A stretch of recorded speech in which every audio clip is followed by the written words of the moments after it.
is here. Play the thing. Play the thing. Play the thing. I am.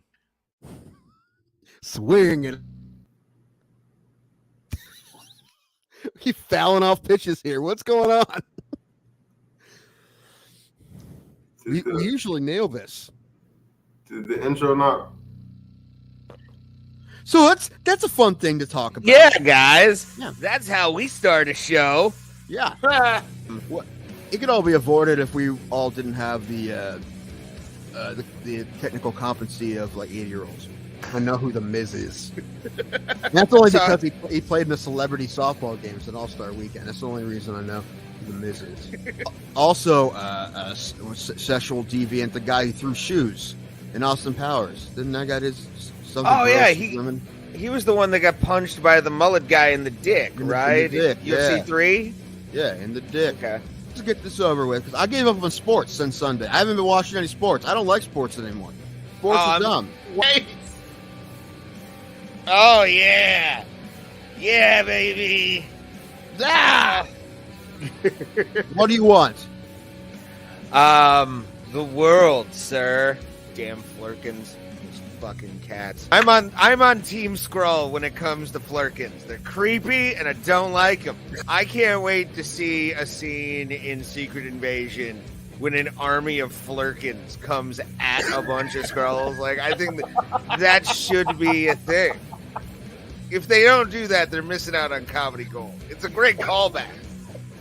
You are a terrible fucking sports fan. I'm not. Yes, you are. You don't give a shit about a team until they beat your friend's team, and you want your friends to feel like shit. No! Because you're a terrible fucking sports fan. That's exactly what you're doing. You want to troll people and make them feel fucking shitty because the team you don't actually care for beat a team that we actually care about. So fuck you, Ray. Fuck you before you even fucking say everything. Well. Bro, Plata, where black people and white people talk nonsense. Well, hey, Pauls. What's up, bro? There's Red. Hey, everybody. Bro, What Plata. the hell, episode, man? What? I'm introing everybody, Ray. You don't have to complain right away. Let me get through the intro first. Hi, everybody. Okay. Bro, Plata. What episode is this? 241? 241. 241. What's today? The 24th of October? That it is. 2023. Good show today. A lot of stuff to talk about. 290, whatever it was, 94. Mm-hmm. I think the GOAT has established himself. That's just me. I don't know. John Jones is still pretty. At 155, yeah, there can be an argument. Anybody other than maybe John Jones, but then that guy's fucking great. And Sam Alvey's gonna be here, right? At some point, we assume. We've been told. All right. Yes, I sent Pulse the link for Streamlabs or yes, I sent it StreamYard. too. He got it from all angles. God damn it, we all bugged him. Now he's not going to come on the show. Thanks, Tim. Oh, I didn't send. No, I sent it to Pulse. Oh, okay. I was like, did you send it to Sam Alvey, you son of a bitch? Why are you... We have done that before, though, too. We've definitely both sent people stuff. It's all right. They get it. It's fine. Yeah. We're gonna attempt to play a really corny game with them that could be fun. I hope it's fun and doesn't fall right on its fucking face. Pulse, did you write your answers down, by the way? My questions? The answers. The answers for the questions that I sent you. Did The you not match understand game. What was going on there? Oh, no, bro. It's been a hell of a day, man. Okay, well, just do it real quick. You see the ones I sent you? Okay, let me Just write them down somewhere so we know you're not cheating. And the goal is to guess what Sam's going to say. It's match game. It's a match game. Ray, Match game 23. I will not stop you if you try to do your GBR impression or CBR or CNR. CNR. What's his fucking name? CNR impression. CNR. Charles Nelson Riley. Oh, I said Dana White. Just be cheese ball with it. Just me, I think. This is going to be a cheese ball. But the thing is, if we do it with everybody, it would be funny. I can already think of how funny it would be doing with John Gunther. That would be great. That would be insane. The bodies in my van, I guarantee you, would be an answer. The splitting of a man's soul. My victims. John, the question was what your favorite chicken sandwich is. I told you, my victims. My victim. You've never heard of long chicken before? I think it's very possible we won't get any of these right. None of us will. I think one of us will get at least one. I have confidence in one of my picks. Or one of my answers. I have You know what? confidence in one of my answers. I have confidence in two, but the thing is, all these have so many ways you can go. Yeah. So For sure. I mean, I can't wait till you ask number 5 because Sam, I don't know if you know, but Sam met Jake Paul in real life and he didn't have the best things to say about him. Mhm. well, we're gonna ask him. We're gonna ask him. It's actually the first thing I want to ask him is when he's gonna fight a Paul brother. Yes. I'm sure. One of Listen, anyone in his situation, why wouldn't you want that fight? That's the money fight. Why wouldn't you want that fight, right? That's the Yeah. most eyes, that's the most money. Like, of course, everyone wants that fight. He'd be entertaining enough to pull that shit off. You know what I'm saying? Like Sam's got that personality where those I will buy it on DAZN. Like I'll put my money down. I'm buying partially of the Ngannou Fury pay-per-view this Saturday. That's this So- Saturday. Yeah. It's a Saturday. Aren't you going to like a fake wrestling show this Saturday? That starts at 9:00, and the actual Mm-hmm. pay-per-view starts at like 1. Oh, that's right. It's in Saudi Arabia, isn't it? Yeah, so it's an early start time to that pay-per-view. Right. Once again, Saudi Arabia and UAE, two different countries with Oh, different man. laws and societally very different. Well, And no, yes- society no, they have no. Islam underneath their Well, belts. this is the thing. Most of the citizens follow maybe the same religion, but that you say the same thing with fucking United States and Mexico, right? So, I don't know. but That's a this very Catholic fucking country. well, right the there. Christians, Catholics are Christians. Definitely Catholic, though. Mexicans love But- they yeah, Jesus yes, but the in Christians. You know what I mean? scary form. Anyway, yeah, that's Christian. That's Christian X or whatever. It's Christian Yeah. Plus or something. I don't know. Anyway, Sounds but like yeah, a the really Christians. bad But my wrestling point name. is yes, a lot of them are Muslim, but other than that, a completely different country. Yeah, laws wise, absolutely. Yeah, but, and I was trying to get you to figure that out because listen. If they've been doing all these fights in Saudi Arabia, I would have had something to say about it. Like you think? Well, you know what I'm thinking more is We all would have. WWE.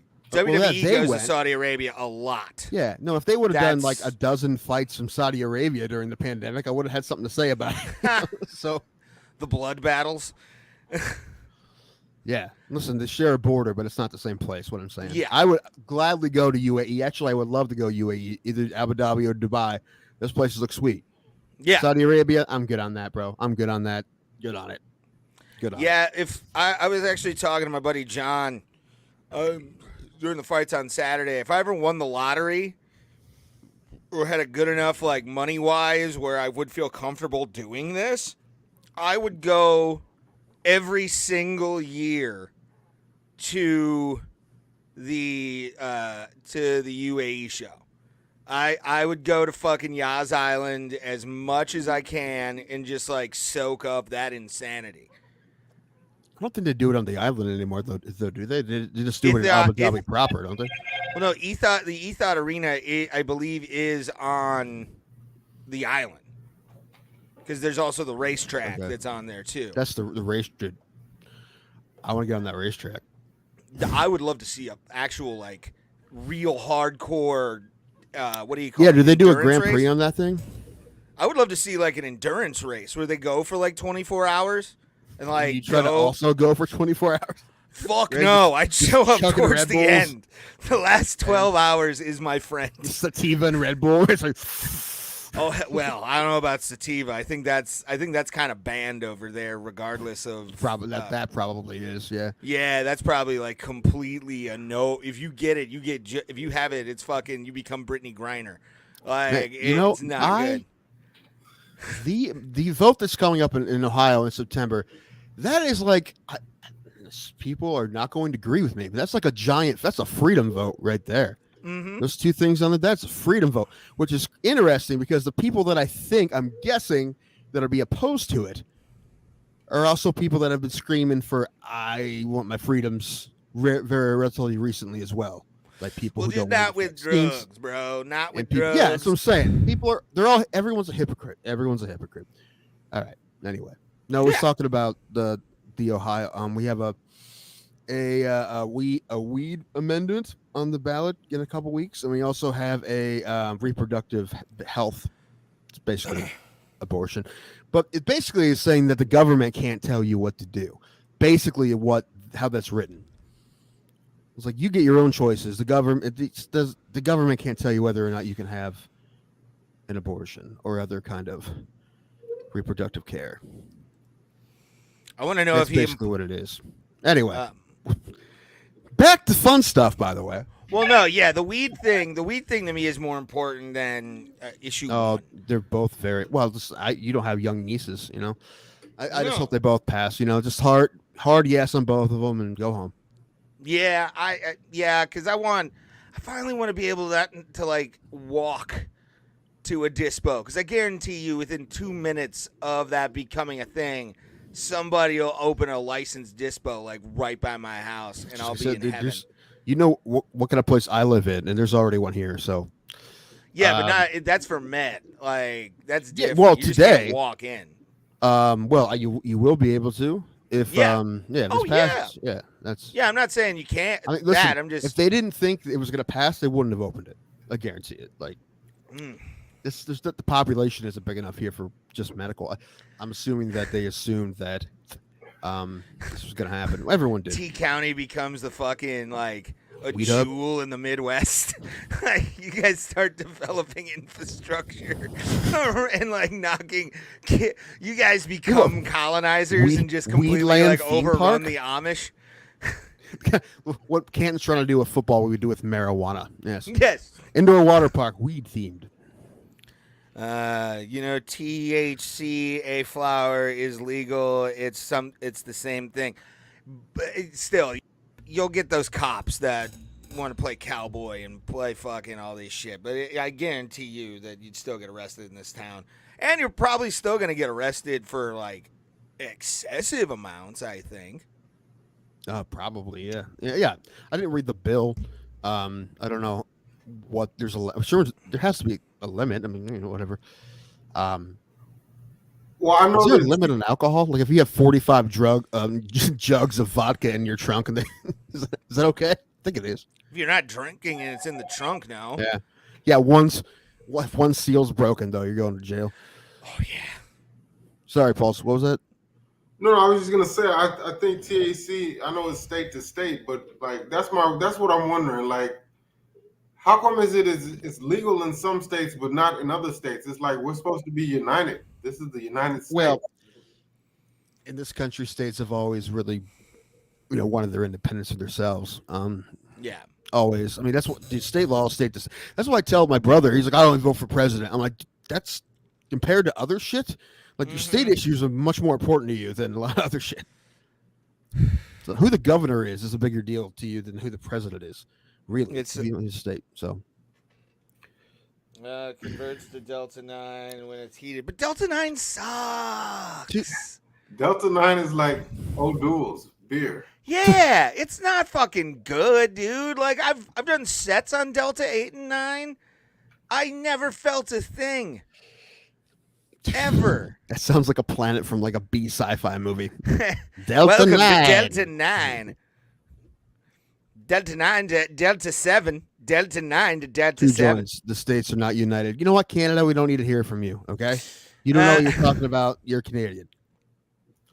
Yeah, you don't know what's going on down here. Yeah, I've been saying for the longest, I wanna move to Canada because I don't. They have from everything that I've heard, they have primo weed, and their healthcare is free. All the citizens get free healthcare just for living there. Ooh. I know, but if you talk to any, let's say the baby boomers or any right-leaning people around here, they'll tell you that Canadian's healthcare system is fucked. I don't know if they know that or not. That's what I hear from everybody.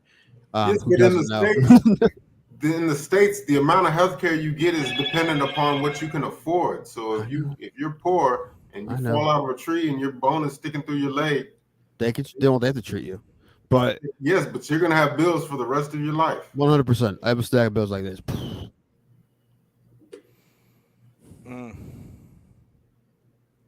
But I went to a gun raffle. Do you have gun raffles in Canada?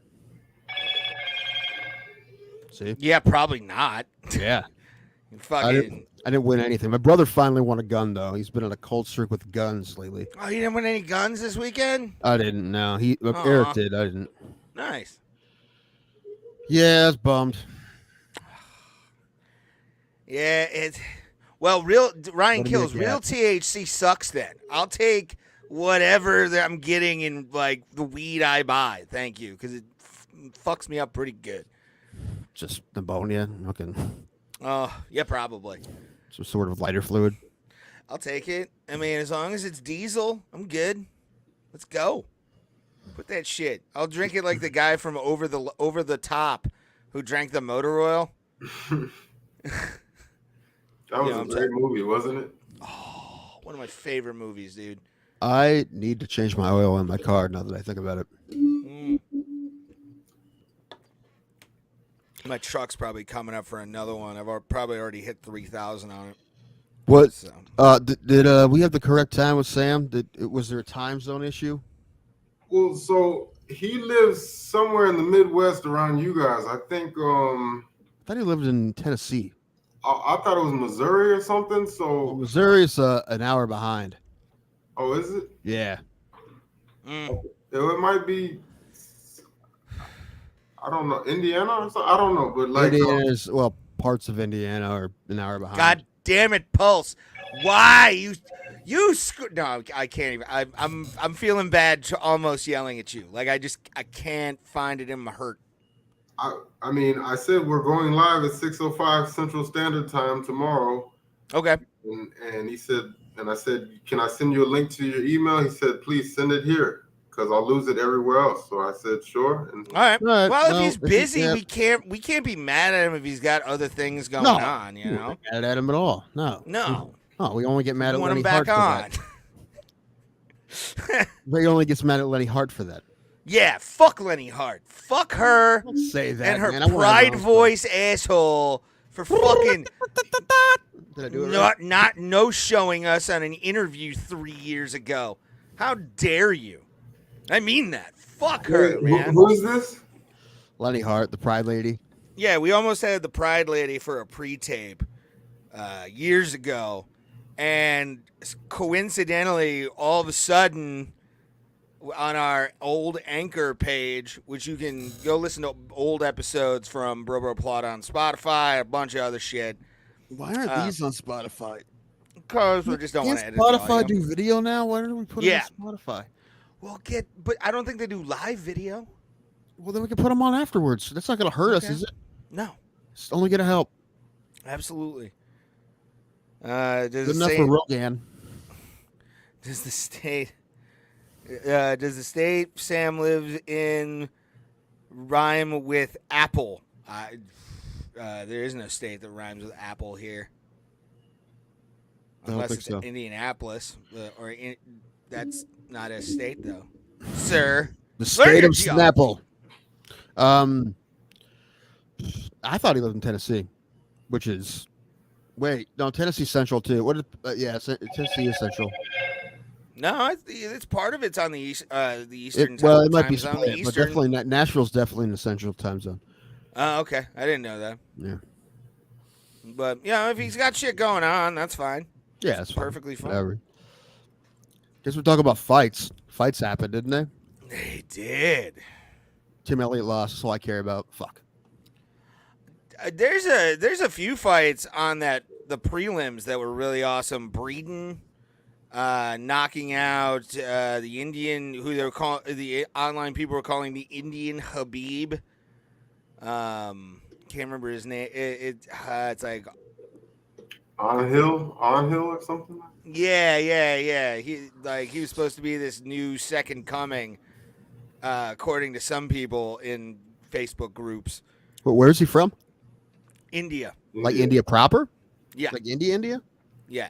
How many? They gotta stop hyping these dudes up because they come in here with a whole bunch of hype, and then when it gets killed, it like kills their whole character. Like you remember Mirsad Bektic? Does it though? I mean, you could always win another fight after you lose a fight, you know. Yeah, but forget it's that Amanda Nunes like was 500 fighter for a minute there. You know, shit can happen. yes, she certainly leveled up. Yeah. But no, I mean, yeah, this that Breeden kid though cracked him in the third round, like just sent him to his goddamn face. And I had just walked into my buddy's house and was like setting my shit down. I turned the corner to look at the TV, and you just hear that whapa from Breeden, and the kid goes down face first. It was good. It was very good. The one I want to get you guys' opinion on. And I'm gonna real quick. I'm gonna grab something. It's right next to me, so I can do this. I want to show you this. This is my stethoscope. I am officially a doctor in the UAE. I've got the paperwork to prove They it. have And medical schools, Ray. Sorry, I fucked up. I doubt it after that horse hockey of a nut shot. What was the fight? It was Victor Henry and Yavid and Basharat. And Basharat I just see kicked. there's a fucked up nut shot shit. My God, man! I'm just gonna put these on because now I can say that nobody got kicked in the nuts when he got punted right in the dick, dude. Like it made Joe San look like nothing compared. Dick. It's not like doctors have replay though. Like, how did he say like, nah, they didn't get you? Like, what? Yeah. How does he know? How does he know? He looked at it. No. It's annoying when you like, because it ruined the flow of like the card right there. Because we had two really good fights before that with Dumas and Azaitar, and then this Victor Henry one kind of just ruined the fucking moment. We'll talk about the Ankalaev Johnny Walker fight in a minute too, because I'm fucking fuming over that one for many reasons. Many fucking reasons. But you that wouldn't have won doctor's that the money main anyway. Truth. I would have lost the next one regardless, but it took the fucking pay down to like $167. That whole taking Johnny Walker off dropped $500 off of the payout. Yes, but can anybody explain that though? Because an illegal knee, a knee to a downed opponent should be a disqualification, not a no contest, right? It depends on intent. It depends. Like it's a lot on the ref's discretion. The ref's kind of the guy who decides that. It depends on a couple of things. Aljamain Sterling won the belt originally, isn't it? Yeah, he was warned big time before that though. Yeah, and didn't he have one earlier in the fight? And Mark Smith's like, you knew he was down, and you like he thought it was on purpose. He like you knew he was down, so that's why he called it a DQ. But like sometimes if it happens early and it's an accident, they'll just call it a no contest. It really depends. It's the discretion of the referee. But I mean, I think absolutely they got that Jan Sterling one right. I said that when it happened, that was absolutely should have been a DQ. Yeah, they shouldn't have stopped that fight though for Johnny Walker. He was up. He wasn't like stumbling. He wasn't down trying to catch himself. He was ready to fucking fight. And for that doctor to be like, he has no idea where he is. Like, what? Who the fuck are you, kid? I want to see your fucking diploma. Like, that was retarded. Horrible. One of the worst things I've ever seen in my fucking life in MMA was that decision to stop that fight. But they went to med school in America. Probably. It's a Harvard grad. He just believes Palestine should rule. You know, it's one of those kind of things. But the fucking doctor, man, pissed me off in the Victor fight too. And then he let the knees. Ankalaev should have gotten a point off for that only. Like that should have been a point because he knew that he was down, and there were a lot of illegal. Well, did Dana White officially come out and say they're going to run it back because they need to? I don't know. Dana didn't say that they were going to run it back, but I guarantee you that's probably in the war room right now is for them to run that fucking fight back. They're probably talking about it as we speak. But weird shit happened to Ankalaev, man. Ankalaev, Akawaka Flame. Yeah, dude. I mean, the cutesy lava garbage, which held up his career for a while, because Yeah. because it took like I don't know, wasn't one of them hurts, and they had to wait for them to run that back. It took a while, and when he Yeah, did I finally think it beat him, he was, beat his ass. Yeah, and then the fucking weird ass draw with Jan. Yeah, dude, that guy has the fucking weirdest results. I know. Having a career like that must suck. Like, you're almost the great almost story. Like, you're Almost got drunk at school at 14. Well, good old Bowling for Soup tune. oh God, It's a great song. I don't know that many. You don't know Almost by Bowling for Soup? No. Oh my gosh, it's amazing. Come back to Texas was like, I think It's the same album, but 4 or 5 years ago that I discovered that song. That song came out 20 years ago. I know. Which, yeah, they said they're going to play that whole album next year when they tour, so I'm pretty excited for that. Yeah, they better come to Cleveland. Also, side note, Alan isn't moving to Avon now, I guess. It's a whole thing. He thought his house was going to sell quicker. Didn't yet, so he's pulling out of the Avon house.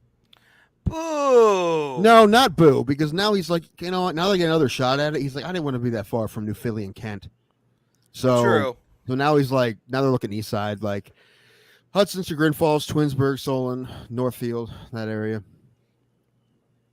Mayfield. That'd be good. I work down there, so I can probably talk him into being a customer.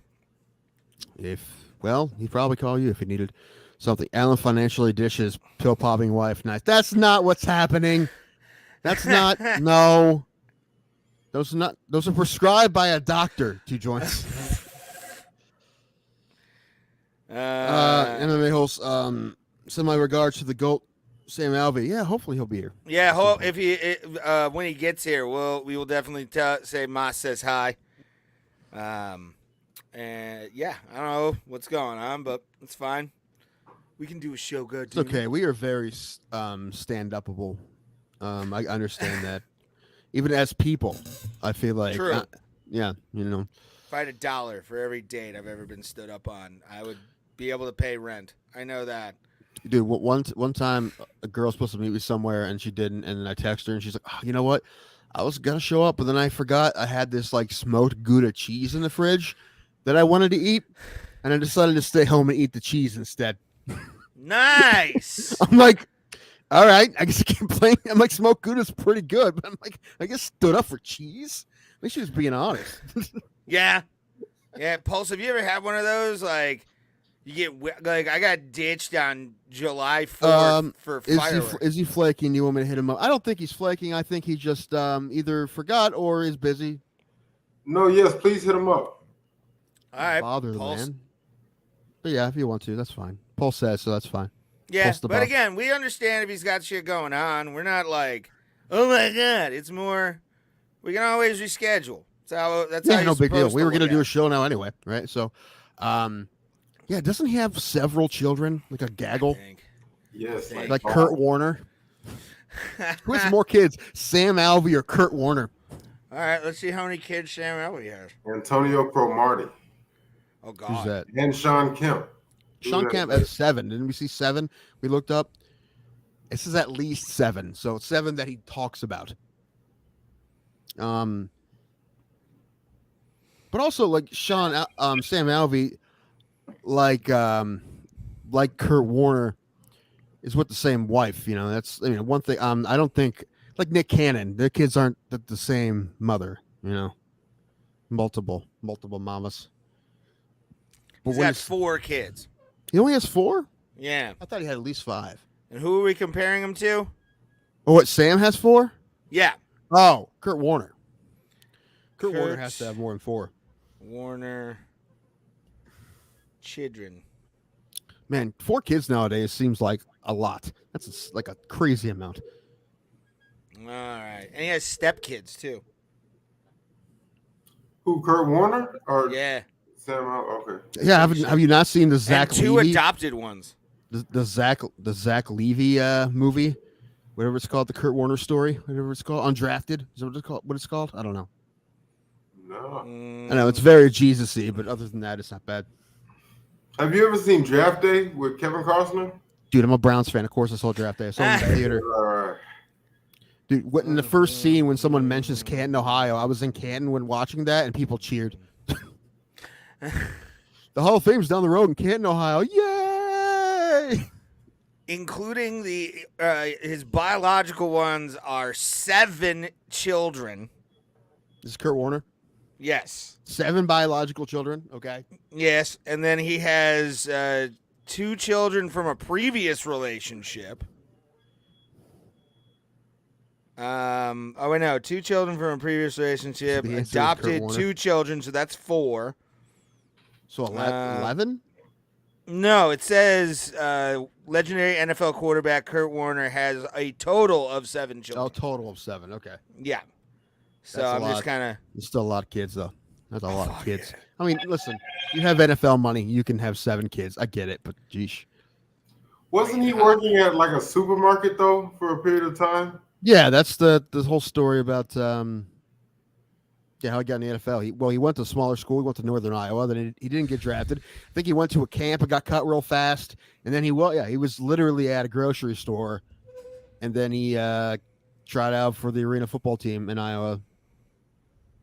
And then he got the Rams picked him up. I mean, his story is great because he was literally working at a grocery store at one point between the first time he got cut and arena football. That's like a Disney movie or something, man. Well, it is. I mean, have you seen the movie? Is that the guy who plays Shazam? That dude, Zach Levy, is that his name? Shaquille O'Neal? No, that's Kazam. Dude, Shaquille O'Neal was Kurt Warner would have been perfect. But no, it's just Zach Levy. Is that his name? Zachary Levy? Ray, help me. Ray? No. It's a comic book movie. You don't know the guy who plays Shazam? Oh, I Levy, think it's right? Zachary Levy, but Yeah. I don't watch the DC ones that much. much. It's fine. Fine. Anyway, I only saw the first one. I didn't see the second one. Anyway, he plays Kurt Warner, and Anna Paquin plays his wife. Did she have the horrible hair? She did. Oh, She had the hair. She had the Kurt Warner's wife hair, which is His wife had like a flat top fade, if I remember correctly. yeah. She had like hard Karen hair for sure. Like she did that. She had the best hair. I remember that was like a thing my dad would always bring up when Kurt Warner was still playing, even with when the Steelers played the Cardinals in the Super Bowl. That like, look at that fucking bitch's hair. That was like, She always has the craziest hair. That fucking hair. I remember him being completely drunk off his ass, pissed off. He was like, "Fuck you and your fucking wife's hair." Oh man, he almost came back and won that Super Bowl, but he didn't. Yeah, we were not a happy household for like 45 minutes, and then Antonio Brown decided to do something good with his life and fucking catch a ball.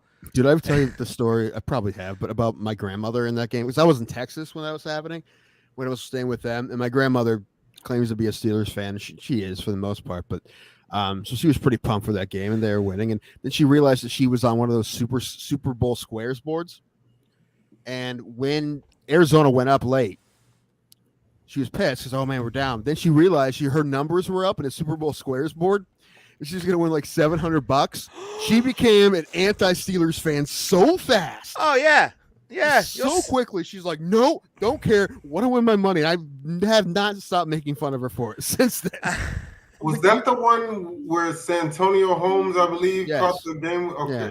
Yeah. Santonio. Yeah. It was. She said to me, she had the balls to say to me, well, you would feel the same way if it was the same situation. It was the Browns. I'm like, are you kidding me?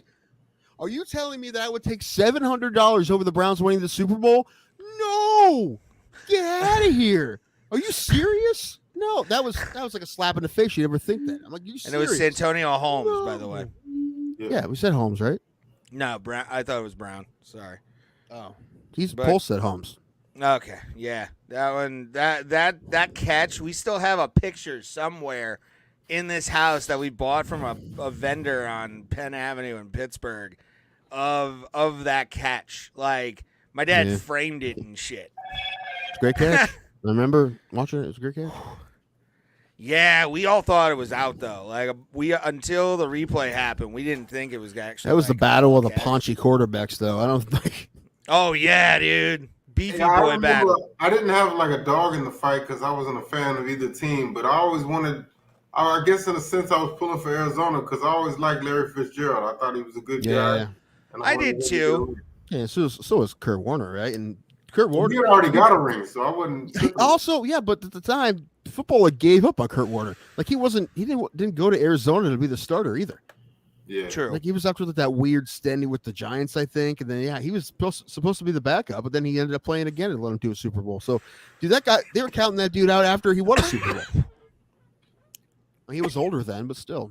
No, but yeah, the Kurt Warner story is crazy, and it's great. It's great. Who doesn't love a story like that? America, right? America. Wanna know what's funny? What's that movie called again? I'm gonna look it up. Fuck. Look up Kurt Warner biopic or Yeah, Kurt Warner movie. I'll look at Zach Levy's movies.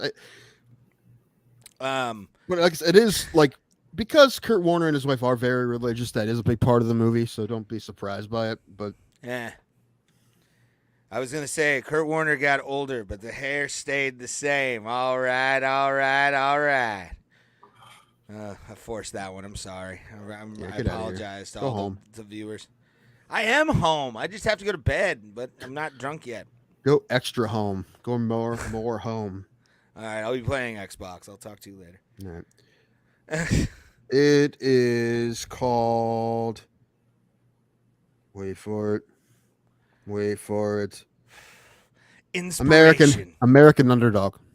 Oh, what a bad fucking name for a Yeah, movie. no, and like I said, it is kind of corny, but they do a good job telling the story. Is there a kid in a hospital bed saying, "You can win this one, Kurt"? I didn't have to add anything. His actual life was crazy enough. Oh man, fuck that. Yeah, I remember my Anna dad. Paquin's there. Sorry. It's so bad. No, yeah, man. You want to talk about a nail-biting Super Bowl that I actually gave a fuck about? There's been some Super Bowls where I'll watch the Super Bowl every year just to watch it. But, like, that Super Bowl, I remember just being on pins and needles on that last drive down the field and Ben tossing it perfectly and the toe drag. That toe drag was so good. He was out of bounds. He was in. He was out. He was in. I'm kidding. He was in. But, yeah, I'm going to feel the same way when PJ Walker leads the Browns to the Super Bowl. They pull a couple out of their ass, man. I was about to say, you want to talk about jaws of defeat. That's game. How the NFL is, though, man. You know, you got to win them, you know. Steelers came back too. We were losing, then we ended up getting some shit going. And AFC North is usually a bit of a clusterfuck because there's usually three teams, and then usually it's either the Browns or the Bengals that are real shitty. But this year, I think it's very possible all four of those teams may win 9 games. It's not impossible, or close to it. So it's going to be a clusterfuck all year long. Yeah, Ravens though are doing good, aren't they? All the teams are doing good, really. Yeah. Browns are 4-2. Ravens are, I think 5-2. They have a bye next week, and then Bengals are 3-3. But they'll be fine, I'm sure. Yeah, I think both of you guys would agree, though. To this day, Super Bowl 51 is the greatest Super Bowl of all time. Which one was that? The Falcons versus. Oh yeah. No, well, listen, I got a DUI right after that, so fuck that Super Bowl. Oh, man. The game itself. I mean, I remember about that day is that. But yeah, you're right. It was crazy. There's been a lot of good ones, man. That Seattle New England one with the pick at the end. Like, what? You have Marshawn Lynch. Give Marshawn Lynch the ball. The first Super Bowl Peyton Manning took the Broncos to. They got beat by like 100. Where that fucking opening play. Safety. Where that dude snapped it over Peyton Manning's head. I'll never forget that fucking spot as long as I live, man. That was insane to see. And then it happened to my Steelers against the Browns, and you're like, fuck! Then I understood. Harbaugh Bowl, that was good. Oh, The power went out. When the lights went out in New Orleans. Yeah, it might happen again because Jim Harbaugh's getting fired from Michigan here pretty soon. You'd assume. I mean, there's no way he survives. His job survives. There's no way. Pulse, we were talking about it before we started. I had no problem with the Houston Astros before they did this cheating shit. All right, I already hated Michigan. Right now, Michigan's doing the same kind of shit, and I already hated them. So now what? Like now, I extra super hate them. I already hated them. Wait, University of Michigan? Wow, Yeah. what they do? What happened? You don't know about that? Dude, No, like fucking Spygate on steroids, dude. Like they had a dude that just like they fucking sent everywhere to steal signs and fucking plays and shit. He went to like all the opponents' games and he filmed all their shit. Wow. Yeah, the kind of advanced scouting you're not allowed to do, and I they told did all you, of it. every team. I feel like every team in every sport is trying to gain an edge in every single way. Like You don't have to cheat to do it, Pulse. well, you said videotape their games, not their practices, but their games. They have advanced scouting rules, and they were violating all of them. So they're most likely. Well, there's no way Harbaugh's like after this year. There's no way he survived. As long as the investigation doesn't come up like, nope, it ended up being all bogus, which I doubt it will, because the evidence is so wacky. It seems like it's made up. Like it's so obvious that like if someone was making up a story like that, it wouldn't be that obvious. It's just so. Like, there's just all these pictures of this guy at different games, like filming shit. And it's like, it's just, yeah, it's pretty obvious. So after the investigation, Harbaugh almost guaranteed will be gone. They will have sanctions. They will lose scholarships, and they'll probably have wins vacated and probably have a bowl ban for a couple of years.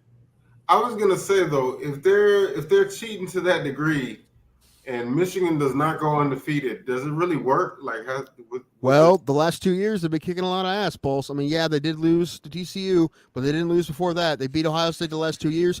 They hadn't beat Ohio State in about a decade before that. So, I see why you're really looking deep into this now. All right. you know what? No, actually, I'm not the one to say You're that. a I think they Buckeye would have been fan, good that's anyway. what- But this is obviously helping. Obviously, I'm not saying they wouldn't have beat them. There's more than one reason why the program's gotten better, but it's. I don't know. Like anyone who's breaking down any film on this, like you can see how it seems like they have somebody in the huddle. So, and now every team that plays them knows they have to change everything before they play Michigan. have you ever seen the movie Moneyball? Yes, I love Moneyball. Okay, wait, what was the deal? I never saw that movie, but I'm familiar. I guess his name was Billy Bean. What was he doing that was so innovative? Well, he was just the first guy to start using math. Before, like what they call analytics now, like before that, and Paul DePodesta, who actually works for the Browns now, who Jonah Hill's character in that movie is based on him, but he's not called Paul DePodesta. But anyway, people were, I don't know, just doing eye test and like, I don't know, thinking runs in baseball came ways they didn't. And they just changed everything in the way everyone looked at players and how and the value of players, and it all changed starting with them. They were the first ones to do it. Now everyone does it. But I don't know. You ever see a clip of that scene that he gets on base scene? You ever see that one? Like when he's in a scouting room from that movie, like he gets on base. No, all right. Watch Moneyball. I think it was on Netflix. You know, I'm going to. But I showed this like the Athletics never won anything. So like. Well, they got to the playoffs, which is hard enough. Anybody can lose 3 out of 5 games, but it was the years when they lost Damon and Giambi and Isringhausen, right? All these guys that they couldn't afford anymore went to Boston and New York or whatever, and they had to figure something else out. So they got guys like David Justice and Jeremy Giambi and Hattenberg and all those guys. They're like, why are you picking up these guys? Because they had good on base percentages, and they just kind of found a new way to do it. And they had that year where they had the wins record until the Indians beat it in 17, but they had they won like 20 in a row at one point.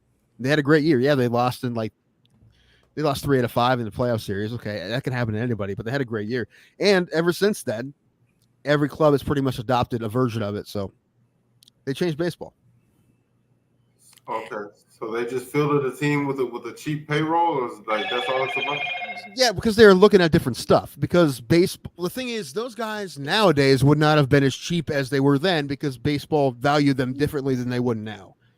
I feel like the Yankees are the opposite. Every year they just make it rain on whoever free agent, whatever the hottest free agent. Yeah, they're not the only ones though. I mean, the Astros do it now too, and so do the Mets. I mean, the Mets did it, and it didn't work out for them. So, and then there's the Rays that have the third lowest payroll in baseball, and they're pretty good. I mean, they've lost first playoff series 2 years in a row, but other than that, they've been good. I was really hoping Kevin Cash would come to Cleveland, but I don't think it's going to happen. Aha. How about Craig Counsell? We'll take Craig Counsell. Isn't he retired? As a manager? No, he's managing with the. Oh, He's with the Brewers, but his contract's up. is he and with if the he Brewers right now? He's been there a while, and if he doesn't resign, Well, and I think he'd go to the Mets first though, because I'm hearing a rumor, and I'm sure you guys don't care, but I'm hearing a rumor that Dusty Baker is gonna hang it up. He said he's through with baseball after this year, and he's had a great career. But what I'm hearing is they're gonna hire Jeff Bagwell. Has he been managing somewhere? He's in the front office somewhere. I don't know exactly what his title is. I always think it's weird when to hire a guy to be a manager of a major league team that never managed before. That's always weird to me. I mean, I understand they do it a lot with catchers because they just assume catchers can do it, and it doesn't always work out. But that's true. Brad Ausmus, I think, is a manager somewhere. Yeah, David Ross. I mean, he went from playing, then I think he did a couple years of TV, and then they just hired him as manager, the Cubs. So, there's a lot. I mean, famously, a lot of catchers have been managers. Joe Torre. Was Ozzie Yin a catcher? I don't know. I know he played. I just don't remember. No, I thought he was like a shortstop. I don't know. Tito was. Tito was a catcher. Yeah, Ozzie Guillen was a shortstop. Hold on, let me look it up. He's on the show next week, Justin Gaethje. We could do that. We could just start advertising people we're not going to get. Former shortstop. Boom. How's again? Yeah. Oswaldo Guillen. Hey, Omar Vizquel was managing until he, got creepy. Or got caught, until he decided to fuck with first. a kid with Down syndrome. That fucking creep. I think he was autistic, wasn't he? Either way. Something. Anyway, it was a kid. It was a kid. He was. Yeah, the kid thing is the most important, but what really pushed it over the fucking boundary where you're like, dude, the kid had mental disorders and you're fucking with him? Like, what kind of piece of shit not great. Does that to anybody like he was my fucking hero, too. That was a bummer. Yeah, when I sent you that, I felt like I had wide eyes sending you that because I'm just like, what the fuck is going on? Yeah. Speaking of catchers, who do you think is better all time? Pudge Rodriguez or Piazza? At what? At I mean, Piazza was a better power hitter. Rodriguez was definitely the better defensive catcher. He could run very well for a catcher. He was more of a hit-to-average guy, but Piazza was a competent catcher and one of the best power hitting catchers of all time. So I don't know. It depends what you're looking at, man. Is Piazza? They're both in the Hall of Fame. Okay.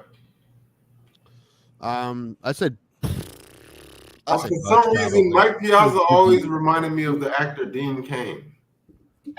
Dean Cain with a mustache? Yeah, maybe. Yeah, kinda. I could see that. I liked Piazza. I big Italian guy behind the plate, fucking hitting dingers. Yeah, man. Piazza was a man. I can't remember what show had Mike Piazza on when I was like a kid. It was Piazza. I think it was like a Nickelodeon show. Mike Piazza showed up and did one of those sports star fucking roles where he's like, "Hi kids, take your vitamins." Yeah. Yeah. You got to stay in school, kids. Don't do drugs. Pat on the head. Yeah. Well, I know that Roger Clemens used to hate that guy. Yeah, when he threw a bat at him, that was him, right? Yeah. Sounds like a Piazza thing. I don't know. Clemens is an ass. Well, I've heard good things from my dad. That was about it because he actually was his pest guy for a while. Who? Roger Clemens. Oh. He like saw the ranch and everything that he lived on and all that shit. In Texas? Yeah. Yeah, he lived in Deer Park, I think, somewhere. Yeah. My he always described what it looked like, and and the house and all that shit. He was like, "Yeah, I was fucking Roger Clemens' guy once. I was his fucking. I actually did pest control for him, and apparently Nolan Ryan too. My dad has like stories like he. Nolan Ryan seems like the guy who would kill his own pests. To be honest with you, I mean, yeah, he has barrels of just pesticide on his I had a cockroach problem, but don't worry, I got him. You're not lying. He seems like the type of guy that would take pride in mowing his own lawn. Like probably. He got money, but he like Larry Bird, who ruined his career paving his mother's driveway, like whatever it was. No, I just feel like Nolan Ryan has like the most top of the line riding lawnmower that it is, Probably. Oh yeah, that zero turn must look amazing. I'd watch Nolan Ryan mow his lawn. Fuck yeah. It's the rocket, dude. I'd pull up with popcorn going, "Oh my god, this is amazing." Dude, he may have been the nasty. I mean, he was hittable, but as far as like. The dude threw 95 till he was 45, and his arm had to literally blow for him to stop pitching. Yeah. That was crazy. That guy was just a freak of nature. And if you were crowding the plate, he wasn't afraid to that was the time when you can gotta get away with it. Yeah, he would be. He's willing to throw hands. That's what I liked about Nolan Ryan. The Robin Ventura thing is hilarious. It was great, man. You put him in a headlock and started noogieing him. When I heard the story from Robin Ventura's point of view, I like it made so much sense because apparently the team was pissed at Nolan, whatever, and they said before the game, dude, if he gets fucking hit, whoever gets hit is fucking charge them out. They had like the team, and whoever gets hit today, charge them out. And when you watch the video, you can tell that Ventura forgets about it for a second because he turns and he like says, "Oh shit!" And then he goes. I'm like, it made so much sense because he obviously hesitated because you can see him be like, "Oh shit, I'm supposed to charge them out." Yeah. That's funny. Yeah, he got his ass kicked. Poor Ventura. Him on the Astros too. I mean, those '80s teams were fantastic, and he was a big part of those teams. Wasn't he part? He was a Rainbow Warrior for a little while, wasn't he? He wore the rainbow for a hot minute, I thought. Yeah, I think some of his best years were in Houston. Yeah, and then he went to Texas, and everyone, when he was like in his late 30s, but he played there a while. Yeah, I remember as a child, I went to one of his games when he was playing for the Rangers, and even though when he was playing for the Rangers at that time, when he walked to the mound, he got a standing ovation, and it felt like 5 minutes. Everybody and he took his time getting out there too, man. It was crazy because everybody, when they go out there, all the players run out to their positions, but he just had this slow, gingerly walk, and like nobody cared because everybody was just cheering, like. He's about to throw in the mid 90s at somebody, and he's one of the best to do it that can throw that hard. So he obviously he's going to take in the ovation, going, "Goddamn right, I am the fucking king." You could tell he was taking his time. He like kicked the dirt around, and he was just taking his time, finding And fuck yeah, baby. I'm looking at the comments. 2 joints. Get out of here. Are y'all I was going to ask, are y'all familiar with this creator called Sniper Wolf? No. Sounds like a metal band. Okay. Sniper Wolf at the Agora this weekend. Come. She's a streamer here on YouTube. I just wondered if y'all familiar with the controversy she's in right now. No, but have you guys heard? You guys have heard about the Inquisitor, right? Nope. Yes, I heard about that. That's horrible, man. Is that true? He took his own. He deleted himself. Yeah, he deleted him. He unalived himself. I'm gonna use that word because I hate the word deleted. It's like no. We all know what he did. He unalived him on live stream too, right? Yeah, on live stream on TikTok because he kept getting these messages saying he was going to be outed as a pedo from a girl who was underage but was doing it on purpose. Like her boyfriend was a cosplayer on TikTok as well, and he would do live streams and like Call of Duty shit. But Inquisitor, I mean, it's sad I didn't know about this guy because he did really good Call of Duty like cosplay. Like his costumes were pretty fucking good, and yeah, he got accused of being a chomo, and he unalived himself on pulled TikTok. Pulled a Christine. What was her name? I was gonna say Bud Dwyer, but tomato. Yeah. Have you ever seen that? From what I heard, I didn't follow this guy, but from what I heard, there were thousands of people watching at that time. Wow. Yeah, he was very, very popular on TikTok from what I was reading. And for those fucking losers to do what they did to him is like shit that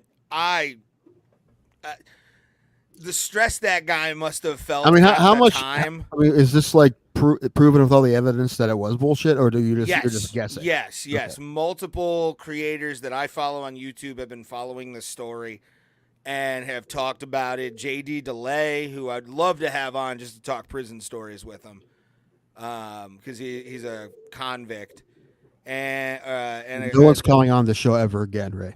What? No one's coming on the show ever again. No. Oh no, I will have people on in spite of you now. No, not me. I just like they've all decided not to come on Bro Plata anymore. Maybe. Who knows? They've had a conversation. But yeah, man, you want to talk about a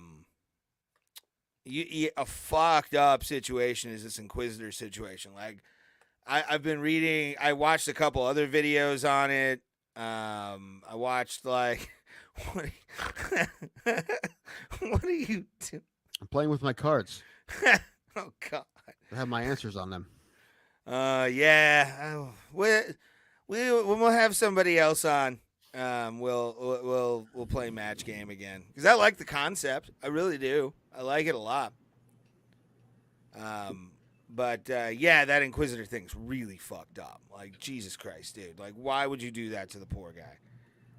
Horrible, fucking horrible, dude.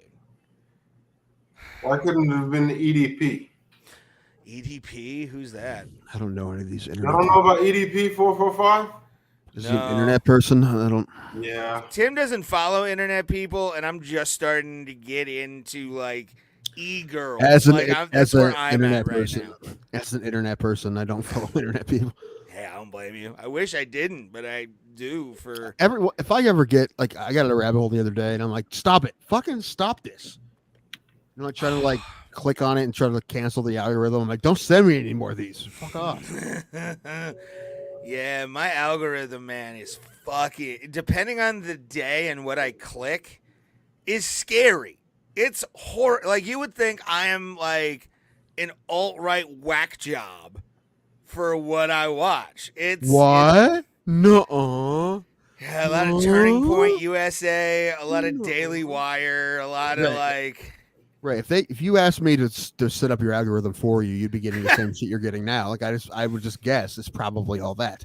Just because I watch Dave Landau on Steven Crowder, I get Crowder bits, and I'm like, wow, no, the piece of shit. When's Dave coming to Funny Stop? Pretty soon, right? I think this weekend. Is it this weekend? Yeah. I'd love to have him on. Fuck. Message him. You message him. He doesn't answer my messages. Dude, I already asked that guy for a favor like a few years ago, and I'm not asking for any more. That's a great favor, though, and he did come through with it. Admittedly, I haven't talked to him since, with it. And I know it's great. That's why I feel like I can't ask him for anything else. Yeah, I remember. I honestly can't believe that I haven't even asked. I must have been drunk. I can't believe I even asked him to do that. Honestly, that I kind of had the probably because it's like I'm like that's a kind of a out in the middle of nowhere kind of thing to ask someone you don't know that well. Yeah. Well, I don't know. He had a platform. It made sense. And it wasn't that weird. I was asking him. He didn't respond, but I had OVI and DUI questions and shit.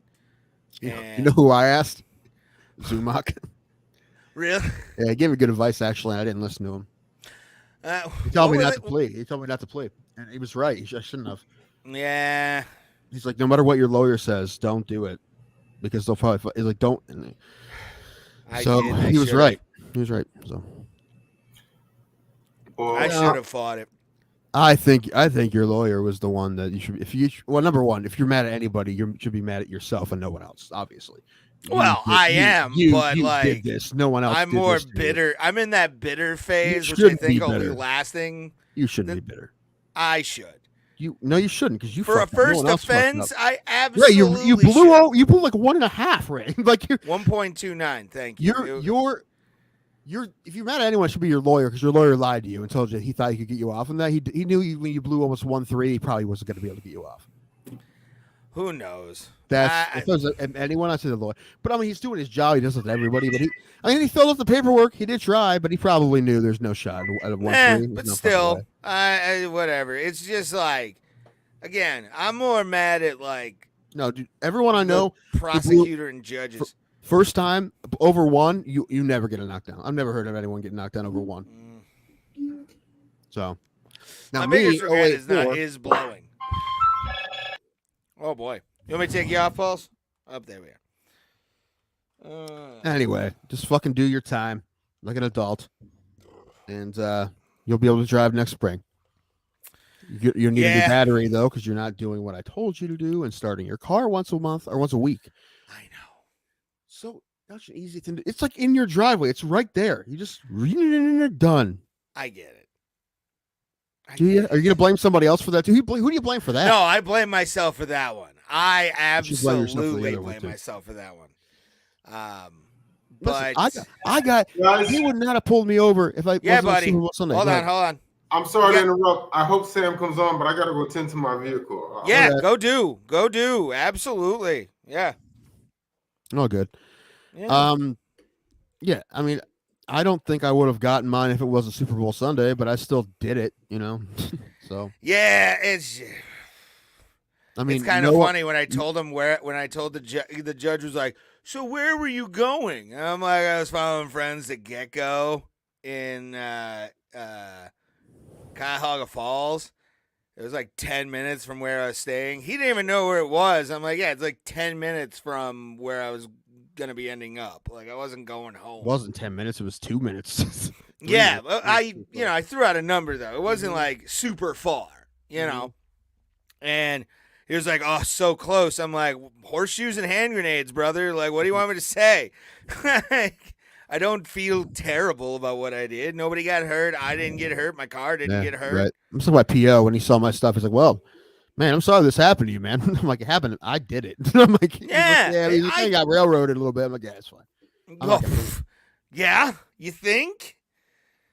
Yeah, but you should. I'm like, come on, man. It was my fault. It's like I didn't do it, I get it, but no, even for mine, like I still feel like I got railroaded. But you did it. So I did. Yeah. I'm admitting I did it, but like I feel like I got railroaded for it. Like I feel like a first offense. I had a speeding ticket from a couple fucking years ago. I'm telling you, dude. Not many people like. That's why my only regret is not blowing. You mean blowing? You did blow. That's what I'm saying. I wish I did. No, he would have had a better chance if he didn't blow, that's for sure. But I blew because I thought for sure I was going to be under, and I was almost under. Yeah, I kind of wanted to see where I was at. I would have been under. I would have been like 6'8" then. I didn't think I drank that much, but like I said, I weighed a lot less then, so I don't know. Whatever. Fuck it. I get mad in my car, and I'm sending that judge a letter. It will not be insulting, but it will be pointed. Let's just put it that way. A very pointed letter. I'm sure he'll laugh. Probably. And at that point, I'm okay with it. If I get a call saying that's the funniest thing. Again. Nah, because I'm never going to Stowe again. I'm taking the fucking turnpike all the way into Cuyahoga Falls. Screw you. You got pulled over on fucking what's the street? Stowe, State. I mean Stowe. But no, Stowe is where I got sentenced. So I'll never go through Stowe again to get to Cuyahoga Falls. I'll go around the 70. Was it 71? Where you have to basically go south to go north. to Yeah, to man. the Fuck them funny for style. holding you accountable for your actions. You're right. Fuck them. Yeah, exactly. Fuck them and the lawyer with bad shoes. I bet he did have bad. Did he have bad shoes? You should have known. Don't fucking hire somebody with bad shoes. No. Rick. The guy that's the prosecutor. Oh, Yeah, the prosecutor had like basically shitty. What do you call them? Crocs. Skechers. He could have showed up in Crocs and won that No, case. hey, So if- that's the thing. He's like 1.3. Done. Whatever. I got to be honest with you, Tim, Mm-hmm. and I mean this from the heart. If my lawyer would have showed up in Crocs, I would have been more confident. You think he's like Dr. House? Yeah. I'm like, He shows okay. up cash because he can. He has to follow the rules because he's so damn good. He has to get 4 people off of DUIs so a man can get off of death row. Mm-hmm. This week on DUI Lawyer.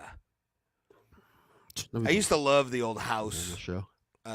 Yeah, I did commercials. back a while ago. They used to be the best. Oh, they were great, dude. They're so good.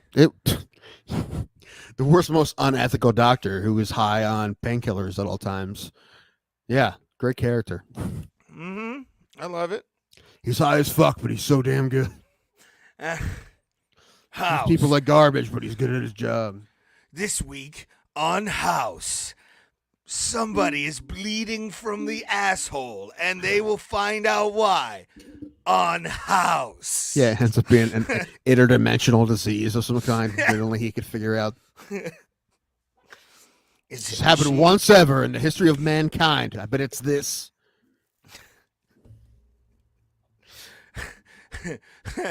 Dual multiverse disorders. He shits out other universes. It's caused by the rare ringworm. I don't know. I don't know if Guatemala. it would be it or not. It was his first, second, or third guess. It's his third guess that it was it. He was always wrong twice. And Yes. he was right the third time. Well, you gotta fill an hour somehow, dude. No, Like, but it was the same thing over and over again. And then Cal Penn was on the show. Then he took a job with, I think, the government, and so they just like killed him off. There's one episode like, oh hey, he killed himself. Remember that? Like, kinda. yeah, he was one of his doctors, and then it was one episode that just came back. You're like, he killed himself. Like, okay, that came out of nowhere because Cal Penn just left the show. Well, I mean, again, yeah, he took that job with the Obama administration, is what he did. Mhm. Yeah. But it was good for funny. him. That was great. I was proud of him. No, when he that got was cool, but I'm fucking gig. saying the way they killed him off, like he just killed himself. I'm like, geez, you couldn't like give him more. I don't know. All right. Yeah, some of those are like weird. Like what was the brother from Happy Days? Didn't they just go, he was killed in Vietnam? Like I don't know if they even did they say that? I don't think they even said anything. Yeah, I think so. Hold on. Let me I look. thought they just never mentioned him again. No. It was like a passing thing. Like even what was it? Family Guy did that with Joe and Bonnie's first kid. The like super aggressive one where it was like he died in Afghanistan. That was an homage but he to didn't. Happy Days. Huh? But he didn't. Well, yeah, they called it back, obviously, but the brother from Happy Days never came back. Brother? No, I just watched a new episode of Family Guy before it came on here. Did It's you? fine. It's fine. Tom Selleck sells Peter a reverse mortgage on his house. It's not a way to steal your house. It was basically just like that. It's not a scam. Men, don't ask your wives. Like you said. Yeah. Actually, Kumia did a few things with Landau on that, and even Kumia was like, "This is a fucking scam. Fuck you." Man, that's going to be the next thing they're going to have us sell is reverse mortgages. It's going to be Walter's anal bleach suppositories and reverse mortgages. Kidding. No one who watches the show owns a house. Get out of here. I mean, John 209 does. In theory. All right, fucko, whatever. I don't know. I mean, you don't know. He's just, just a rectangle in the comment section. We believe him to be real. We want him to be real. Damn it. I lose my mind probably. Well, Oh, our show sucks because no one wants to do it. I understand Quit. how you Quit. feel, Tim. Quit. No, Tim. I refuse to quit. Man, I had all my questions and everything. I know, buddy. I get it. We can always reschedule if he's had something happen. He Shit probably happens. didn't. Moss said he's busy, so he's busy. It happens. Yeah, he's a busy guy. It happens. It happens. We're We're not high priority, and I get that, and that's fine. It happens. Whatever. I may or may not go to a Halloween party this weekend. My Mick Foley costume doesn't really fit me anymore. I have to get I'm not going to be able to get a new Cactus Jack shirt by then. I guess I could just try to squeeze into the t-shirt and get a new flannel. I like it. I could pull a new flannel. I can get a new flannel before then. I was thinking about dressing up for the concert I'm going to Monday, actually. What's that? Skinny Lister? Lame. No. Fucking Lame. Wild Live is what it is. Skinny Lister is one of the best live bands I've ever seen in my life. No one cares about your Skinny Listerine. Well, good for you, but I'm kidding. I'm sure it's probably fun. going to dress up for it, though, and I don't know what I'm going to do. Sure, it's fun. I went to a Bowling for Soup Halloween show once, and I didn't dress up because I was like 20, I think, or 19. And yeah. You just said you've seen concerts on Halloween? Yeah. Okay. One. Same here. Mine was Mushroom actually no, that's all. That's never been exactly on Halloween. Oh, you mean on Halloween? I don't know if it was exactly on Halloween either. I don't remember. I've gone to one Halloween show in my entire life. It was a costume show party for sure. I don't know what. Like a radio station was putting it together. It was a costume party, and Bowling for Soup was playing. Nice. Yeah, I went to see Coheed and Cambria on Halloween night. That'd be fun. In 2007, back when it was like still, they were still doing what was the album? Yeah, I don't. Good Apollo, Good Apollo 4 or whatever the hell. Something like that, yeah. And the best part about that show was one, MXPX was there. Or not MXPX. That's another show I was at. Fall of Troy. I don't want to see the day. I don't want to see the day. Mama's gonna make me say, La, la, la, la. my heart in my hand. And then Clutch. Fucking Clutch, bro. You want to talk about a mind-blowing experience at 18 years old? Yeah, Clutch would have been fun.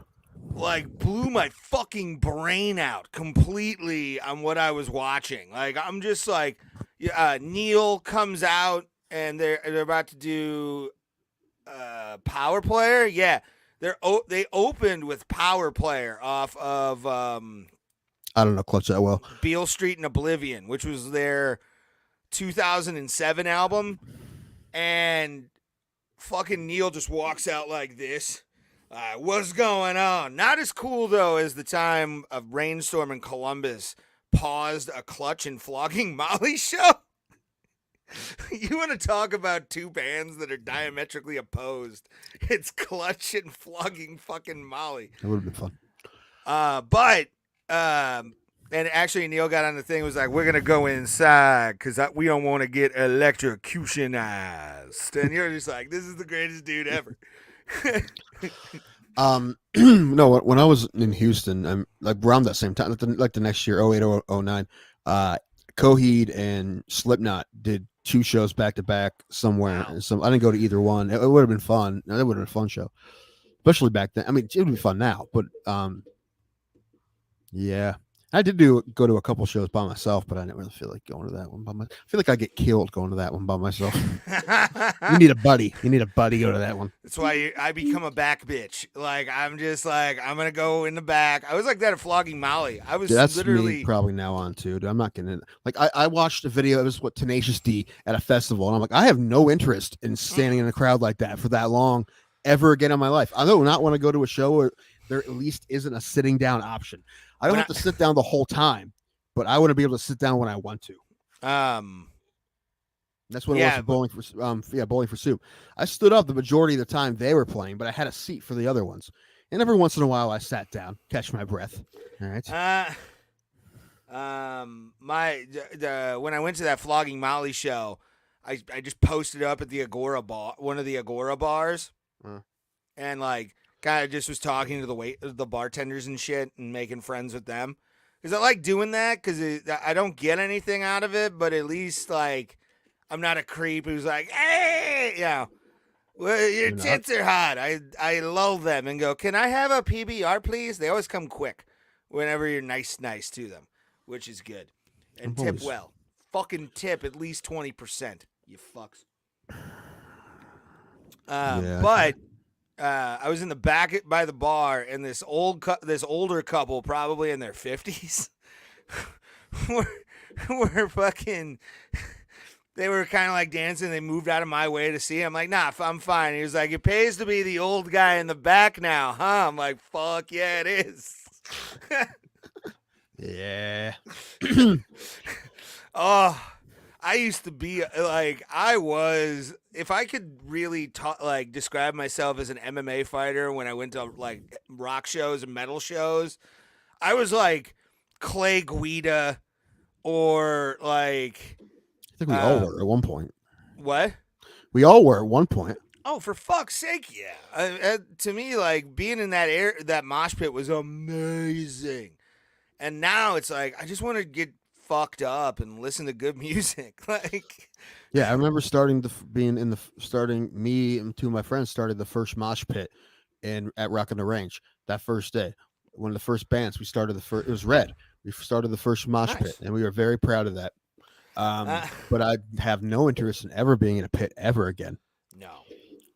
It really, and even when I see those festivals, I'm like, dude, they're standing just in. What if they have to pee? You know, you get arrested and canceled if you try to pee in the middle of a crowd now, right? So you got to go find the pisser, and that's a whole thing. Yeah, it's and I'm like, it's hot, and because they're always in the summer, it's gonna be hot all day. It's crowds of thousands and thousands of people. You're gonna be standing the whole time, and that sounds awful. I have no interest in it. At least like Sonic Temple, you can sit in a stadium. I would still go into like a field show, but I would make sure I'm like an all day thing though. I would do an all day thing. I have no interest. Not if I have nowhere to sit. Well, like Sonic Temple, you can sit in a stadium, so like that's that's fine. But if there's somewhere where there's no seating anywhere, you're just fucked. Like what's the prison incarceration? Yeah. I would do incarceration. I would do that for all 3 days if I could, but it's during the summer, and I cannot swing that at all. Yeah. Yeah. Yeah, that's not far from either of us, and I haven't been to one yet, but I doubt I will. I mean, I thought about going to one day of it. Maybe I can handle one day of it, but it's just none of that sounds fun anymore. I'm actually happy that like bands I like one of my favorite bands, Bowling. Not my favorite band, Bowling for Soup, plays at pretty small venues now. I like that. I like that my favorite band doesn't play, fucking arenas. Yeah. I don't know. The only big band I saw in an arena was Brooks and Dunn, but it was kind of boring. The arena part of it was boring. Yeah, but some bands are really good in arenas. Like I think the last arena rock band I saw was like Rammstein. I don't know, man. I just want to be closer to it. But also, I'm kind of going back and forth because I did say that I want to sit down. So you can definitely sit down in a stadium. Yes. It was one of the within the first couple of minutes of me being at Rock on the Range, I was smoking weed in the stands of that place. Yeah, Everybody was. high all day. Ooh, people were liberal with their weed. It was fun. It's like Juggalo shows. The Juggalo shows will pass blunts around to anybody and everyone. They don't give a fuck about COVID or none of that. The first time I saw like a lot of weed going around a show, it was funny. It was a free Blues Traveler show in Canton at the Ritz Burnoff. Why does that not surprise me? It's a Blues Traveler. Right? Yeah, me neither. But yeah, I'm excited though for the show coming up on Monday, just because they haven't been here in 4 years because of the vid and then travel restrictions and then just like kind of getting back in the swing of touring. Where are they from? England. They're I saw them with Flogging Molly actually years ago. This is like 2012, I want to say, when they were promoting their first studio album. And then they just go to the grog shop in Cleveland Heights and fucking wreck that place. It's fucking fun, dude. I'm excited. Very, very excited for them to come back. Wait, the garage shop's in Cleveland Heights? Yeah. I thought it was closer to. All right. It's within the city like it's within Cleveland city limits, but it's in the Cleveland Heights area of Cleveland. Okay. So it's right off of Euclid Heights Boulevard over there. There's this bomb ass taqueria that's over there that I'm gonna go to before the show and eat on the sidewalk like a dirt person. It's gonna be fun. Buy your meals out of a truck and eat them in another truck. Exactly. That's what I do. Man, I really wish Alan would move already. Yeah, but he said the same thing. He's like, "No, man, it's because I don't know. I guess he thought his house was gonna sell like in a week, and it hasn't. So yeah, it's a down time right now. It's gonna get worse. Well, it's not really. It's a seller's market. So he thought that. I mean, any house that he looks at is like gone in like a week. So he thought that his would be gone in a week. But I don't know. He's selling it for like 120 more than he bought it for 3 years ago. So they'll figure it out. And then we say that because it's all public information on the Zillow. It is. Very much is for. Yeah, I've been sending them houses like all week. I sent them a bunch. I sent them one in Northfield. Sent them one in Sagamore Hills, so it's called. Yeah. Like next to Northfield, like a little town next to Northfield. Yeah. Yeah, Northfield's okay. I mean, they're not. There's a lot of like big houses, but then there's like your house kind of houses too. You know, so it's crazy. Oh, like whatever service they use for rating public schools, those realtors and those sites rank New Philadelphia as a 3 out of 10. Which is like, I'm like, this sounds like inner city. I'm like, what is like 3 out of 10? But all the ones up there are all like 8s. They're still using they're still using Roman numerals over there, so we avoid them. Well, it's probably because every time they say, well, let's try to update our history textbooks, people are like, no, you can't say BLM. You can't do it.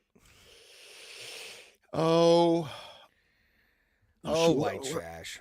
What do they call it? The fucking I'm drawing a blank. It's the fuck people forget about it, but it's really not what they think it is.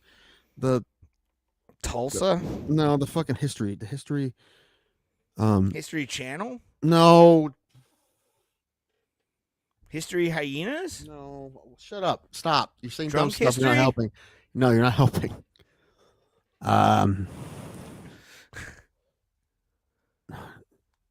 My brain's not working today. It hasn't worked in a while. I'm actually pretty concerned. That's fine. Oh, fuck. I almost had it. Hold on. Give us a It's called.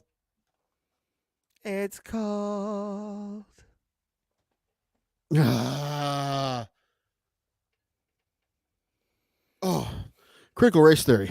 Oh, well. But people think it's something it's different than it is. I don't think it should be taught to. No public school. Ray, you probably think it's something that it's not. No public school in the United States is trying like college theory level of critical race theory. No, but they're trying to stop fit whitewash. They're trying. They still want an anti-white whitewash. That's all. By then giving a complete whitewashing to history. That's what critical race theory is. Critical theory in any form is basically the undoing of what's already known and lies about what it is. It's not exactly. What needs to happen is when I was in school, I remember the being questioned on a test, why was the Civil War fought, something like that, and the only answer that was that it was accepted was states' rights. Nothing else would have been accepted, other than states' rights. Which, like, I don't say this before, which technically isn't wrong, but it's like saying that that World War II was fought over ideological differences, which also technically isn't wrong, but you're kind of burying the fucking lead, right? So that's what I'm talking about. It's like that. No, I get you on that, and there's so much stuff I didn't learn, especially about slavery, that I didn't learn until after school. I didn't learn shit in history in school because everything was whitewashed. Yeah, I was amazed that they were actually. That's what I'm talking about. It took flogging Molly for me to find out that there were white slaves. Like, it really scared me to think that somebody would just, like, enslave white people horribly. And that was the English with... Didn't freak you out that people enslaved black people? No. I was already taught that. Like, my history history teacher... You're like, white people can't be enslaved? No. I watched the movie Glory. I've seen some what really went on, where like freed slaves / somewhat slaves were still whipped and shit, and like, it was But to know that like white slavery happened, Ray, you want to buy a cobalt mine? Yes, because I feel like we're gonna need it to sell to Elon Musk. Because they'll pay big time for it. It's one of those things, man. You know, if you had one, which I mean, it's not like something you can just own, but what's it hypothetically? You make, and that's Africans doing that to other Africans. No, but also, that's you know, the problem. It's just awful. Yeah, it's a fucking issue. Like, people think slavery ended, and it's still going on. No, it's just in different forms. And well, some of it's just straight up slavery, but yeah. I was about to say, there's still a lot of actual shit going on. But the Uyghurs and all them, you know, Uyghur Muslims. Well, I was going to say the Arab countries, slavery is alive and fucking well. And we're supposed to be saying, oh, they're being colonized, but yet there's fucking slavery going on at all fucking costs out there. This is what happens when our guests. This is what happens when our guests don't show up. Yeah, it talking happens. Out of our ass about world shit, and we probably wrong 90% of it. No. Well, again, this is the thing about Ray. He thinks he isn't, but he probably is. Like me, when I talk, I'm probably talking out of my ass. Like I'm well aware. But Ray, the dangerous thing about Ray is I am a straight white man. What I'm saying is right. That's Ray. Am I straight though? Yeah, you know what? Straight enough. You're not gay enough for you to use that as an excuse, or for you to call yourself. I mean, I haven't. Yeah, I've had my experiences. No, you're just a sex addict. You're not. You just have a problem. You're not actually gay. You just have a serious problem you need help with. Very much so. Yeah, that needs. Dude, I will say this. Have I had enough to drink to say this? No, I'm going to say it anyway. Go ahead. I love you. I'm not gay, but I was at the drive-thru at I think Taco Bell the other day, and there was this twink, as you call them. Oh, I was thinking, I'm like, I wrecked that kid. Like, it's like, I don't think I would, but I'm like, you know what? It has to be like those eyes looking up at you, like a doll's eyes. You know, the super feminine twink. You know, so like opens its jaw. The eyes go back in its head. And I have to be the boss, you know. But I'm like, not impossible. Not impossible. Probably not, but not impossible. That's hilarious. Especially not one that works at Taco Bell. You don't want that fucking mess, dude. Yeah, no, you don't know what there's been in or what's been in that person's That's skin. The first time I thought that too. There was a dude who did one of my tests at the hospital, and he was taking me to like, whatever. Oh, yeah. The X-ray machine. He's the little dude, and I'm like, dude, this guy. I'm not saying I will, but I'm like, if You I have to stop your hand from grabbing the junk. You have to turn the perv switch off. Oh, 2023. We can talk about these things, can't we? Well, it's man on man. It's not like it's woman on woman. You know, we can't say, I fine. want to grab those tits. Like, it's not. That's true. It's more accepted. It really shouldn't be. It should be bad either way. But yeah. It would be way more accepted. We'd get a female audience if we started talking about, like, the gay fantasies and shit. Hello, bro, plata. It wasn't a fantasy as much as I'm like, well, you know. Never say never. Good song. I like that song. Never say never. Yeah, I'm so pissed about this because I was excited for this. I get it. It's okay. He's probably busy. No. You have to forgive the man. What did you have for the last one? My last one. The question was, well, it was a fill in the blank. It was Jake Paul could never beat Sam Alvey, even if they gave Jake a blank.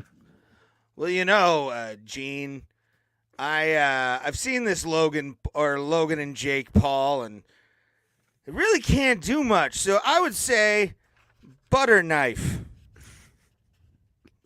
I went katana. The one that I like that you talked me into, which I did like, was Haunted House. I put Dana White. I put clowns. I was gonna put clowns, but I didn't know. I don't know either. I'm just guessing. I was gonna put clowns just to see if he had that phobia. And then there was one diamond blank. Mine was Cutter. Yeah, I changed mine too. Diamond Dallas Page. And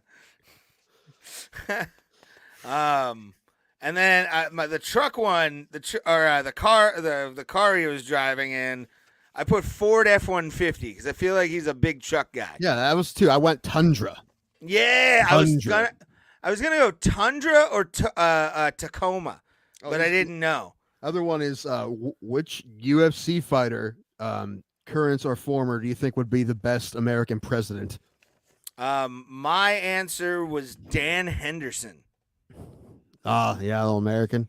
Yeah. I went with the guy I think he respects because he actually beat him. Sugar Rashad Evans.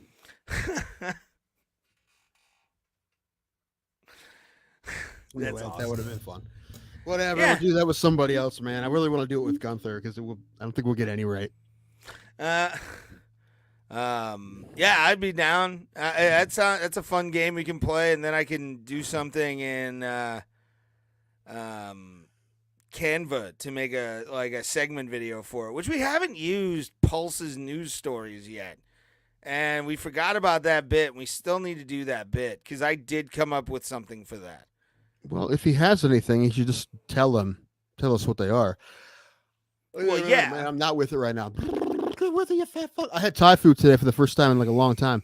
I haven't been to a Thai place in a long time. They weren't there in the summer because they were gone, so I haven't had it in a long time. I had pad Thai. It's fucking great. It's always good. That place is awesome. Best place in town, 100%. Is that the place that always says Pessy? Don't be a fucking racist, you dick. No, they don't even have Pessy. And then they say Pesci, and you're like, what? I don't want that. I want fucking Pesci. Get that out of here. Go. Oh, man. My cousin Vinny Cola. God damn it. I was going to say, fuck. I forget what his name was, and goddamn. There's a show on Peacock. I haven't watched it, but it's Pete Davidson. Yeah, I've seen a little bit of it. It's like pretty himself funny. From Bumkiss, I think it's called. Yeah, and, like, it's pretty funny. Joe Pesci plays his grandpa, I think. Yeah. It's a good show. It's a very good show. I want to do a show where I play a version of myself. That sounds fun to me. I don't know why. Like, it's not like anyone knows who I am, so it doesn't really matter, but I think it'd be fun to me. If I don't do the Mick Foley for the Halloween party, I got to brush off the old Lord Thoven cape. Yeah. Although that doesn't really fit anymore either. what was I gonna say? I did want to get your opinion on this. Let me. Where the fluke? The Saeed Nurmagomedov versus Gafarov fight. Did you watch that fight? I don't know. I didn't watch any of it. You didn't watch anything? I had a busy weekend, and football, and also I still did have time, but then I just didn't. I watched Bodies on Netflix. Never seen it. It's a new show. It just came out. It's pretty good. It's one of those like, what the fuck's going on? What the fuck's gets, it just keeps getting more confusing until they finally give you the answers, and you're like, okay, now I fucking get it. All right. One of those. But it's another one of those like fucking fucked up time travel, doesn't make any fucking sense shows. It's good though. I would recommend it. I did like it. I had to watch the whole thing all the way through because it was fucking needed the answer. I needed the fucking answer. So yeah. I did enjoy it. It was good. The concept is 4 detectives in 4 different periods of time: 1980, 1941, 2023, 2053. All find the same body, the exact same body. Yes. It's got probably a time travel aspect to it too, like a multiverse kind of traveling deal. Yeah, no, it gets more confusing until they get the answer. They're like, all right, now and it's fun, cool. It's cool. It's cool. Okay. Spin on it. I liked it. Check it out. Check it out. When I go back to Shauna's in like a month, so right now she's got some shit going on. And how's she doing, by the way? Good. And she's doing good. I saw her Friday. I was helping her friend move because her friend's moving to. You met her, Jess. She was one of the people tall one or the little one? Tall one. Okay. Yes. Yeah, she's moving to Tennessee, and I helped her pack her U-Haul. It's the first time I've technically driven. I backed up the U-Haul to her house. Isn't it crazy that you can just let people drive those? Like, I know they're automatic, but they're freaking huge. Yeah, those are wild, dude. You don't know how to use your mirrors. That's a fucked situation. You don't need any qualification to drive a U-Haul. You just rent one and drive it, and it's fucking. I mean, like I said, it's automatic, but it's bigger than most people have ever driven. So it's wacky. I haven't driven one either, but it's just the thought of a lot of people I know driving a U-Haul scares me. Yeah, I luckily with those, I drove one of them a few times for bedbug heat jobs, and man, those are fucking wild. So I get rid of the bed bugs. You just haul them all in a U-Haul and send them somewhere else. That would be nice. That would be awesome. Take them to the poor side of town, Ray. All right. East Cleveland, ho! Yep, going to the Christmas Story house. Did you see they sold that? They did? Yeah, it's under new ownership now. I didn't read the story, but like Fox 8 put a story up on it on Instagram, I think it was. Hopefully they don't do anything to it and just keep it the way shit is. You can't. I mean, you wouldn't buy the house if you didn't. I mean, I'm sure it costs a lot more than any other house in that neighborhood, so you would assume that they're going to keep it the way it is, and keep it open. Yeah, for sure, dude. To me, that house, you can't do anything to that house, at all. Like, you can't fucking do anything to that house in the slightest. That is a national institution. People travel to fucking see the Christmas Story house. Like, I really think they have to be disappointed, right? Like, it's the neighborhood it's in. We can't be in the right place, right? This can't be. Yeah, I would think, but you have to think about that it was a different time, even in like when that movie was made. Like, everybody lived in that area. Sure. Yeah, sure. Still. But Tim, I have to tell you something, dude. And I sent you this in Facebook, but I want to play this. It's political season, and one of my favorite things to do is watch political ads that show up, because sometimes they can be classics, utter bangers, as the kids say.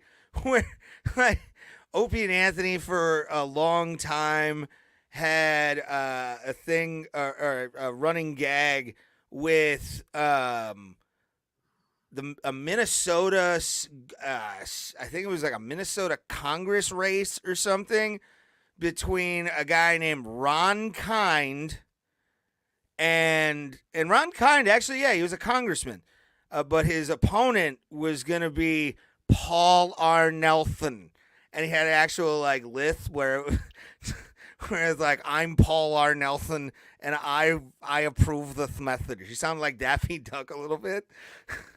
But what do you think they said about Ron Kind in the messaging? Do you know what the slogan was? Ron Kind for all mankind, something like that. No, it was Ron Kind is the wrong kind. Oh, the other way. Gotcha. Yeah, the other way. And they were like, he had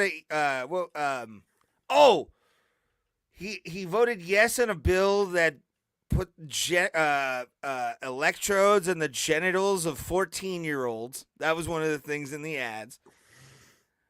Did he? Hold on. I don't know, to be honest with you. I don't care, and I don't want to see it.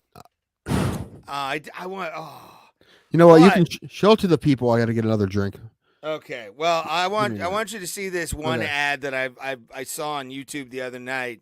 You have to see this, and it's a local race here for me up in where I live, and it's adorable. It's adorable. Okay. So go get your drink. Play it. Oh, no! I want you to go get a drink, because I want you to have because I want to go grab a beer myself before I play this. But go get a drink. I'll do the call to action, all that shit, and you can just go get your drink. Fine. I want you drunk. I want you like a good prom date, drunk. Okay. We appreciate everybody for being here on Bro Plata. We know you have other options in your live streaming day. We sadly do not have Sam Alvey on today. Probably busy. Always on the run is Sam Alvey, but we'll be glad to have him on any other time. But you get us now, and I have a fruit fly in here. I wish I could get rid of it. But yeah, this is Bro Plata. We are an MMA and comedy podcast. More MMA than I think comedy. But we're just two guys shooting the shit. You know what I'm saying? Pulse is not here today, or left early because he's got car issues and he's trying to get it fixed. So we're getting that going for him, and hopefully his car's back, and he will be back with us probably Thursday. If you are new to Bro Plata, do me a favor. Just do this. Just thumbs up. Hit that subscribe button. We appreciate anybody that wants to. About to show some stuff. Talk a little bit more about the main event of UFC 294. And I do want to talk about I gotta answer my mom on something. But we do appreciate anybody that watches this show, and would like to tell y'all that we think you're amazing, and we're happy to be here. And all praise to Maz. I'll be joining you guys in the Gummy Gang in a little while. After the show's over and Tim gets a dranky drink, we'll be good to go. We go. But yeah, we appreciate everybody for being on board. Please like, share, subscribe. Do that. And yeah. Waiting for Tim to get back so I can grab a beer, and then we can watch this political ad. Because this political ad's fucking adorable. Like, this ad is insane.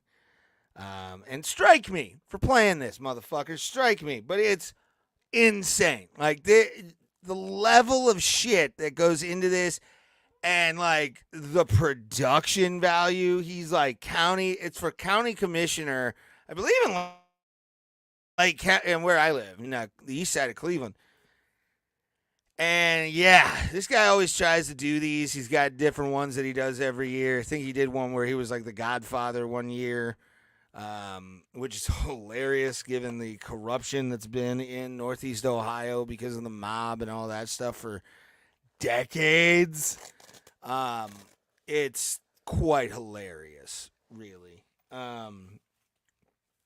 But yeah, man, you want to talk about a place that is just corrupt as shit. It's this part of the country. Just glad handing and money envelopes as far as the lake goes. You know what I'm saying? All the way up to Canada. But it's insane. If you ever get a chance, guys, watch any documentary on Cleveland crime. You'll be like, what the fuck? And our crime right now is high, but that's neither here nor there. But political ads are always my favorite, so I'm waiting for Tim to get here. I watched Renfield recently. Renfield's interesting. It's a good movie. I thought it was hilarious. It wasn't scary or anything. But Tim's back. And I'm going to go grab a drink, and I'll be right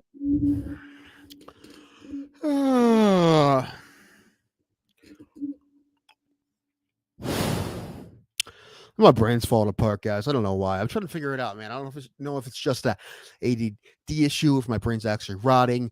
Very possibly. Maybe I'm not doing enough with it. That's probably true. Maybe I'm just paranoid. I'm going to explode anytime soon. It's very possible. I don't know. I do think I'm going to die every day. New thing today. I just started with, my feet are freaking cold, man. Feet are cold, bro. I feel like literally cold. I think it's just winter time. When it's cold, I always kind of forget.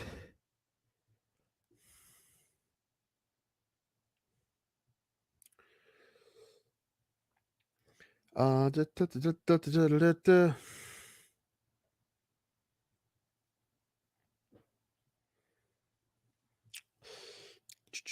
Alvey had a plane issue. His plane got delayed. According to Pulse, that's what's going on. So we'll ask him if he comes Saturday or Thursday, or we'll try something else. Because I definitely want Pulse to be here when he's here. So we'll do that. We'll have him back. It's just I figured it was something, something. But yeah, Sam Alvey had plane delayed, so shit happens. Woogan, what's up? What's up, brother? Not much, man. Waiting for Ray to get back. Talking about nothing. We're supposed to have Sam Alvey on today, but Sam had a issue with his plane, and it's okay. He'll be on another time, I'm sure. How you doing? I'm doing fine, man.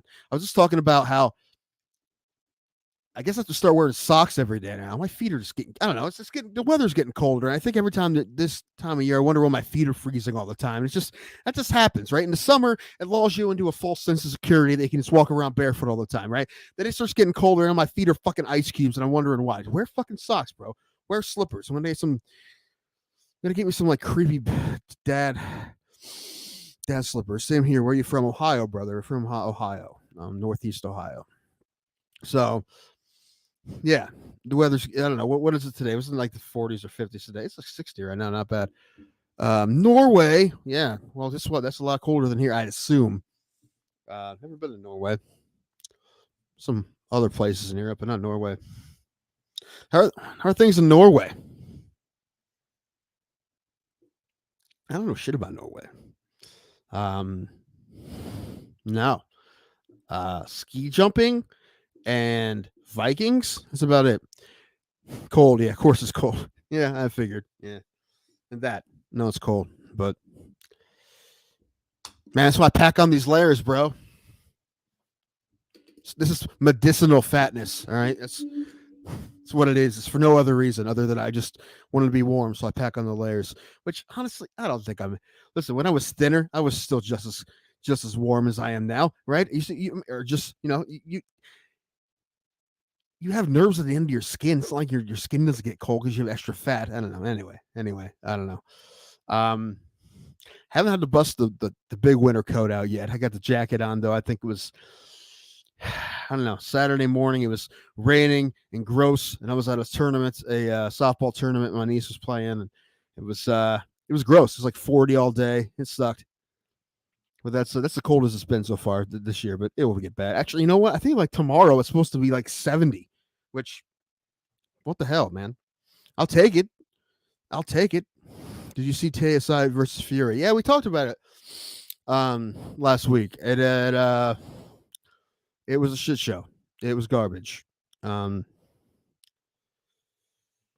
don't know, man. Those celebrity fights are so silly to me. I don't know. I mean, it's not. I don't know. People are paying money for them, though. I mean, here's the thing: if people keep paying money for them, which it seems like it's happening, they're going to keep happening. They're not going away, right? And apparently, they don't have to try too hard. Yeah. So I don't know. Listen, I love a good celebrity boxing too. Why not? Every once in a while, I'm not gonna lie and say I haven't wanted to see some of those fights. It's just I want to pay the money for them. Yeah, I don't know at this point. The fact that Tommy won twice over the celebrity boxers, KSI, Jake Paul, isn't that already happened? I thought or is that Logan Paul that fought KSI? I thought they both fought him, or did Paul fight his brother, his KSI's brother? No, I think it was Logan versus KSI. All right, because that's I think how Prime came worth about. It. That's not worth it. It's boring as fuck. Who cares about that? It was Logan, I believe. I'm not sure. Hi, Woogan. How are you? Make sure to follow us on Twitch and also Norway, fam. Yeah, dude. Welcome. In fact, we have we have a not much, man. Not much. Just hanging, getting stood up. We're about to watch Ohio political ads, so that should be fun. Do you guys have those over there, like before TV shows? Like, do you guys have like a block of time where, like, political appointees or people want to get elected to something, fucking do those ads? Because in America, they're fantastic. My favorite one, though, is this one. I saw this one last night. I sent this to Tim. Guarantee you he didn't watch it. I didn't watch it. Let me press this. Yeah, election ads. Yeah, talking about election ads, yeah. And like the attack ads and all that shit. Do you get fun attack ads like we do? I know you guys don't get you don't get pharmaceutical ads like we do. No, not at all. I think it's only us in New Zealand that it's legal to have pharmaceutical ads on television. Which would be great if they just stopped. Just seeing somebody fucking kayaking talking about herpes. Jesus Christ, Tim.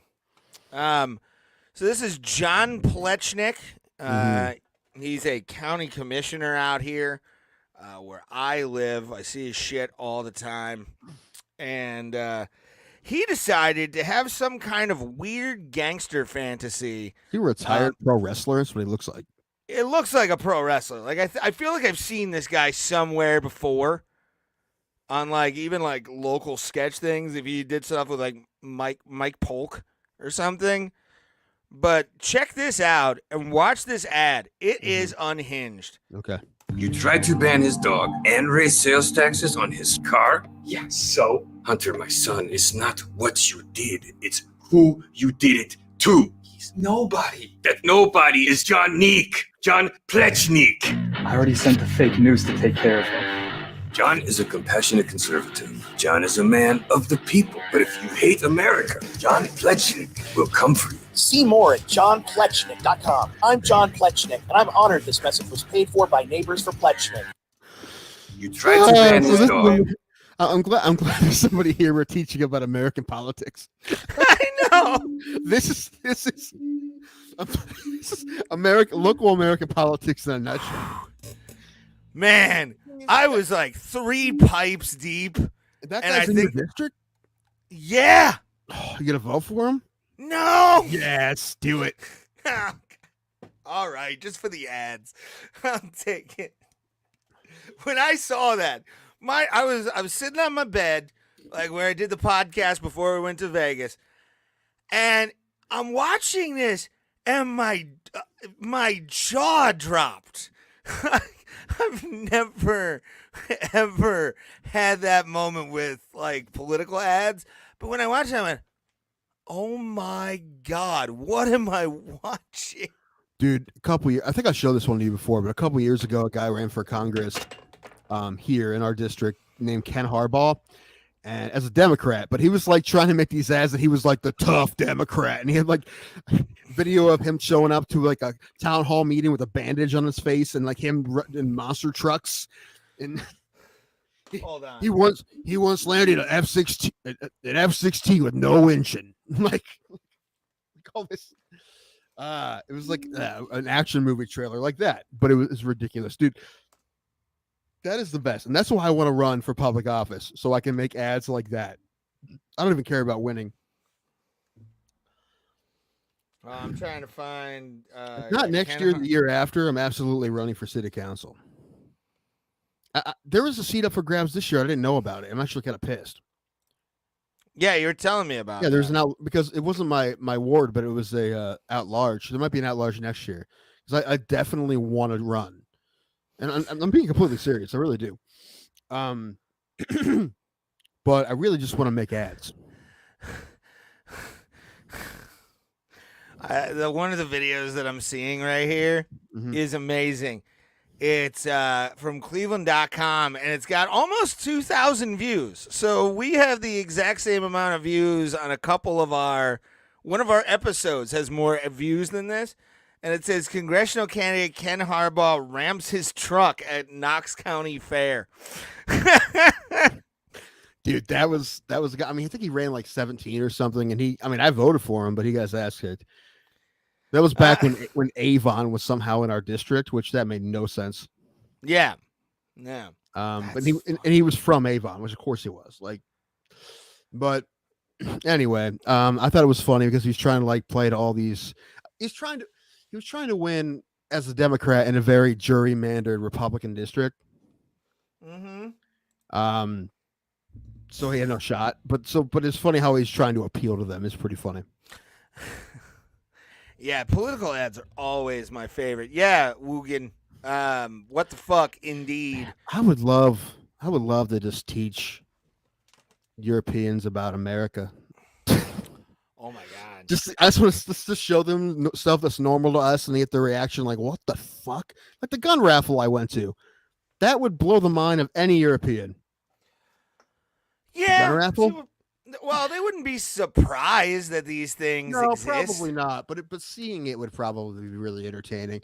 The first thing we did, 300 people in a room. First thing we did, as always, is before we started anything, we had to get up and do the Pledge of Allegiance. Yes. You know they still do that in schools? I didn't know that. Yeah. I thought they would probably get rid of it by now. No, keep that in there. Keep it in.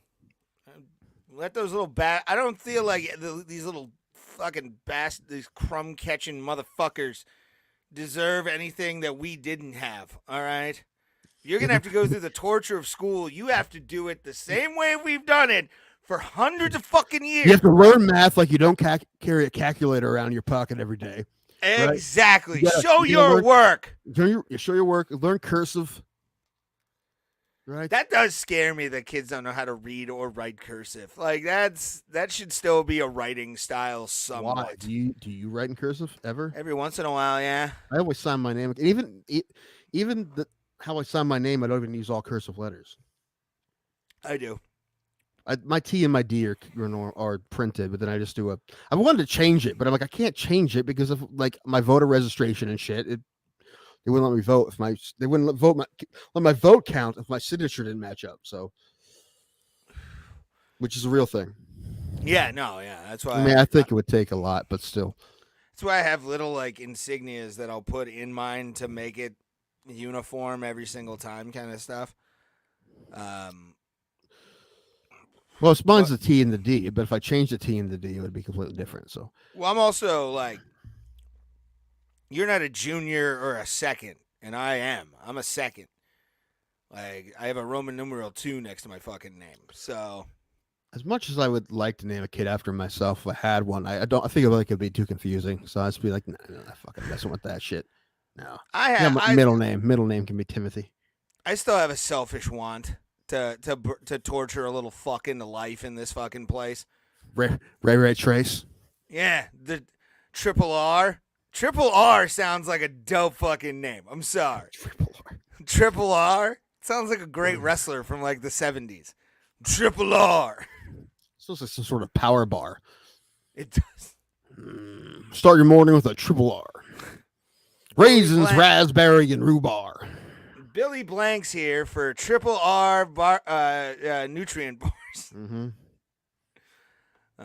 Billy Mays. But yeah, man, I don't know. I think I'd love to have a just at least one to me. Kid? Yeah. I want to have a child named Henry so I can call him Hank Danko. So I want to be Henry Otis Danko so I can call him Hanko Danko. Hanko Danko. Yeah, exactly. That's been a thing forever. I think Hank Danko, you wouldn't fuck with Hank Danko, dude. You don't fuck with Hank Danko. That's a strong name, Hank Danko, dude. Now batting number 14 for New Philadelphia High School. That's right. Hank Danko. That's a power hitter name if I ever heard one. It is. You roided that kid up early. You turned him into the experiment. This tournament Saturday that my niece was playing, it was Halloween, so some of the teams dressed up. Actually, one team was hilarious. They won today, in my opinion. They had brown T-shirts with like a white V, big V from like the shoulders to the bottom. Okay. And white pants. They were Oompa Loompas. And I thought that was great. That is clever. I thought it was great. But my niece's team had yellow shirts and they had different emojis on them. Nice. Everybody had a different, like a face emoji. Like I think my nieces had a normal smile and they had different face emojis. I was hoping she'd have the Danko dead stare on there. Just the 3 lines. but one girl had the shit emoji, and I could not stop laughing. There's just a girl in right field with a poop on her shirt. She wasn't second base. That would have fitted perfectly because it's a number 2. I get it. And on the back they all had like their nicknames or like whatever they call them. And that's cool. My niece, guess what her nickname was? Smiles. Her shirt just said Danko. Because that's just what they call her. Because like they call her Danko. Because everyone I've known with the name Danko, they've always, all my cousins, everybody, when growing up, just Danko. Forget about first names. Danko. My brother, me, Danko. It's just Danko. Because it's a fun name to say, apparently. The same thing's happening to her. She's just Danko. I've known you 10 years. I still like to like John, maybe I'll say Tim, but like to Shauna or anybody that I know, it's Danko. Like I don't call you anything else. Yeah, and I'm fine with that. I when I get older, I don't want any new. I don't really. It doesn't really bother me, but I do prefer Tim, but it doesn't bother me. There goes old man Danko. Tells you to get off his lawn all the time. Maybe. Like one time, like I met a girl and she knew me as Danko. She called me Danko. And we started dating, and I'm like, you got to call me Tim. Like we can't. You got to call me Tim. That's funny. That's weird. You don't call me by my last name. It's weird. Yeah, if a girl called me by like my fucking childhood nickname, I'd be okay with it. Because it's like something you call a bunch of Rays, which is Ray Ray. Oh yeah, Ray and the Dank. Ray and the Dank on 96.5 WQEF. The Queef, we're gonna play match game with Sam Alvey, everybody. Yeah, that sounds like a morning show gag. Are you drinking a White Claw? No, it's a Budweiser. Let me see it. Okay, I thought it was a White Claw. It was a glare. I saw a white can and a glare. Maz had something on the MMA Holes Twitter that kind of makes me giggle, which is, I guess Bud Light is making a comeback to the octagon. So now that's passed, yeah, because they've only had the Monster logo really. Oh, I had no idea. I wasn't paying attention. Listen, I go to that gun raffle and they have Bud Light, so they're probably not a big deal. Yeah, Apparently. that ship has sailed. Nobody gives a shit anymore. Like, I knew that wasn't going to be the thing. I should have bought futures in Budweiser. Pop back up, dude. There's no And way. short it and then make money off of the fucking returns. But I didn't. I didn't invest properly or SJW vest properly.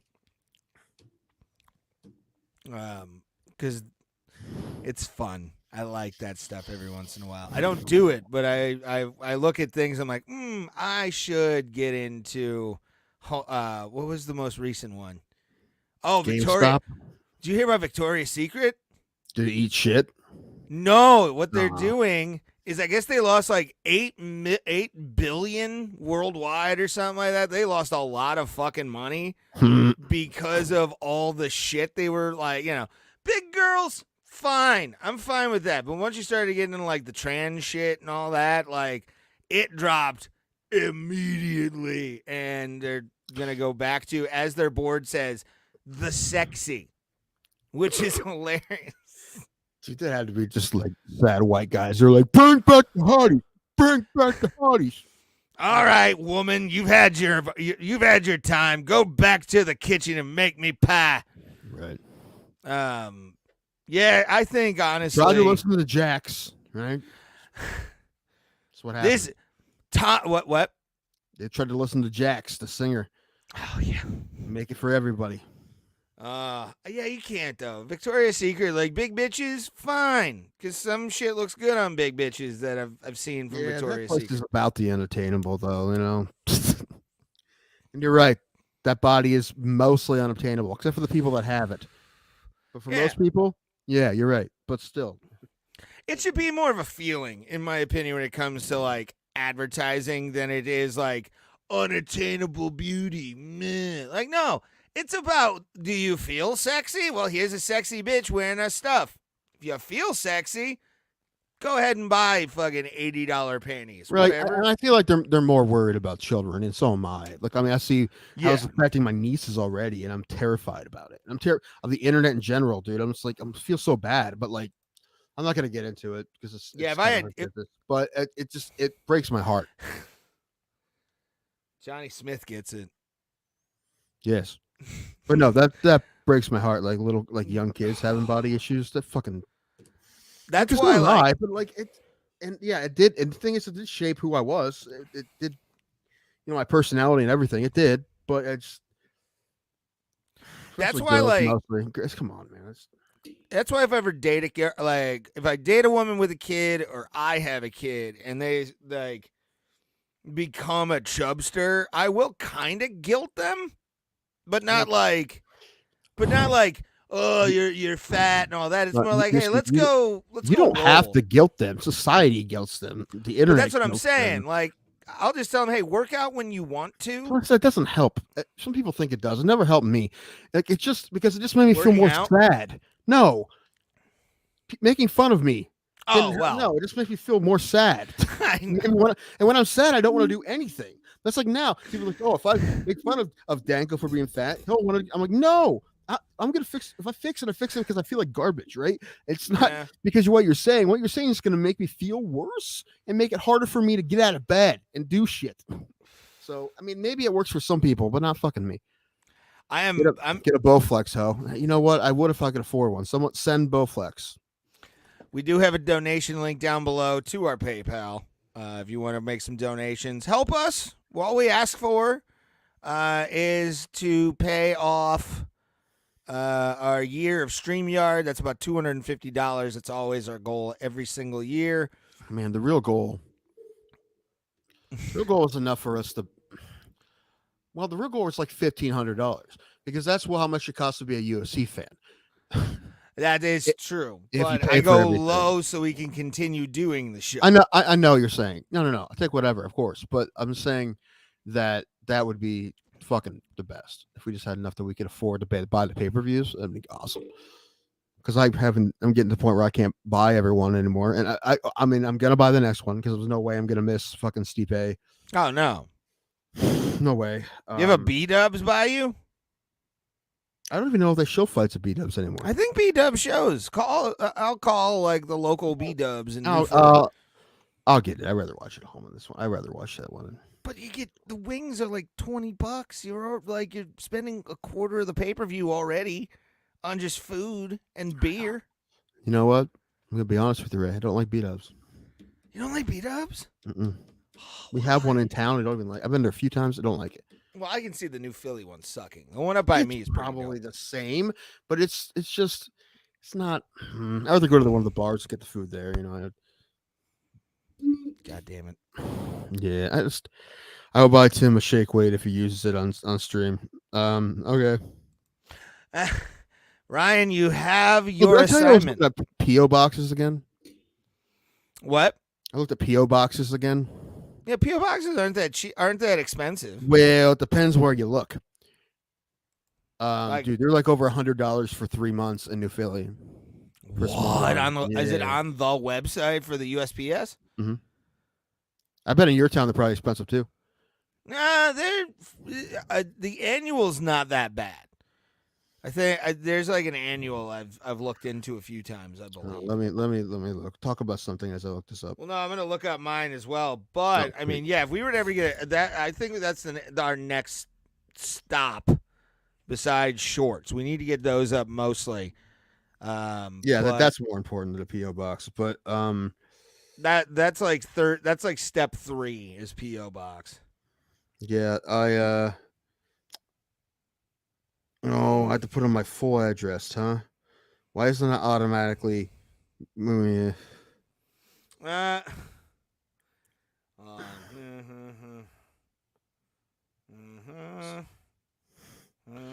Yes, I'm doing it. I'm looking for things. I don't blame you. Smallest one. 6 months, $100 for 6 months. It's not that bad. That's the smallest one. But, and this is what I was getting at. If I go to the tiny ass town next to me, Midvale, I can get $35 for 6 months. It's not that bad.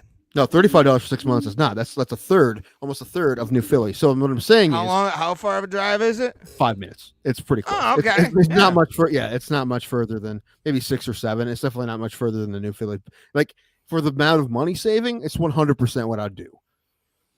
12 months. We'd be a Midvale address.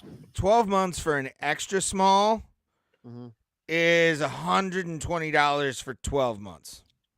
Yeah. See, Midvale. 36 for 3 months and then 60 for 6. So it's like $10 a month. Then it goes up a bit if it's the size too small. Yeah. And then 300 for 12 months, which for a medium, not that bad. It's 5.5 by 11. We won't so need it's not that medium. terrible. The thing is, you can send people things that are bigger than their box. They'll just keep it at the post office. Yeah. But Ryan, you now have to buy Tim a shake weight. Yeah. That's but no, I feel like because that's how close that is to my house and how much cheaper it is in Philly, 100% Midvale. Yeah. Why not? Have some fun. Midvale, Ohio address. We're officially a Midvale show, everybody. Hey, news from Midvale, Bobby Huggins. The Hugs, West Virginia's own. Huggy Bear. Unemployed that Huggy guy. Bear. I wonder where he lives. I wonder if he's living in town. So many backyard brawl basketball games I watched with Bobby Huggins as the coach of West Virginia against the University of Pittsburgh. Well, he was there all the time. I mean, he was a great. I mean, until he got let go, he was the most winning active coach. Yeah. And I think he's almost 70, so I feel like he's not going to probably take another job. But he may be in town. He may because most of his family lives here, and he has a house here, so he may be here right now. I don't know. We're gonna go find Bobby Huggins. Want to get Bobby Huggins on the show? You will go find him. I mean, I don't know what to ask him about. Well, dude, actually, that guy probably has a lot of wisdom about basketball, life, DUIs. Yeah, that'd be fun. So I'm glad Pat acknowledged it, by the way. Fired for a DUI. You know what? We probably could have asked him about it, but I didn't want to. But I feel like he would have answered the question. Well, that's why that's what I thought Pulse was going to ask him, because I'm like, he's like, I don't know if it's appropriate. I'm like, oh shit, he's going to ask him. But it's the only thing I could think of. But I let Maz. I kind of led the witness with Maz's comments on purpose because he was mentioned like, what about alcohol? And I'm like, should I? And I'm like, I can phrase this in a form. Dude, it happens. I'm just happy because, like I said, I read the article on here, and it sounds like lucky. It's very lucky no one got hurt. So, yeah, he'll probably have to do some. It's his third one. He might actually have to, do some time accounting for it. Nobody's gonna fuck with him though. No, and like I said, probably his local county, Well, county lockup's worse than like any kind of like penitentiary though. Yeah, I don't. The county jail for me is just down the road. It's it's probably fine. But I've never heard any bad stories about county. Not really. Some places it's wild from what I've heard. Although I do see people who get released and have a ride just be walking down my street. I don't know for sure, but you assume. Have I ever told you the time I took up Greyhound with a fucking convict? Like straight out of handcuffs, is still on his fucking uniform and shit. It was in Missouri. I was coming from Colorado to Cleveland. And I was in like Missouri or Kansas. Had a lot of corn, so I couldn't really tell. Wait, you came back from Colorado on a bus? Yeah. First time I was ever out there. When I lived out there, I flew out there like next day. So, because I had no other option. I had no other real option for fucking the one where I just left a production that was like a live stream. I feel like the chances of me on like a cross-country bus trip, the chances of me getting either horrific motion sickness and or horrific anxiety panic attacks, 100%. One of those. Those 100%. things that was always on my mind. Like I was always like, God damn, why can't I think I got shit stolen from me on my way back from Columbus, but I can't remember. Dude, on the way back from the gun raffle the other night, I was in back of my brother's where they have a Chevy Traverse. So I was in the middle, and my sister-in-law was driving it, and it's like windy roads, places she's never been before, and it was raining, and it was dark. She wasn't real happy. I got so motion sick. I thought I was gonna puke, dude. I don't get motion sickness. Like, I do. Like I learned young when I couldn't do certain carnival rides, and then mostly I just get it when I'm in like the back seats of cars on like windy roads. That was one of the worst. Another one was when I was with Sean Lynch and Silky when we went to one show in California, and I was in the back seat and I almost puked because we were just like the roads we were taking were just like this, and I'm like, guys, put a window down. Speaking, I gotta get a hold of Sean. Yeah, well, I'm submitting. I don't have a good video. I'm just gonna send him one of my YouTube videos. So old man. I have one that's current. I can cut certain jokes into like a 2-minute thing. I'll ask Sean if he wants me to submit. I will. But also, I just asked how much the submission fee was, just so it's going to cost a lot to get out there. I mean, you have to fly to San Francisco, and we have to rent a car. Like it's a whole thing. It's like $800 to get out there. That's with stops. Yeah, I know. It's like a day of traveling with stops. I really want to go though. I do too. It's Napa fucking Valley, kid. Dude, it'll be fun, man. And I mean, the thing is, I don't want. Plus, I have to find somewhere to stay. I don't want to be the one that Sean's probably gonna have probably tents in his yard, So like, I don't. I mean, if he's willing to, if he's willing to let me put a tent in his fucking yard, I will go homeless. Yeah. Like you can just play the Hair of the Dog song. I'm going hungry. I'm going to that fucking festival. Fuck yeah, baby. Yeah, with merch. I'll bring merch. I'll bring a Joe's Pizza and Titty Shack shirt just for it. I just want to. I'll ask him if he just wants me to fucking MC shows for him, dude. I'll just fucking host shows for him. I like hosting. Yeah, but I want to go. I want to be. He knows I'm decent at it. Lineup, dude. That'd be fun too. But I don't mind fucking hosting shows. Oh, more than anything, to do a one festival I'm pretty much done with festivals at this point. I just want to do sets and fucking, whatever. My thing, I've said it before, is I just want to do cool shit, Yeah. and that would count for sure. So. Oh yeah.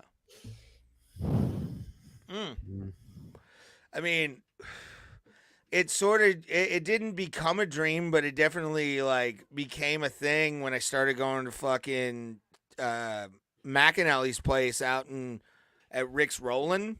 To be able to perform in Vegas and also do it next to the pawn shop from Pawn Stars is a badass fucking like combination, in my opinion. Because like I grew up watching that show, and to be able to perform in a place that's owned by the guy that owns the place is dope. That to me, that's awesome. Although that's part of my white trash bingo. So it's definitely the free space. What's the coolest thing you've done for stand up? I would say it's the performing in Vegas. Being Really? At that bar?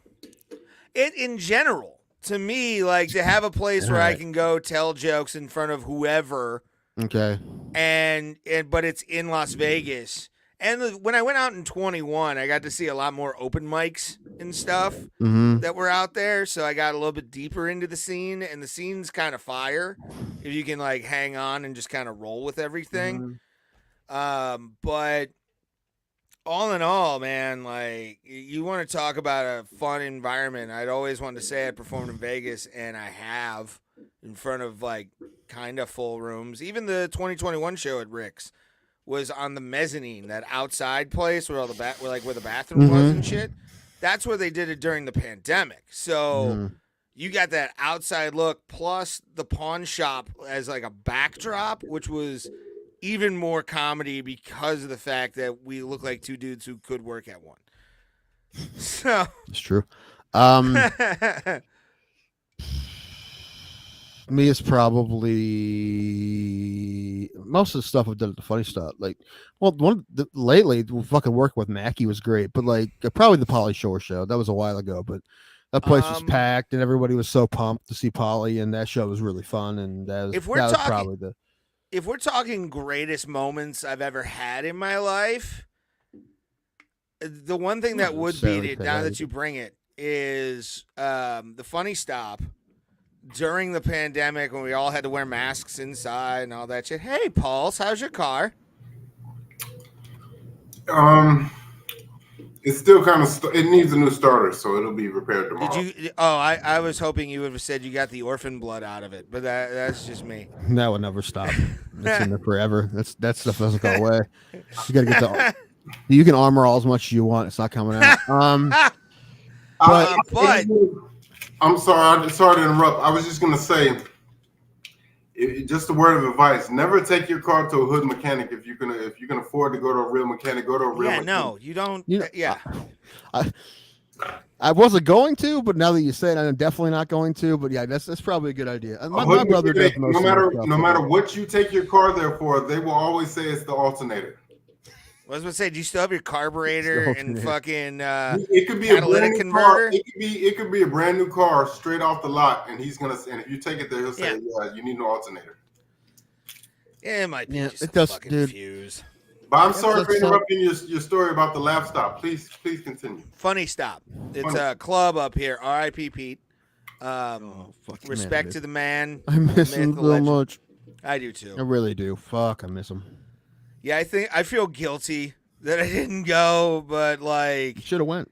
I know, but just shit kind of like I didn't want the energy I would have given off at it wouldn't have been good. Well, here, dude, no one gave up good energy. I mean, everyone was just trying to. I was like fuming mad. Like I would have not been a fun person to be around. Like high energy. Like I would have been very twitchy, and not fuck like off.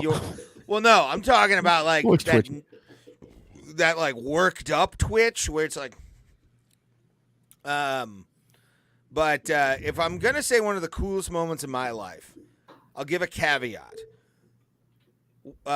There's 2 Comedy Central Presents specials that made me want to start doing stand-up. One was Mitch Hedberg, R.I.P. to the legend. His Comedy Central Presents probably the best written Comedy Central Presents ever. And it was already an album, so he just did an album basically in front of comedy for 30 minutes. And the other one was Pablo Francisco. No, that's right. You told me that. Now, I got a signed copy of one of his DVDs that he gave to me when I worked at the Improv. But here's the best part. He doesn't remember any of that because he was so coked up. This was cocaine Pablo days. That you could tell. Sober Pablo, though, came out and watched my set when LJ Payne was I believe he was the feature act for it. Can't remember the host's name, but Pablo, I got a big laugh, and Pablo came out, and I saw him sit in the back row of the Funny Stop. And when I saw that, I was like, oh my God, I'm a fucking legend. The Idol is fucking watching me do a set. I need to do better right now. And I did. I upped my game because he came out. And after the show, we were doing the fist bumps because it was still COVID. Mm-hmm. And Pablo walks right by me and was like, great set, man. I'm like, huh? Yeah, most people I've ran into, most people are pretty supportive, which is good for the most part. Especially the funny stuff, because I think a lot because of Pete. Pete didn't. If people were motherfuckers there, Pete wouldn't hire them again. So, and that happened a couple times. He wouldn't hire assholes, not many. So most of the people, there's a couple guys that were prima donnas, not many though. But and usually were people, not the funniest people. They were like that. But most of them were. Especially if you would ask, hey, we watched my set, they probably would. If they asked for notes, they would give them to you. It's because if everyone's been where we started out, where we are, everyone's been like that. So anyway, Paul, so what is wrong with your car? Do you know? Yeah, it needs a new starter. Oh, what do you drive? Lexus ES300. What? What year? Has it been around a while? 2008. Yeah, okay. Yeah, okay. But it's still a nice car though. So you probably had to have some bunch of stuff done over the years, right? 2008. Yeah. Well, I gotta say, they maintained pretty well for before, Yeah. But I actually have a question for you guys. Okay. Yeah. If you could go back and live your life all over again, starting at 10 years old with all the knowledge that you have now. Oh gosh, darn. You do it. What years we talking? He said 10 years old. You start back at 10 years old. At 10? But with all the knowledge that you have now, and you would be a child, but you have all the knowledge that you have now. Man, I'd have a hard time with my parents. I'll tell you what. I would too. The thing is, no, listen. I would also give them more breaks because I understand what being an adult is.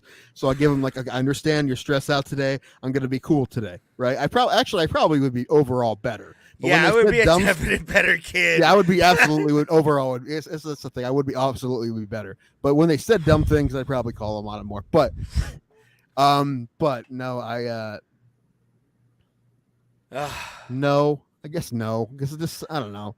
Here's the thing. I would do it over in a heartbeat. Maybe give it a go. And I would change a lot. I would change my work ethic. I developed a work ethic in my early 20s. There would be no way that you wouldn't become a millionaire, at least. With all the knowledge that you have now? I would have been a pro wrestler, kid. I would have been one of the best pro wrestling. Pro wrestling or MMA. I would have said no to my dad or defied my dad, who got really pissed at me for wanting to go to Griffinroll. I was gonna bike to Griffinroll because I lived probably 5 miles from there, and I could bike to Griffinroll in the what do you call that business park that it's in? And I probably would have taken boxing classes and some jiu-jitsu classes right out of high school. I would have gotten a job, done all that to pay to be able to do MMA.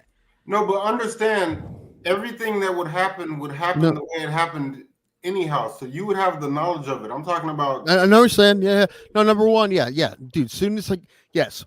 When I'm 18 years old and I got money for graduation, it would go.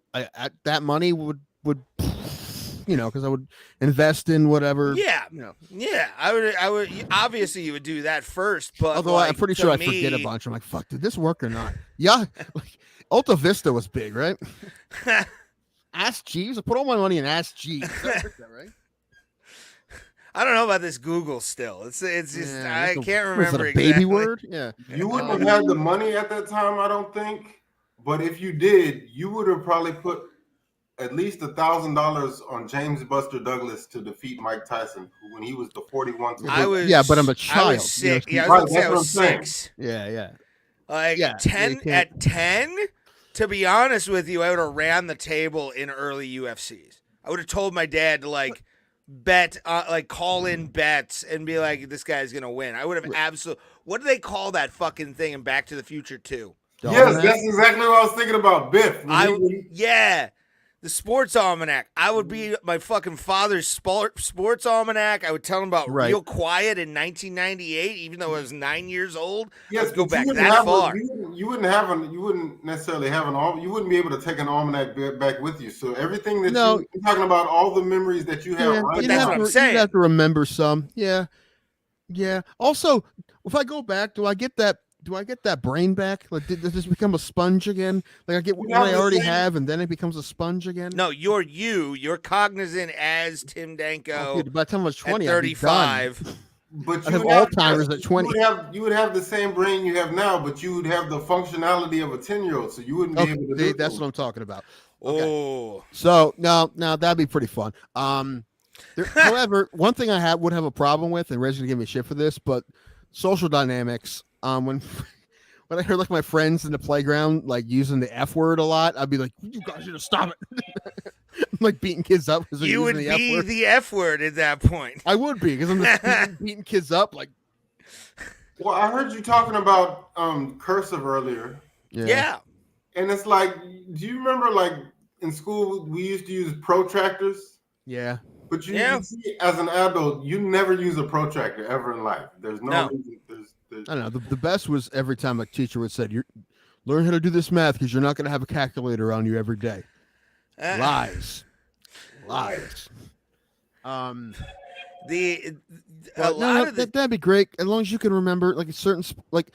I wouldn't make any money until I was at least 18 or then 21, where I can actually 21. I probably move to Vegas is what I would do, and then sports gamble till I made some money, and then I would have been. As far as working, it would just be investing in gambling, sure. But also, I would have been high school. I would have been one of the first investors in this company called Amazon. When everybody told him he was crazy, like nobody's gonna. No, this isn't about to blow up. This shipping shit. I would have been. Me too. Also, I think I would have. I was a fat kid, but I would have cleaned up in high school. I feel like if I could do it over again. Oh yeah. That's what I'm talking about. Like the work ethic I had when I was maybe not grades though, because I probably didn't give less of a fuck about grades. Grades too. You would have all the knowledge you have now, so you would have all. I still do shitting in school. You put me in high school right now, I'd be garbage. Did you have in your schools IEPs, those integrated education programs? We didn't. I don't know what you're talking about. They're basically like, you ever go past a classroom that was like 4 kids in it and a teacher reading a book? Yeah. Special class. Kinda, yeah. We had the slow kids, and then we had like the criminal kids who couldn't really do math. Those. Yeah, we had special class, and then we had the AP. I'll never forget when they had the AP, the advanced kids. They actually came to all the classrooms. And it was so fucked up because they selected all the smart kids. They're like, you're AP, you're AP. And it made everybody else who wasn't selected feel like shit. Like, that was called fucking the American education system in the 2000s. I mean, yeah. And I mean, we all knew that they there was this one, I'll say it. Her name was April Ng. She was Asian. Okay. And she was smart as shit. And we just knew she was going to be an AP. Pre-AP, and sure enough, they selected her. Fuck yeah. Yeah, I remember she scored like a 1560 on her SAT. She's probably she's probably a doctor now or something. Dude, that's what my cousin just got. Like a 1560. Yeah. She works at what's the one hospital down there? Houston. She's gonna be able to go to any. Oh, you know what I found out though? It's interesting because we're like, oh, she's gonna be able to go with her credentials and her grades and her SAT score. She's gonna be able to go. She's a senior this year. She's gonna be able to go any school she wants to. But then it's like, well, yeah. I mean, it would be easier if she was a minority. I can get her a couple of recommendation letters. She is a minority. I'm like, but you know, I found out if you're half white, they count you as white now. Yeah, I didn't know that. Yeah, there is no one drop anymore. Yeah, her mother was born in the Philippines, but they would consider her Caucasian. That's hilarious. So wait a minute, the whiteness overrides? I guess dominant race, brother. Apparently. Oh God, Tim. You know what, Tim? Wait, that was a joke. I cannot. As principal, I cannot have that on this show. How dare you? How? Absolutely. All right, I'll bring them back on. Clearly a joke. And see, I told you I would set you up before I'd fucking do it. Anyway, but no, I'm just saying how ridiculous that is. Right? I didn't know that because when I heard like it would be easier for her to get into some of these big Ivy League schools if she was a minority. I'm like, she is a fucking. Her mother was born in the Philippines. What are you talking about? They're like, no, they don't count that anymore. I'm like, you're kidding me. I saw a thing on, I think it was Dr. But I think Phil she'll still get in with Candace Owens on it. Mm-hmm. Oh, geez, okay. And like she immediately looked at this black professor. She should be considered white. Candace Owens. I cannot. You said it. Like you remember the race draft on Dave Chappelle? Yes. She would be Candace Owens to the whites. Absolutely. She would be y'all's number one pick. We'd accept the trade. That's the funny part. You can have Miss Irrelevant, dude. Oh no, she goes. No. Here's the thing. She goes at least because I think whites we'd be able to trade up to get at least 15 picks in the first round. I don't know why, but like we seem to always like underhandedly make deals to like have it in our favor too much. The funny thing, Tiger Woods would be the first pick for the like no matter what. No, we'd have to keep him. Yeah, that would be a black pick. I think that's number two. That's why I've deliberated with my constituents. We will trade you Candace Owens for Platinum Mike Perry. We'll trade. Wow, I don't know. That's actually a really great trade if you look at the stats. If you look at the stats of both, brain power's kind of low, but they're willing to fight. Who do you want for Consolisa? Condoleezza Rice. By the way, we drafted Derek Jeter. He was our first pick. We picked Jeter, first pick. We never claimed him anyhow. We never. we have most of the. I always thought he was Hispanic, part Hispanic. It never dawned on me until I saw. You have all the basketball players. We have all the baseball players. So it's like. You have Curry, you have Thompson. You know. We're not giving Klay Thompson, but we have Trace Thompson. We're not giving up Steph Curry. We're not giving up what's his name, the quarterback for the Chiefs. Birdman. Yeah, Birdman's a hard line from the Miami Heat years. Birdman is not to be touched. That is a restricted free agent. Okay, that is. We get first dibs to give him contract. All right. That's too bad because we want Chris Anderson. Yeah, he's there. No, you can't have Birdman. You can't have Birdman. No, you can't have Birdman. He's ours. I'm sorry. It's his. Listen, we'll give you Brian Scalabrine. You want Brian Scalabrine? You want Mark Price from the early '90s Cavs? Yeah, I love these videos of Brian Scalabrine, like just beating up dudes who like one-on-one who talk shit at him. Because people don't realize how good at basketball the worst player in the NBA is. You imagine he is fucking unreal. Like, the worst player in the NBA is amazing at basketball. Are you kidding me? There's a reason he played in the league so long. And there's one other one that we need to put our franchise. This is our franchise tag. This is who I'm giving to. Tom Brady. Please don't say John Cena. We don't want him either. The doctor from And One. Oh, the professor. Professor from And One is ours, and we're putting a franchise tag on him. Oh man, that's smart. we definitely would scoop him up. No, you can't have him, dude. Just Grayson is ours. His name's Grayson. You can't have him. You can't have a guy named Grayson. Who's that good at basketball? Come on.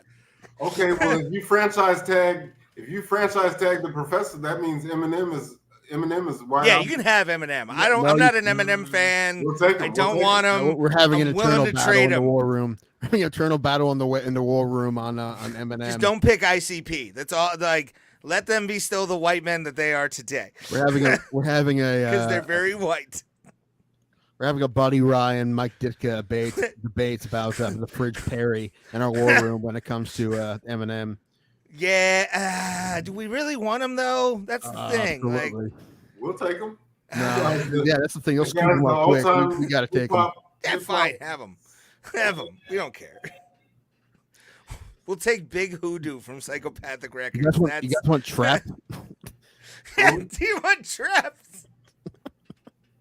Who's that? There's that band. They had that song. Headstrong. We talked about it last week. Heads- didn't we? yeah, Oh, Headstrong. Trapped. Will take Trapped. you Yeah, on. Headstrong. I'll take you. Okay. You can have Headstrong. You can have Trapped. You can have Trapped if we could have if we could have Living Color. Oh hell no. Yeah, no. Dude, no, I To love be the honest Color, with you, that one's How about- that How about white Blessed people Union take a of lot. Souls? I feel like them being the top of the black rock of all time. Fine. That We one draft- we can let go. Third round pick. We draft Blessed Union of Souls. We will give you. That's me for me. They're playing the Pack next month.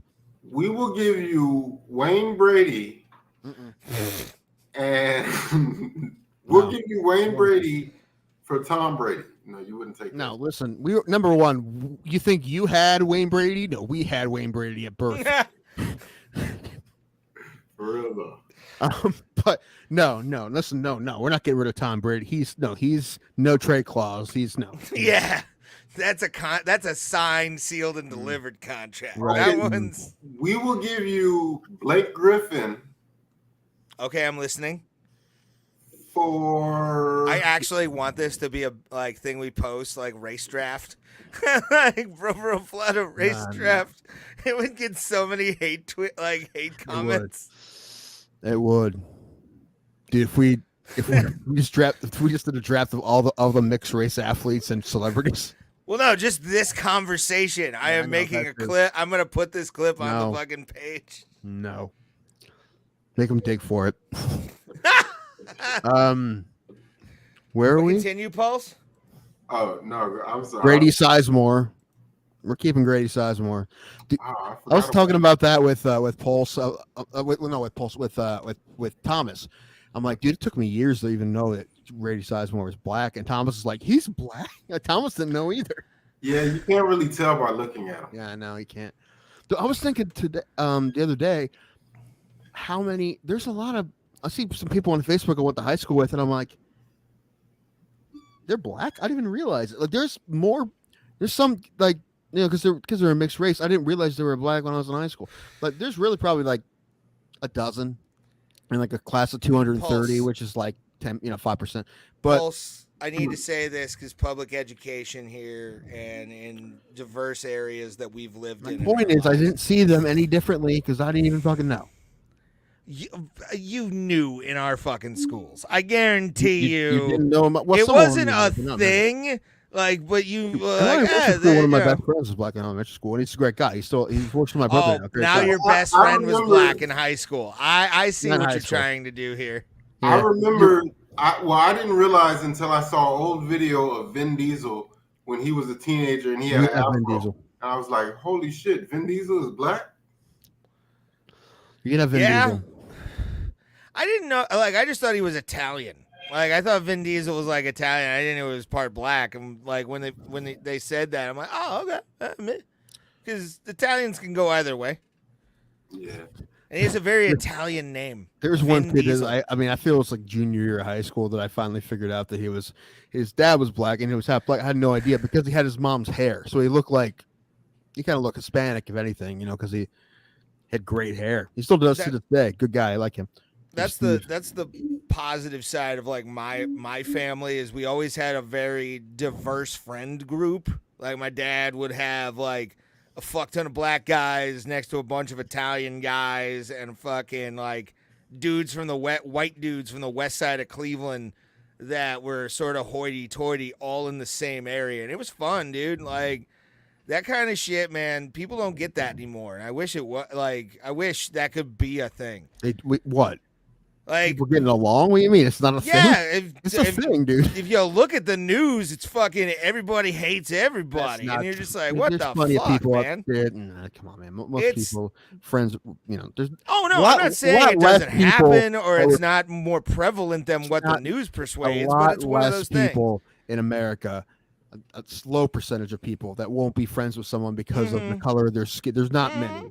They exist. Of course, they exist. Yeah, I would say it's like a pretty low 1% of the population. I'd say probably. Yeah. Yeah, it's low. Yeah, but it exists. You remember where you were at the first time you realized that The Rock was black? You seen his dad? I always thought he was black because of the Nation of Domination fucking thing. Like I thought and obviously his father is who he is. Right, you've seen his father. I saw a great. I was gonna send it to Ray. I didn't. I should have. Because I don't know who. It was a comedian, short on Facebook or Reel, and he did a great bit about The Rock. It was hilarious. Fuck. I love The Rock. He's talking about like, you think Dwayne Johnson's not a great actor? Do you remember what he used to do? It was pretty funny. He is. Call him The Rock. I think legitimately a 30-minute improvised monologue on live television.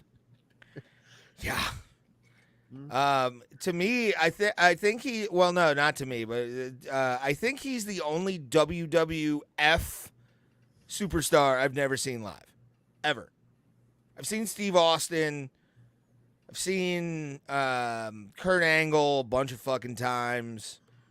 Like the Attitude Era guys. I think The Rock is the only guy where if he came out of that fucking thing, I wouldn't man cry. Like we've all man cried. Pulse, you probably did for when the Astros cheated to win the series in 2017.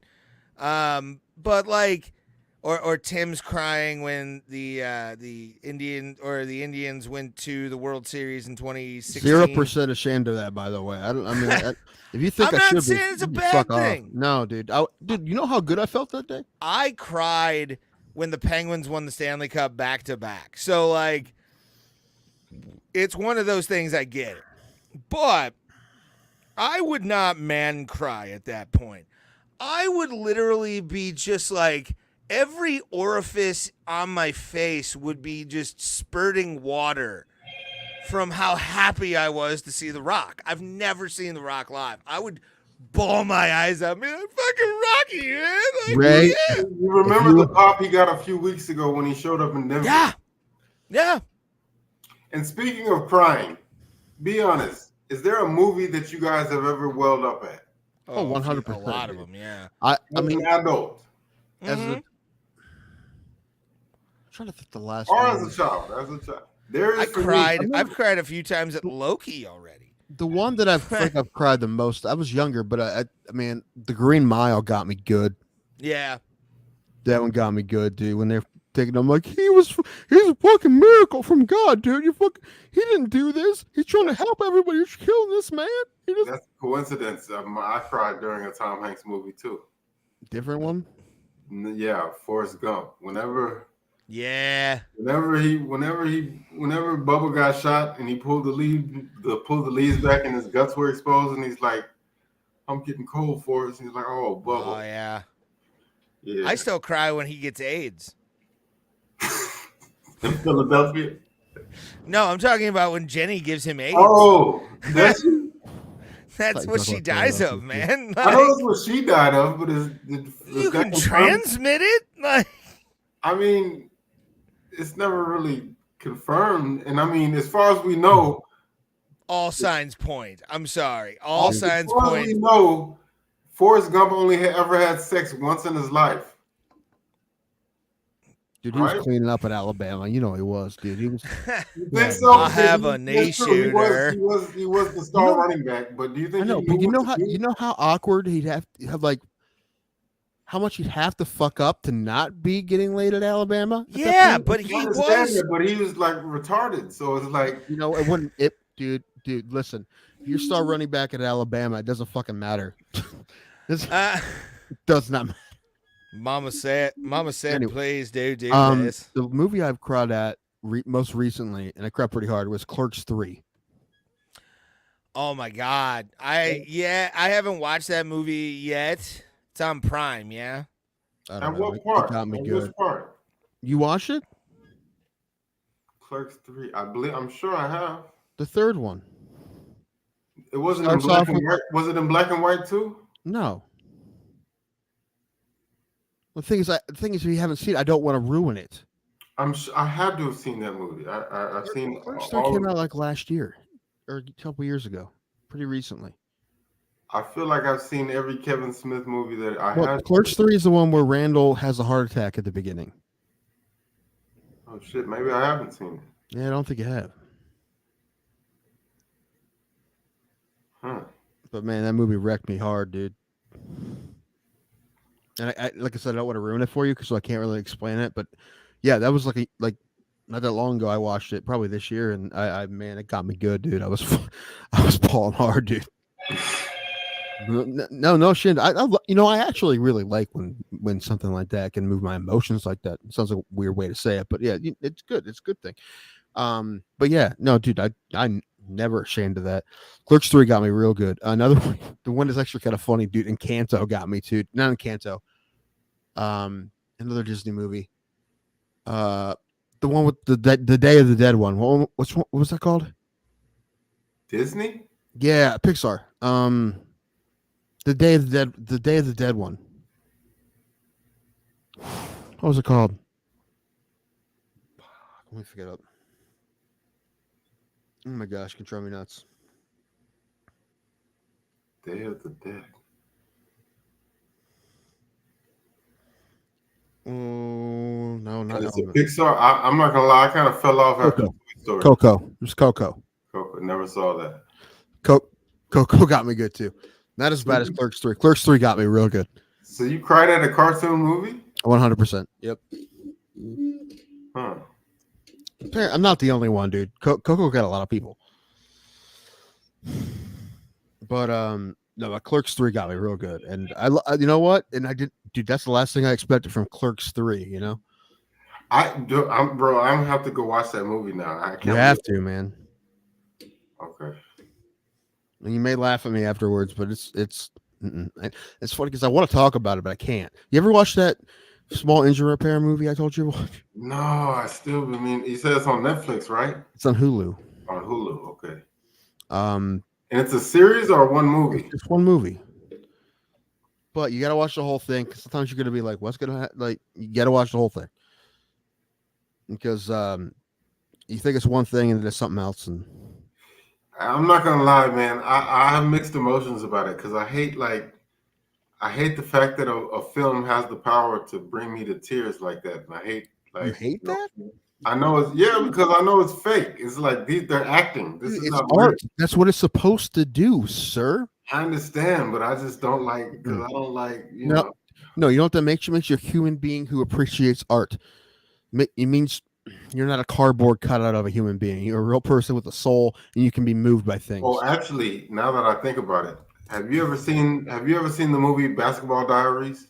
Yes, rough movie, good movie. Man, good movie. bro, the scene when he's dope sick and his mom's at the door and she's begging her for some money for some heroin, and she's like, no, she's turning him away, and you just see her fall to the floor with the money in her hand. Why would you feel negatively about the way the movies moving your emotions like that? Because this is what art's supposed to do, Pauls. I guess, but it's because in my head I'm like, also, how impressive is it?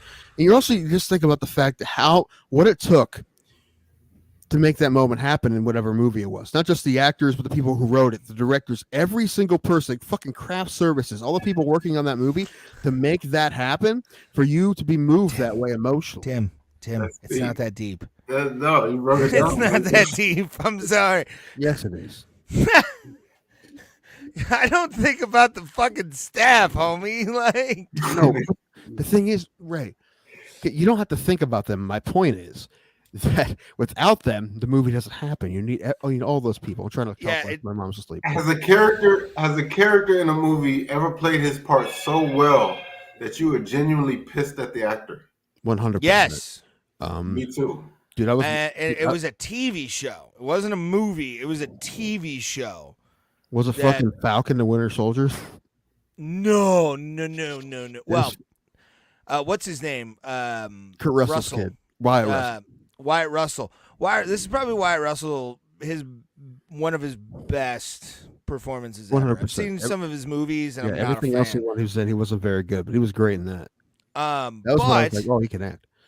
The one that always makes me just like, fuck you. Why do I like you? Like, it's more of a why do I fucking like you and I'm feeling for you even though you're just a piece of shit, is Vern Schillinger from Oz, the white supremacist Nazi fucking leader.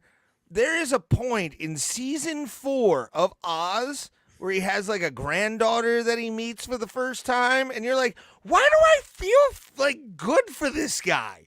Like, fuck you, J.K. Simmons. How dare you make me like this fucking character? How impressive is that, though? Especially like when you can, all right, a piece of shit character like becomes relatable, and you're like, he tattoos fucking what was the brother's name from Weird Science? Anthony Michael Hall. No. That was Wayne and Wyatt or Bill Paxton. Bill Paxton. Chet from fucking the U.S. Do you guys remember the USA version of Weird Science? No. Yeah. You do? Yeah, with the hot blonde that wasn't fucking a brunette? Like, why the fuck did that exist? Had to be terrible. But the brother, the guy who played Chet in the USA thing, I fucking forget his name. He plays like a prison prag. And like Vern Schillinger, J.K. Simmons' character, burns with a pen a swastika into his ass in the first fucking like episode ever. And then season 4, you're feeling for him because he has a granddaughter. You're like, fuck you, dude. Eat my ass. It's impressive what it is. Art's crazy, man. Super impressive. Don't get me wrong, but I get mad anytime I think about that moment during the pandemic when I'm watching a marathon of Oz. Well, mine is, we've actually spoke about it on the show. To this day, I get extremely triggered when I watch the movie Blow. Oh yeah, the mother. Mom calls the police. I'm like, you fucking trifling whore. That's your son. That's your fucking son. He came out. I had no other choice, Henry. No other choice. Yeah, you did. Yeah. I just want to strangle that bitch. Like, why would you do that? Why on earth would you do that? Oh, it's the worst. Yeah. That's the same thing about the wife from Breaking Bad. Like, she does such a good job playing it. Like a mom. But the thing, so much that if you meet those people in person, the first thing you'd be like, nice to meet you, right? And then you realize they're probably a good person. You're like, okay, it's their job, you weirdo, you know. See, that's where me and Pulse kind of benefit from like watching wrestling and shit. Is we were able to decipher like characters from the real human early. I think that's something a lot of people where they're like, where somebody, you always hear that story of soap opera characters when they're out in the wild, just among civilians. And it'd be like, how could you fucking slap Christine last week, you piece of shit? Like, calm down, lady. I'm a real person. Like, I watched. You said it earlier, Tim. They played their parts so well. Oh yeah, like, That's just them being good at what they're doing. Yeah, they're great at it. I just watched the Hot Ones with Mick Foley last night. Oh, so good. I listened to it at work. That dude is such a sweetheart. He really is. I want to get McFoley on this show. I had a chance, but I couldn't make it happen years ago. It was for a Christmas book he was making. He's just the fucking sweetheart, and he has the best stories, and he just, it's hard not to fucking like that guy. And like I said, again, and it's slowly happening. Me becoming a wrestling fan is slowly happening, unfortunately. Like, Again, I don't think it'll ever get to the point. It won't. I don't think it'll ever get to the point where me like watching modern day wrestling and being. I don't want you to. I want all classic with you. I want to corrupt you. And even the matches sometimes are not really that interesting, but the stories are amazing, and I like that. You just said it. Like, out of all, because there's always been beefs in the locker room, but Mick Foley is the guy who is genuinely universally loved by every. You will not find one person in that business who ever had anything bad to say about Mick Foley. They asked his last question. They asked him was like, "How do you want to be remembered in wrestling?" And he says, "I want to be remembered, or in life. He just want to be remembered for the way I treated people." That's what he said. Not like all the way he wrestled or anything like that. He said, "I want to be remembered for the way I treated people." They had the Montreal Screwjob episode of Dark Side of the, or I think of Dark Side of the Ring. They did a Montreal Screwjob. I got recently. I got in this argument with somebody about that. Like they, because I said for years, for people who do not know, everything that you see in wrestling is a work, basically everything. And I was trying to explain to this guy that was a work, and that Brett absolutely knew that they were going to take the belt off of him that night. He didn't though. He did. He absolutely did not.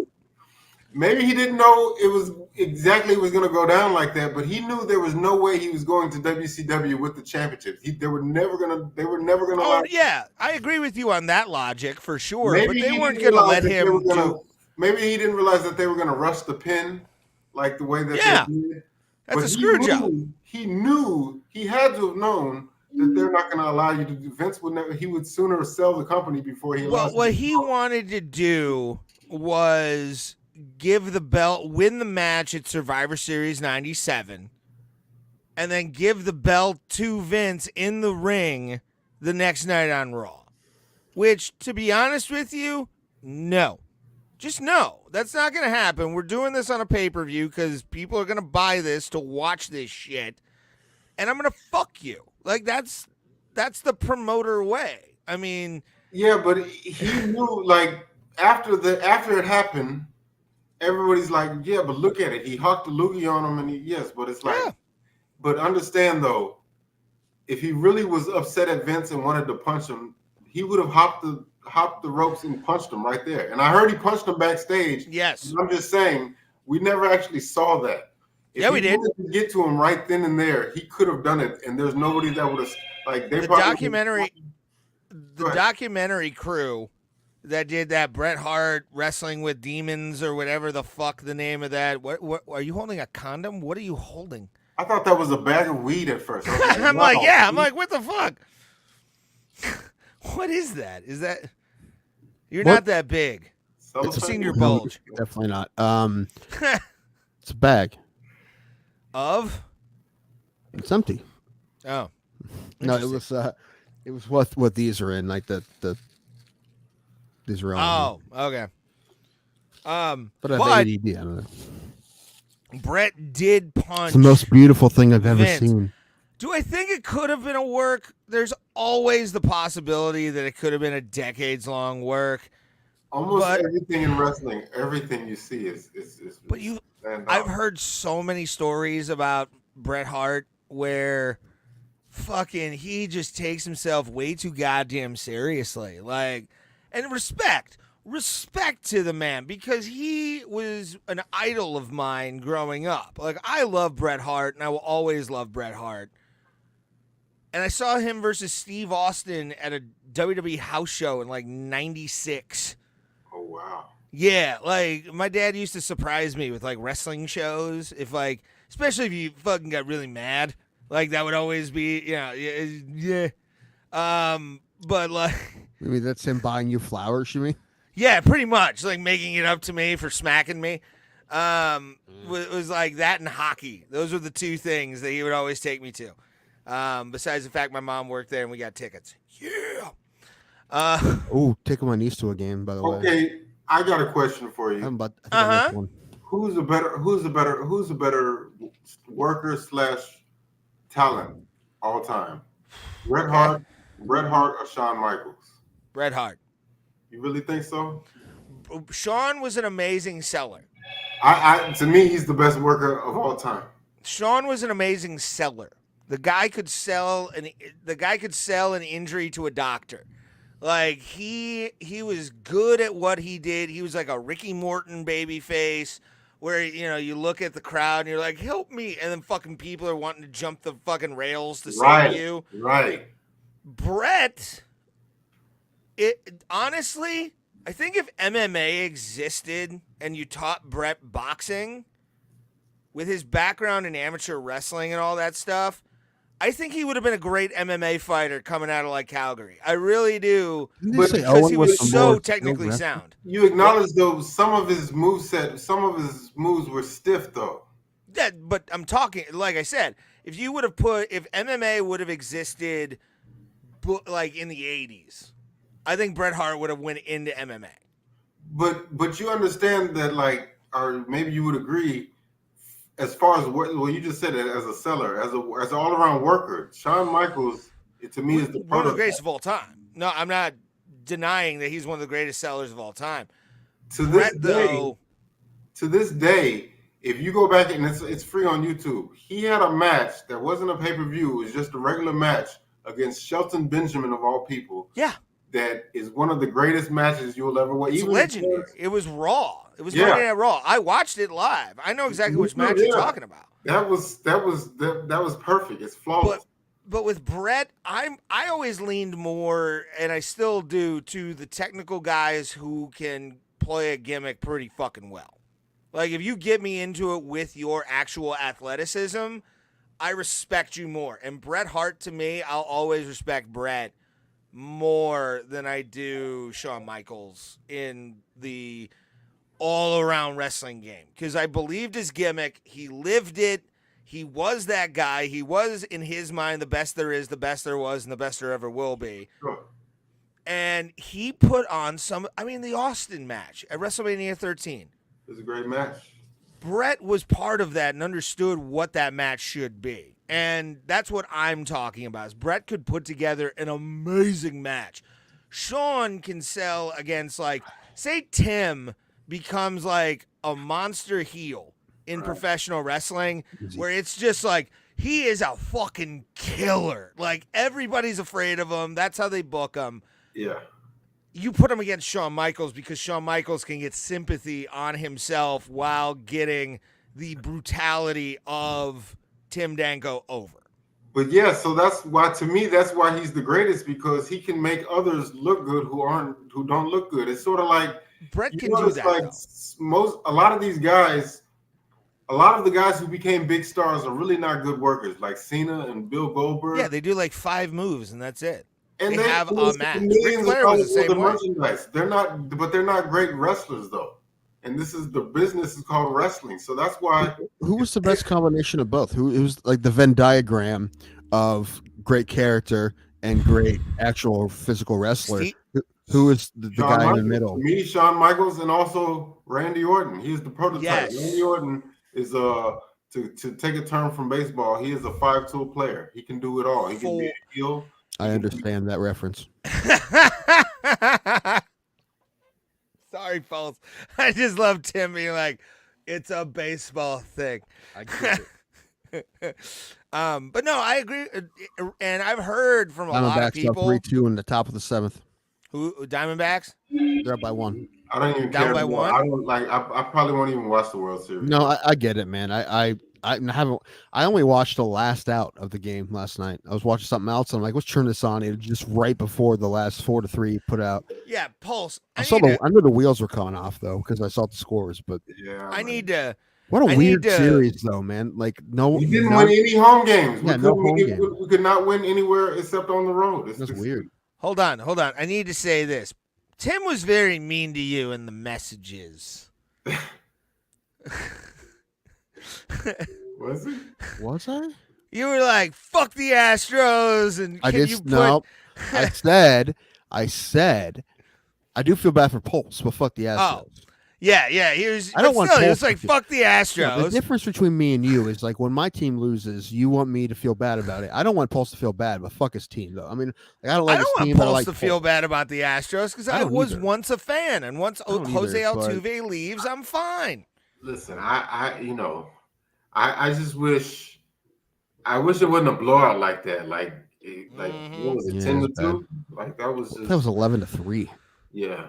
I wish they kept it a little bit closer, but I could tell by like the top of the sixth, I was like, yes, this is over.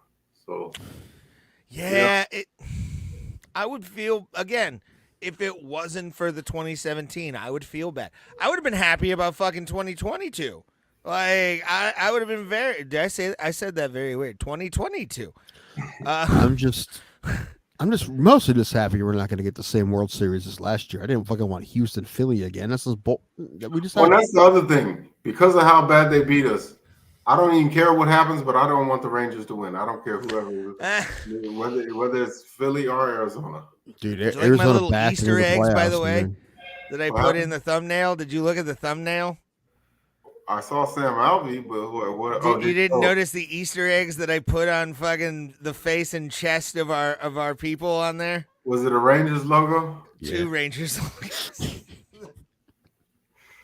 The old school actual state of Texas that like had the baseball, the one I actually do like. I think that's one of the better logos in MLB history.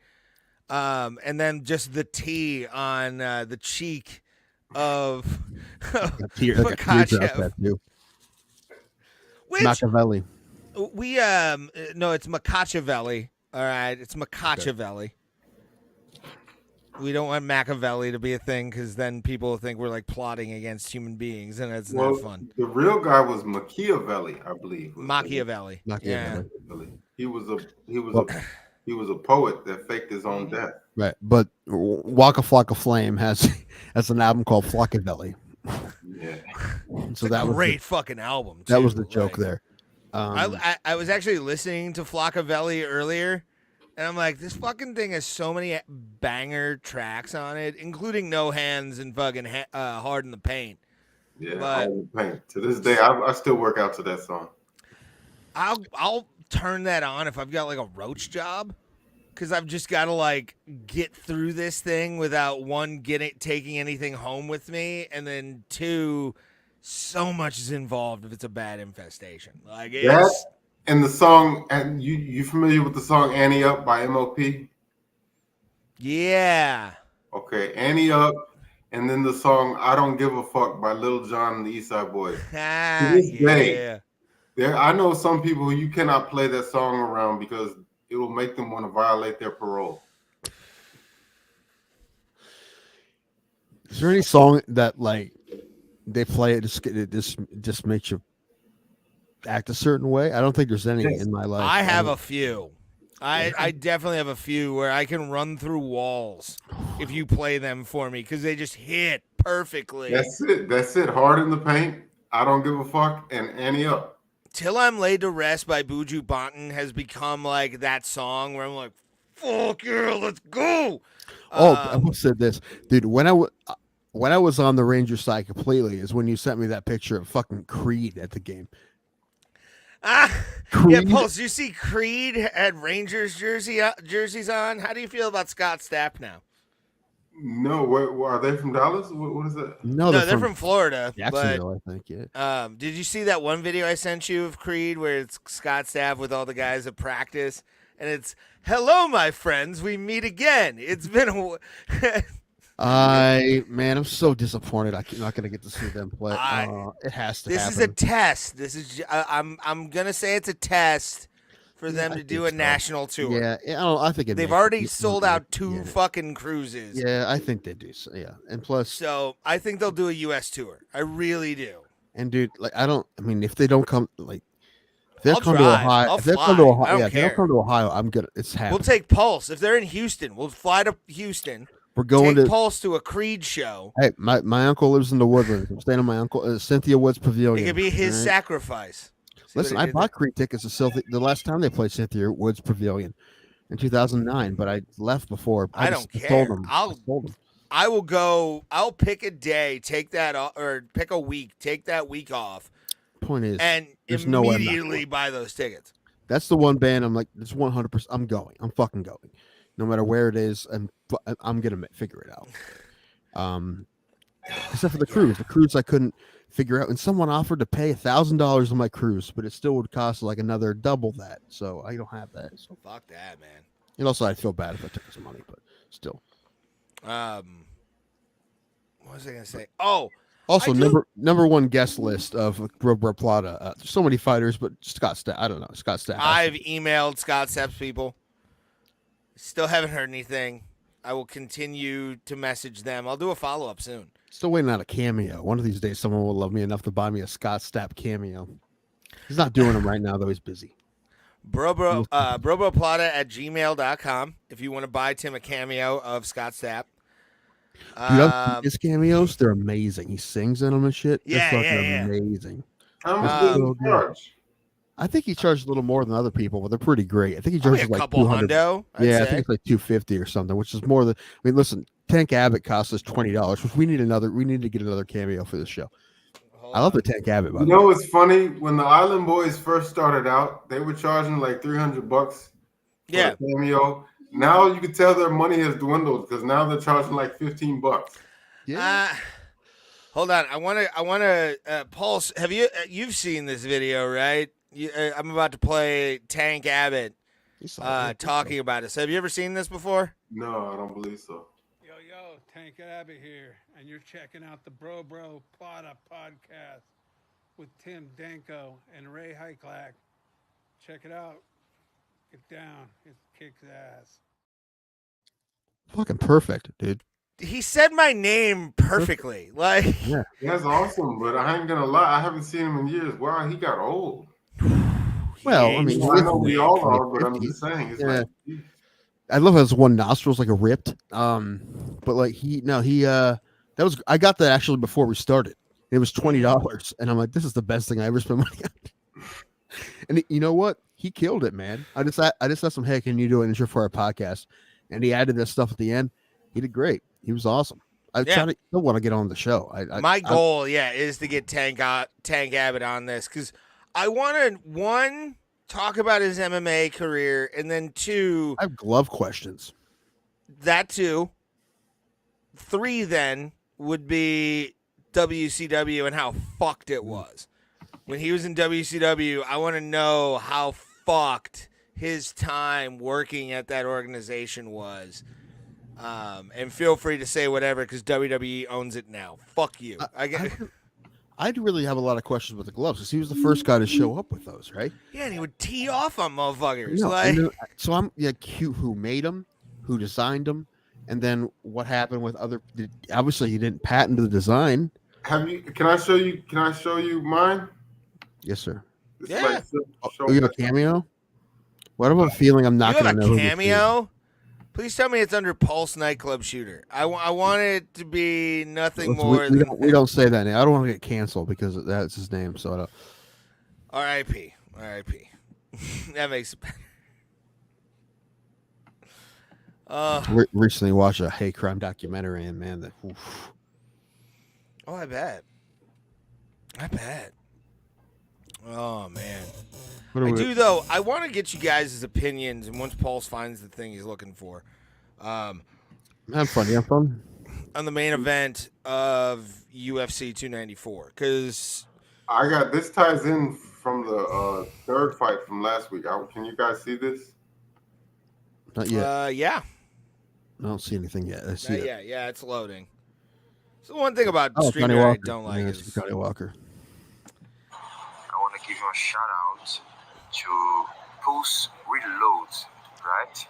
Nice. I would like you guys subscribe to his YouTube channel called baby. MMA and Gaming related content. Okay, it's at Pulse Reload on YouTube.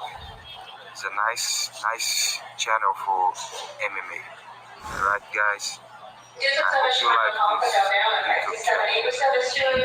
Take care for the future show.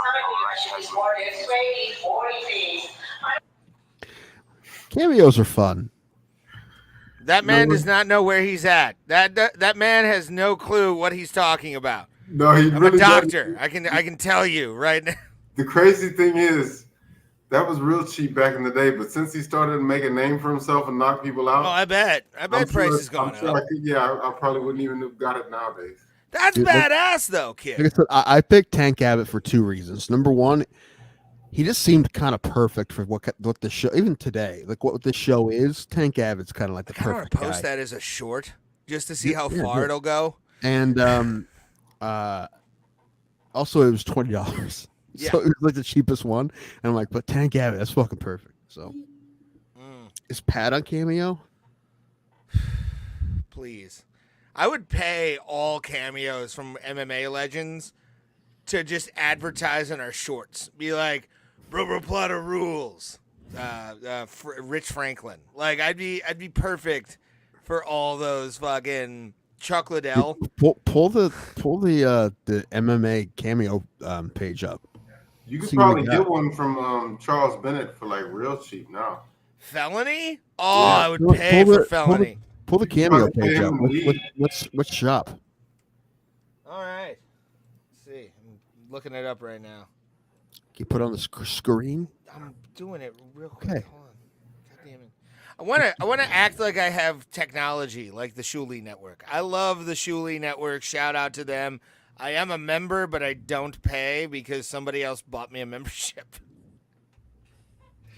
That is one of the best communities on planet Earth is the Dabbleverse. Go check them out. Dude, do you remember when Ed Maloney was on his network? Yes.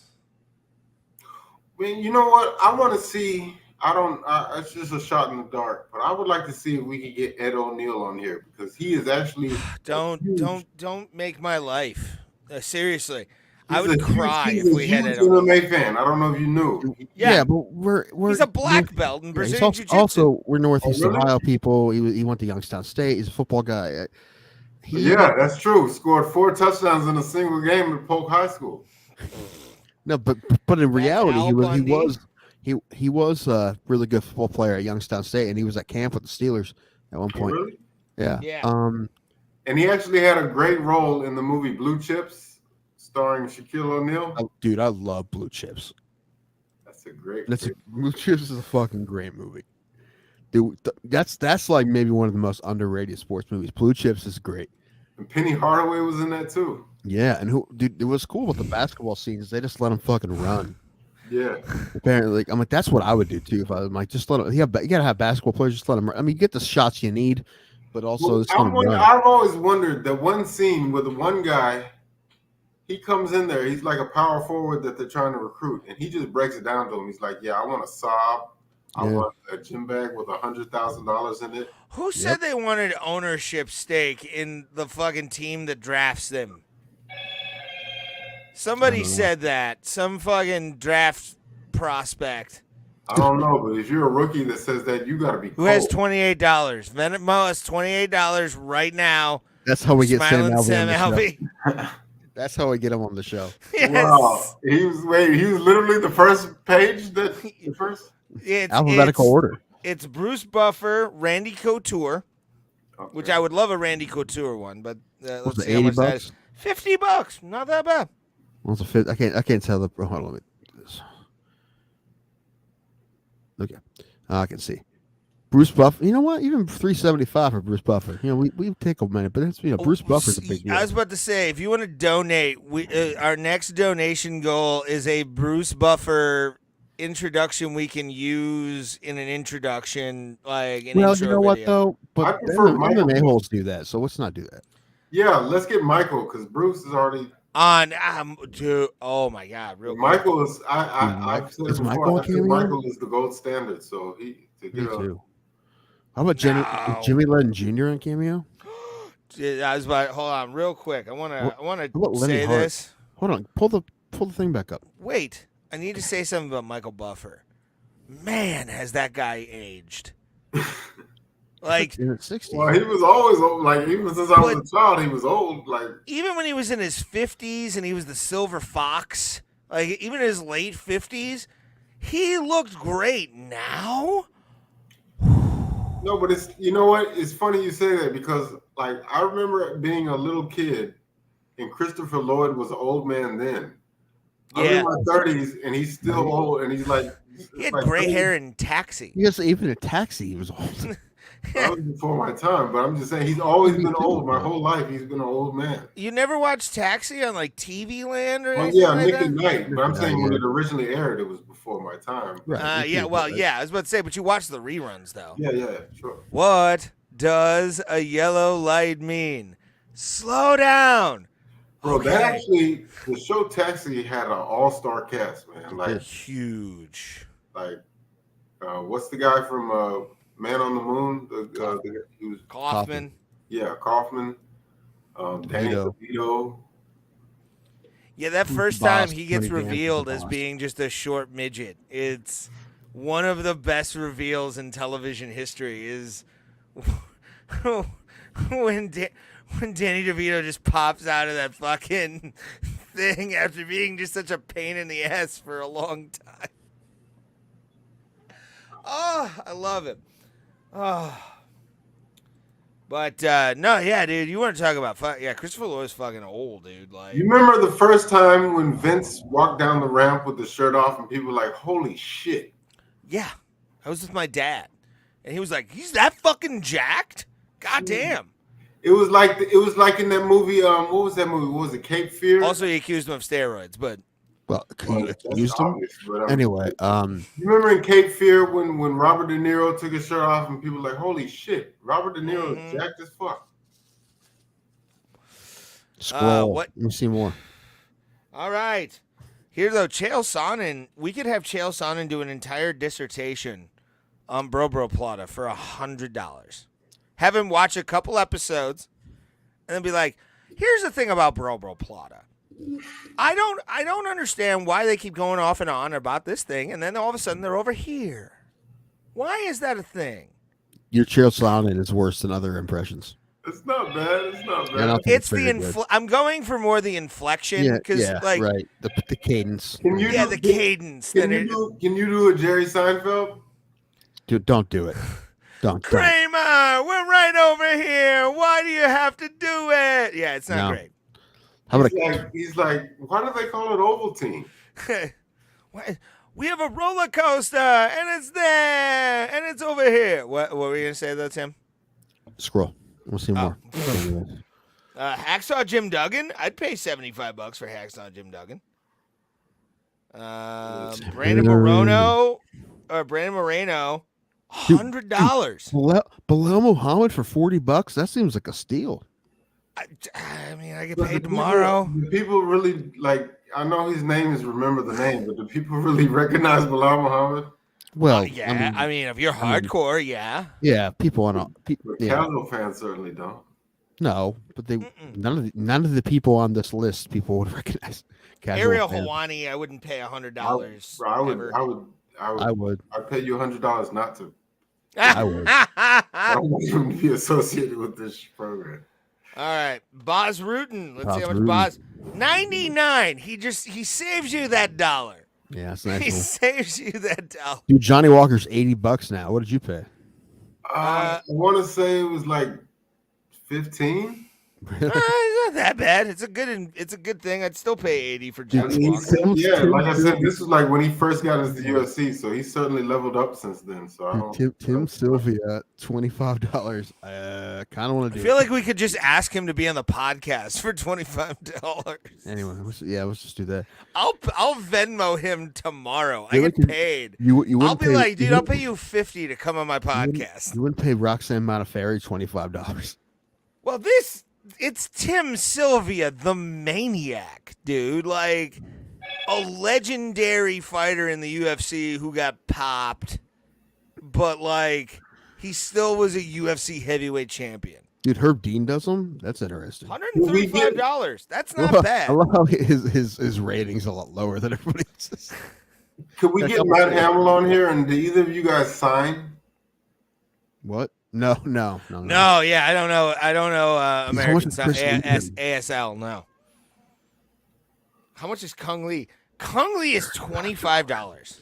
Clingley's hurting. He's trying. Oh, can we get Trying Eddie to recoup Bravo? that lawyer fee, I guess. Dennis Bermudez we'll do it for $10. Can we get Eddie Bravo on here and talk about aliens and such? Listen, we will take all those interviews, Pauls. I don't think most of those guys would do it. You got guys who. If aren't I getting paid asked- $10 and asked, would you do my podcast? I think he would give me a yes or no. Paul, Matt you gotta go Hughes. after guys who aren't getting asked as much. Like guys who have been around in a while, or maybe younger guys. Wait, look that's at what we this. can get. Are you serious? He's Uriah Faber, man. He's doing okay. $200? Oh man, get off the gas, Ryan. You weren't even a champion. And look at his score, 482. Get out of there. No. Who the fuck does he think he is? Conor McGregor? Chris Lieben at 490, but $35. Chris Lieben, I just want to talk to him about the fucking Vanderlei Silva fight where he uppercutted Vanderlei to death. That's all I want. My favorite fight of his is still the Sexy Yama fight when he came in short notice and beat a guy he wasn't supposed to beat with that triangle. Andrei Arlovsky, $80. I would pay for that interview. If he was to be like, hey, I'll do it for 80, Dude, I'd give $80. There's Modafferi. There she is. 49? Roxanne, She was charging way more for fucking time with us. No, she wanted like $30. Roxanne, No, she didn't. Roxanne is sneaky. Yeah, look hot. it up. It really wasn't that much. Yeah, do y'all agree? What? Roxanne Modafferi. Y'all think she's kind of like nerdy hot? Yes. All right. Yes, sure. Yeah, she's definitely like cosplay hot. Yes. Hold on, let's this is on No, but Ray asked her to be on. She said yes, but she charges, and it really wasn't that bad. I understand. It's probably what you would less than what you charge for like a half hour of like a private. I still lesson want to or get whatever. McDojo life on. Can we pay to get Mackenzie Dern's ass on here and just talk to her ass? Just her ass. I mean, we could ask. We might not get any females ever again on here. 60 but, for an hour. Yeah, but wasn't it 30 for half an hour? Wait, for Yeah, who? but like I'd want to get the full hour out of her. For Roxanne, if you're It bringing wasn't on a that bad. fucking person I like That a wasn't that legit bad. person, if you want Roxanne Modafferi on this show, donate whatever you want down below, PayPal link, and we'll get Roxanne Modafferi on this show. It wasn't that bad. No, it's not. But like You at the freaked out time, about it. like, I understood it. I was fine with it. Ashley Evans Smith, she's 20. Alexei Oleinik, $100. What?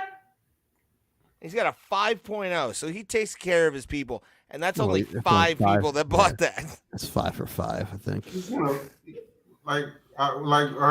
yeah, okay. Sean Kavanaugh. Ooh, let's see what John. What do you? Okay, I'm gonna take bet. We're gonna take. Right. We're not gonna take bets, but we're gonna take guesses. Okay. Any Pulse? What do you think? John Kavanaugh, coach of Conor McGregor Yeah. and Johnny Walker. Yeah, I feel like just because he's McGregor's coach, that in his mind that makes him think that he's worth like $1,000. Okay, 1,000. We got 1,000. Let me write these down real quick. I'm actually gonna write these down. I feel like he thinks because by association he's a lot bigger of a name than he is. I'm gonna say 60 American dollars. Hold on. Let me figure. Pulse is 1K, and then Tim was what? 60.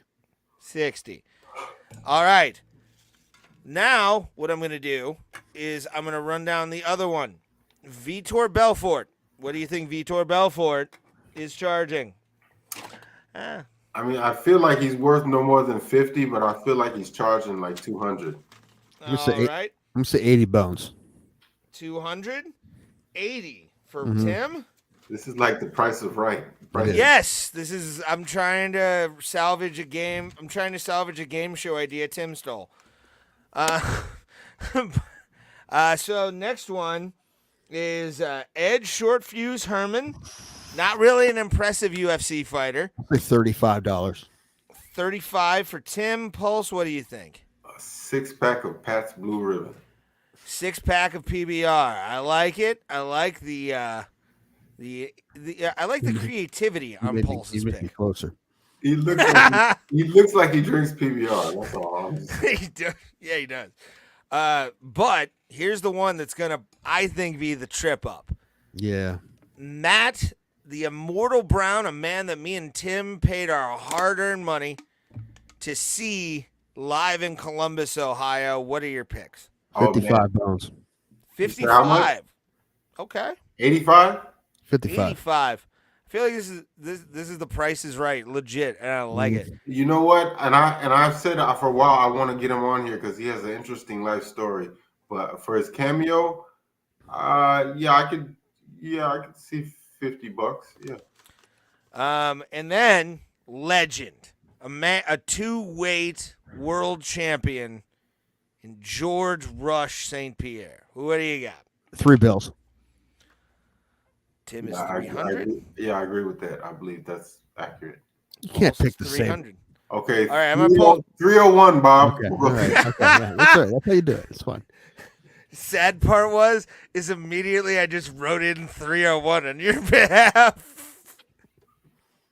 Just because I was hoping you would say that. All right. The big reveal.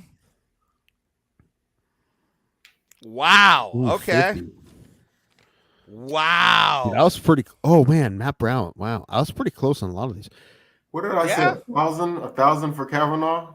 Mm-hmm. Yeah, you said 1,000 for Kavanaugh. It's 50. What did I say? 60. 60. You were off by 10. Not bad. So Tim wins that one. Vitor Belfort is only $80. Well, Tim got it right on the fucking nose. Did I say 80? You said 80. Nice. Paul said 200. He's a former champion. I was pretty close on Herman too. Yeah, you were off by $5, Tim. What? Paul said PBR, which that's a good amount of PBR for one night. That's like maybe eight PBRs. That's about 8, I'd say. So Pulse was off by 2. I'll give him that one. I'll just give him that one. No, he's a 6-pack. That means 6-pack of 12 ounces because he didn't say anything else. That's less than. No, I was closer. Well, he didn't say the size. It could have been a tall boy. Ray, I was cake. close. Well, how much He was thinking like $10. He was thinking like $10. I was closer. What did you say, Pulse? No, I was asking what is the manufacturer's suggested retail price of a 6-pack of? Dude, it's probably like $10. So I win. $5. It's $5-6. Okay. Well, that's $1 a beer. That's cheap. Shit. Yeah, PBR is cheap. I thought is it? I thought it was like because that's like Natural Light cheap. That's like No, PBR is pretty cheap. What did you? I had like what I had 50 or something for Brown. I was that's a lot cheaper than I thought it'd be. Drizzly for $649. You can get a 6 or no. 16 ounce. The 12 cans is $15.29. I'm still winning either way. Yes, you were the closest without going over. Matt Brown. I'm surprised by how low. Me too. The Matt Brown number is. I'm very surprised. Tim won it because he was closest, and then both of you were off by $200 for GSP. He won. $500. He won because he was 301. I figured it'd be a lot. Pulse. 500 is fucking insane. Who? 500 is so crazy. yeah, but how many people have actually? I can't see it's too small. 49. Booked him. 49 people. He's a 4.92, so he's got an okay record for 49 people. See, that's to me that's because he's already made like $20 million in his career. What is he? Matt Brown's price is like he just likes to know that people care to want to hear his voice. I like that. Matt Brown is a cool guy. He So is. I wouldn't mind having him. Dude, that's a blue collar. That guy's blue collar AF, dude. I love Matt Brown. $25. That's nice. Anyway, we can do one more of these because these are fun. Yeah, actually. Is Ronda Rousey on here? Oh, dude, Jenny Andrade may be my favorite ring girl. By the way, I have no idea who Scott Garland is. I don't either. He's a wrestler. I don't know who any of these people are. Can we go? What's the next row? Terrence McKinney, Jenny, and Merab Dalashvili. We could do those along with fucking I whoever don't this know. John Haggerty is. I don't know who these people are. All right. Well, let's see how much they actually charge. Hold on, because we actually have a good lineup coming up. I didn't see Hold any on. of the prices, so it's okay. Jenny is 40. Terrence McKinney's only 30, which is impressive. Jonathan Haggerty has a price for Muay Thai fighting that I don't even know who you are. Scott Garland should be 25, but he's got a 5.0 rating on 10 people, which is okay.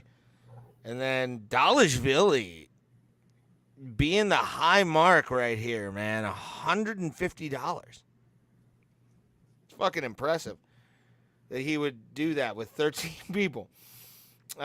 This is a murderer's row. This is a good one. This is a murderer's row right here. So what I'm going to do, I need to move this shit off of my laptop so I can get a more smooth surface. All right. So, same thing. Pulse. Write your name down. All right.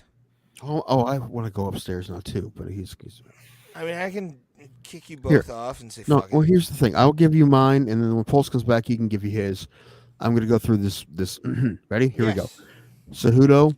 Hold on. All right. Let's do 200. 200. Goddard. Let's do 65. 65. I'm going to say it's higher. Yeah. Yeah. Woodley, I'm going to do an even bill. C note. Hondo. Gilbert Burns. 95. 95. All right. Chuck Liddell.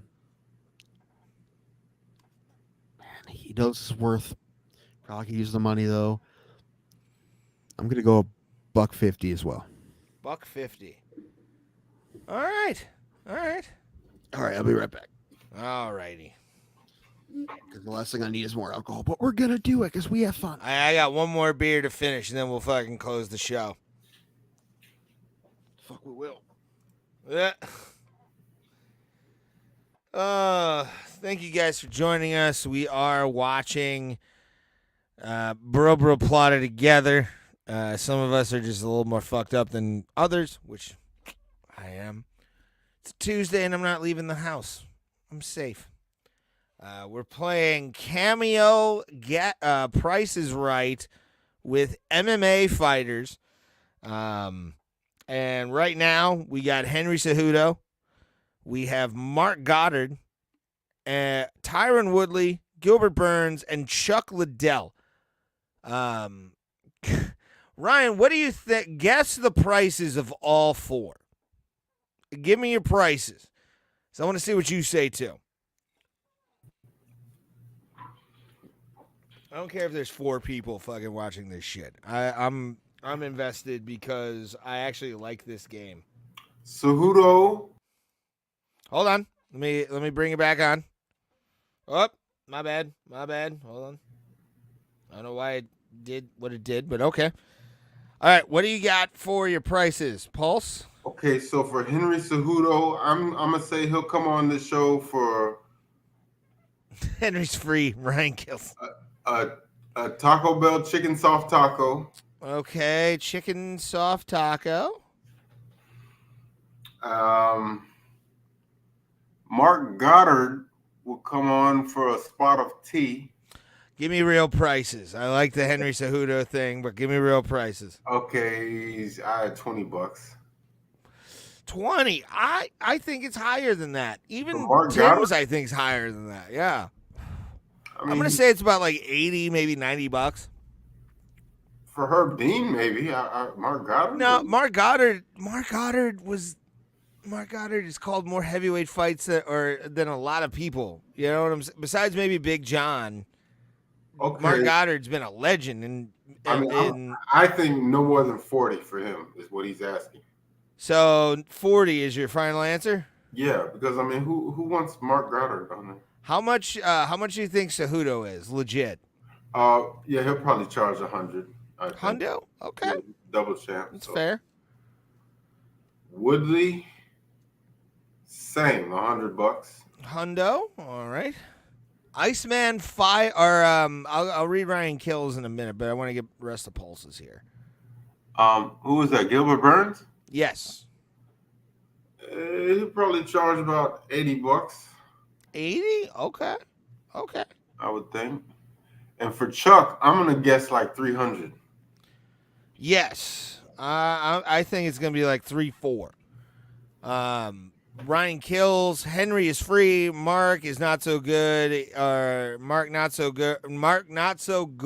Goodard is 150. Tyron Woodley. Tyron the Frozen Woodley is 3, and Iceman is 5. Is that your guesses? You better not have looked, you fuck. I'll kill you if you looked. Swear to God, that's rigged. We don't appreciate that on this show. But no, yeah. Yeah, I would say my guess is probably Henry's 100. 95, maybe 90 for Goddard. Woodley 150. Burns 80 would sound right. And then Chuck, I'm thinking it's like 4 for some reason. I don't know why, but I feel like it's 4. You know, Those are my picks. I'm probably super I off. will say that I feel like Cameo Price is Right is a game that should be a recurring game on the show. You can different characters or the categories. You can look at different people. Fuck and yeah. And like sometimes you look up actors, we might not know all the actors, so you can go in beforehand and pick some people and do it that way. Mm-hmm. But I think this will be a fun game. This will be a fun game to play with guests as well. For sure. For sure. It's good. All right. Are Having you a guys game ready? I'm ready. Hmm? Whoa. Whoa. Dude, did I get Gilbert Burns right on the money? You did. Wait, does it say 160? 150 no, for Woodley. 150 for Woodley. Both of you said 100, so it's a draw on that one. No, for Cejudo. What is he charge? No, $60. Wow, he's shortchanging himself. And what is Goddard? Goddard, 49. Pulse was the closest. What do you say? 40. Who the fuck does Mark Goddard think he is? Like, what 49's not bad. Anything less $50 than 50 isn't that bad. I'm surprised by, well, I'm kind of not, but I am surprised by Chuck Liddell. What does it say? I said 150, right? Said 150, I want so 200. Paul said 300, yes. And what does he charge? 190. Okay. So did I win? And Gilbert Burns, what I said 80 for Gilbert. What does he charge? I said 95. Tim got it on the nose.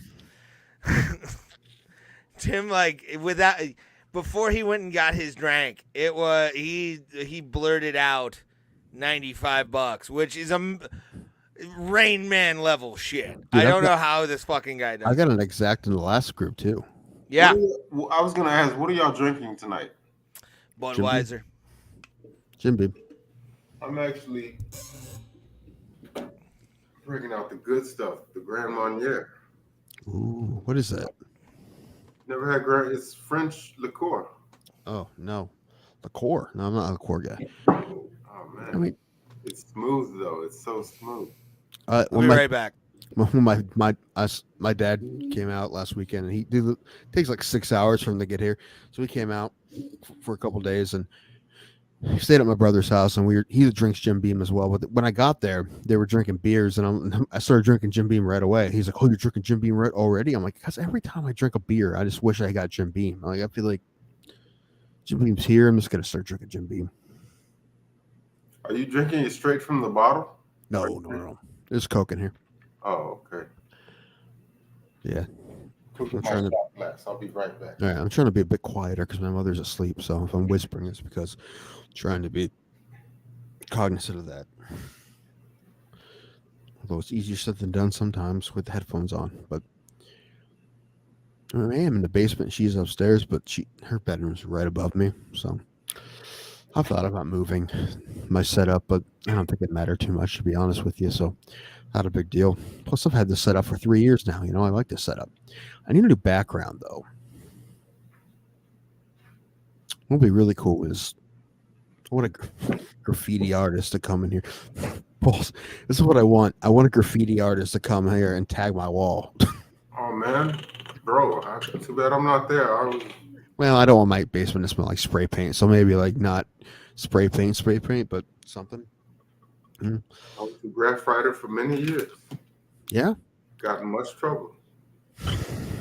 we good at it. Yes. Dude, here's the thing about graffiti, man.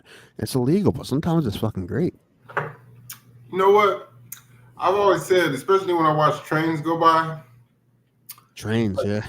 Yeah, like, bro, they got some of the most exquisite shit on there. And these guys, you know, I feel like they took the wrong avenue. They should have, you know, because there's only a way that they can make money. You know what? I think, I feel like there's probably legitimate artists that do graffiti as well, because I'm sure there's kind of thrill in graffiti, you know, and it's so random. You know, listen, dude, fucking, you know, Banksy, how huge is Banksy? I was just about to bring up Banksy. You know, but he still commits crimes. Yeah, he's like the most popular shit. This is some good shit. Criminal, he's the most popular contemporary artist out there now. Nobody knows what he looks like. How nuts is that? Even the people who know him like keep their mouth shut. That's crazy. It's impressive. I have a theory that it's more than one person. You think? I'm just taking a guess. I had no reason to think that, but it is neat when to see when he goes into town somewhere and he'll like paint on someone's garage, and all of a sudden someone's garage is now worth stupid money, right? Would you imagine having that power? Yeah, but see, that's the thing about fine art. Like, especially like abstract paintings. It's like some of it really does look like chicken scratch. Like it looks like a little kid scribbled. Yeah. And they charge tens of thousands of dollars for little kid scribbles. It's just what people believe it's worth. You know, it's one of those things. So I stopped valuing autographs. I need me a scratcher, or not scratch, or like a tagger to fucking do my wall back here. That would be nice. Graffiti. I don't want my basement to smell like spray paint, but other than that, it'd be cool. Yeah, you have those tiny windows too, so it wouldn't really. They don't open. Yeah, it's not a. Yeah, it wouldn't work. But I need something here, man. I had the tarp. What is it called? Tapestry. Tapestry. Who's in the chat right now? Is anyone in the chat? I'm saying you can't tell like which accounts are in the chat or watching right now. Not watching. No, not watching. Yeah, you just. Ryan killed kind of assume you get views. Okay, yeah. Well, then I'll hold off on it. I have a gift idea, but I wanted to run by you guys, but he might be watching. So. No, you know what? Oh, I want to know now. No, Tim, you're not allowed to know. Is it for Moss? He's not watching. It's for Moss and Jesse. They're not watching. Yeah, we might watch the replay though. Moss is fucking gaming right now. Hold on. Oh, is he? Yeah, he's playing fucking Spider-Man. Well, I was thinking, because they call themselves King Moss and Queen Jessie, right? So I was gonna get them an established title. Because you don't know, that makes Lord and Lady Moss and JVM. Yeah. Wait, what is it? I missed it. Section of land in Scotland. Yeah. I was gonna get them paintings of them because I have a friend who will take their likeness and make them all look all royal and shit. Yes. Then they can actually, on their licenses, he can call himself King Chris. That can be his actual Lord Chris on his. You can't. Yeah, the thing is, you can't actually do that in a legal U.S. license. Are we doing Christmas this year or what? I heard he can put it it'll on. depend on like finances, but I'll think of a gift. Well, I mean, what was our limit last year? 35 or some shit? Yeah. It was like 40. Yeah. Something like that, yeah. Pulse, we'll work on you. We'll get you one together. No, just continue having me on. That is my gift. That's all. That's a terrible. Wow, you put a lot of faith in us for being who we are, and I love you for that. My H-Town brother. It's like We love you, buddy. Thank I you. love you too, but I don't understand it because I don't think anyone has a lower Well, opinion because of we us don't than I do. understand love, Tim. Like, we're comics. We don't understand when people get us or fucking Listen, I'm loved with my family, and I'm very lucky for that. But other than that, fans. I'm I'm talking about in general. Let Right. me break it down for you guys. Please do. There's so much that goes on in my personal life throughout my week that I never really express on this show. Yeah. So therefore, I really want you guys to know this is some of the best times of my week. Like, Good. on And that's this what we want. That's good. That's That's the our point. time. That's the point. That's the same thing here. That's what we want it to be for everybody, right? And I know, We want it to be an escape for however long you watch the show. Right. And I know we're fucking all over the place, and sometimes we're fucking mumbling and stumbling, and we don't make any fucking sense. I'm well aware of that.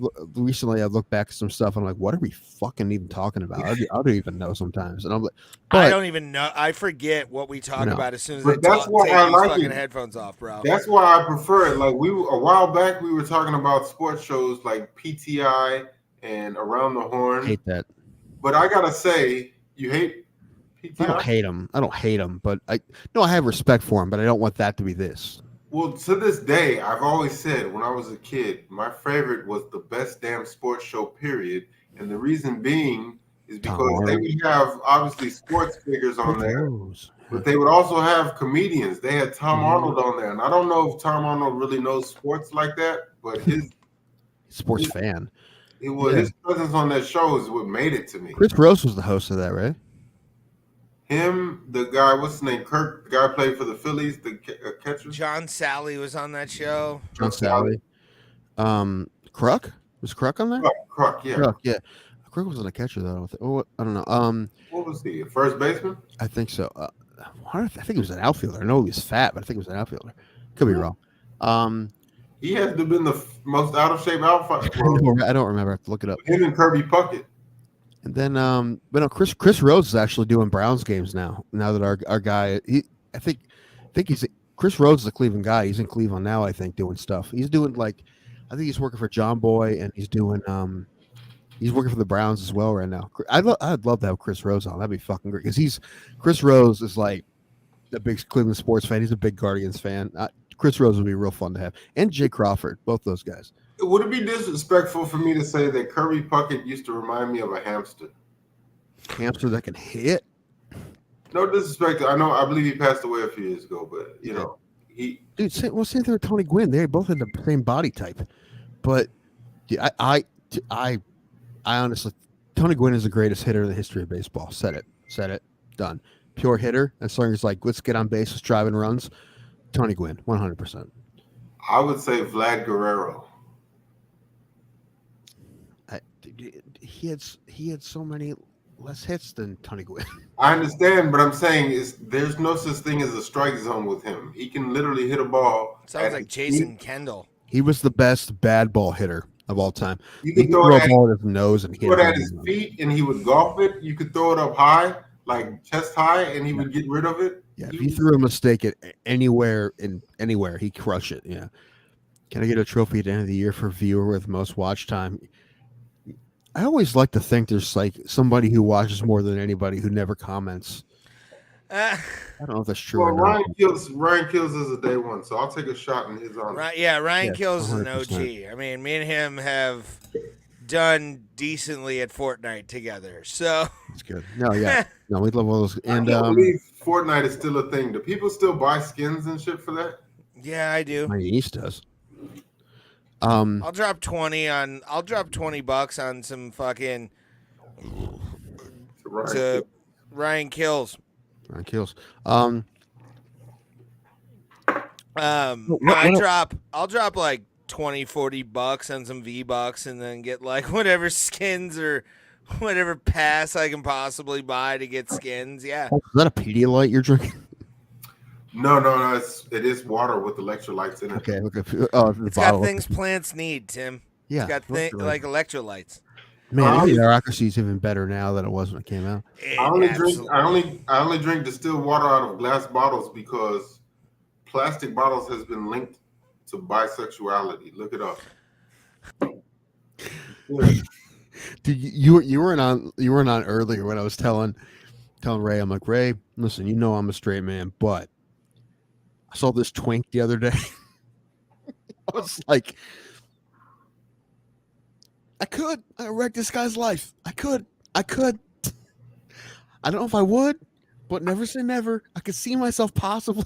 I have no comment. Are you talking about Tyler Jeffrey Dillashaw? No, I said just no. It was just a guy, a gay guy, like a little gay guy, a twink that I saw the other day, and I was like, never say never. I don't think I would, but never. I'm just a very, very honest thought. I feel like it's a good thing you don't smoke weed because I feel like. Oh, hold on. Before Alex Jones goes on, this is the point I want to make about the show real quick. That our concept of what is very kind of like what Rogan does, as he just fucking goes, right? He has stuff he wants to talk about, but he doesn't have like a structure. He just fucking, what are we talk about today? Fucking go. And that's just kind of what we do. And I know sometimes it's not for the best, but we forget shit, but this is what we do. And if anyone who hangs out, and the fact that you like hanging out with us, Paul, so fucking thank you so much. This shit gets me hyped, man. Dude, I love it. Dude, that's the thing. Like, we're also obviously, dude, we're playing the long game, obviously, and they, a little bit too long, Tim, do you think? No. Okay. I know the MMA holes in 3 years then have more success than we did now, but that's not a big deal. That's not the point, Like, it only takes like one thing for a show to get like, it's one of those things, man. And the main thing is that we're having fun doing it, dude. And like you said, it's the best part of it's the best part of our week too. Why do you think we keep doing it? Oh, you know what? I want you guys' input on it. I don't even like Ray, and I. Oh, man, Ray's the best. Yeah, but I actually really good call, Pulse. I appreciate you saying that. Ray is a good guy. I agree, Alex. No, I was gonna say I want to put together a video. This is a topic idea that I have. I got so many ideas, but I do them. I'm the same too. I have ideas, but I'm just fucking lazy. And yeah, that's I wouldn't say I'm lazy. I'm work 5 days a week, but I definitely want to get in and I want to look at tutorials on YouTube of how to edit videos better. I can teach you how to edit on your phone. Okay. Yeah, it's fucking easy. Teach him how to edit. Teach him. What I want to do is I want to put together a list of a battle royale of all the action stars from the 80s and 90s. I'm talking about Seagal, Van Damme, Wesley Snipes. And I want to do it like tournament style, like the NCAA tournament. Oh, I like it. All of these guys, who would win if they had like a kumite? Oh, we'll do another one. That'd be good. Another one would be the same thing with the tournament.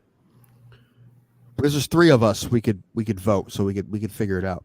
Yeah. But, I think another one. I've been wanting to do this since we started, and I never did it. The same thing, tournament style. Best movie fight scenes. I've already got my number one and who's gonna win. Listen, I've already got my number one and who's gonna win. They live as 100% on number 1 seed, but they're not the only 1 seed out there. But it's gonna fucking be the Duke basketball. It's gonna be it's dominant. Ray, you forget about Jim Cotta. I feel like those are going to be the 2 to go at it. I don't know. We're going to have a fan poll as well for these. Yeah, that's what I wanted to do. It on the community post I want people to vote on it. Yes. And I'm just going to say it. Early prediction. I feel like Michael Jai White beats damn near every Hollywood actor who competes in kung fu movies that you can think of. I'm sorry. Well, are you talking about the actor themselves, or the actor fought? The actors themselves as fighters in a battle royale. Michael J. White would fuck everyone. Yeah, not characters that they play. Because Michael J. White actually says in a real fight he would. Did you see Gabriel Gasso's fight? Who? The Night Agent. On Netflix. He's one of Boss Rutan's guys. He took a fight against an undefeated kickboxer and beat him. He knocked him out. Well, it's just that Michael Jai White. He has to be in it. Has to be in it. there was some controversy a while back. Michael Jai White said in a real fight he would beat Bruce Lee's ass. Maybe, but that's my other thing. Like I because a lot of people, don't get me wrong, I'm a big Bruce Lee fan, and I understand a lot of people looked at that as slander. But it's like if it was anybody else who said it, I would understand. But Michael Jai White can fight. Like he can really fight. Oh no. Also, The video of him. Michael J. White's 55 years old, and we just saw what happens to a 55-year-old when he fights. Dude, yes, he does. He's in a boxing match, it's different. He still got it. He can. He Dude, taught Kimbo Slice the importance of a fucking jab. Right now, Pulse, make sure you put Gabriel Gasso in your tournament.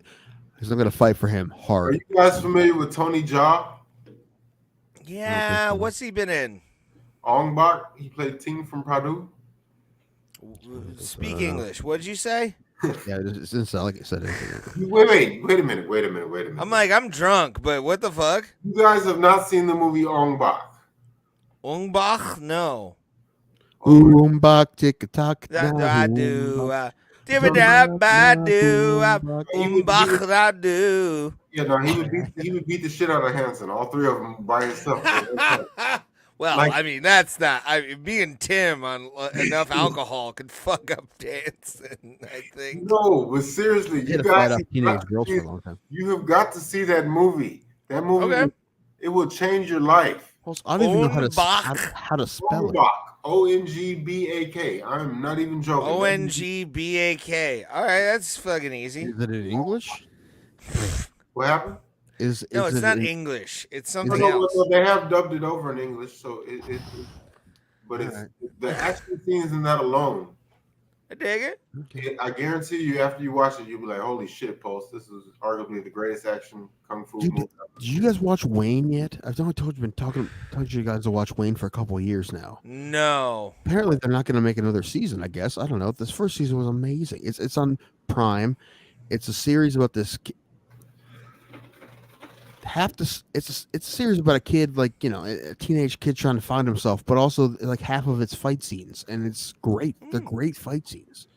Do you know what I watched recently? I messaged you a line from it, Tim, and I'm sad you didn't get it. No, I got it. I just didn't respond. That's all.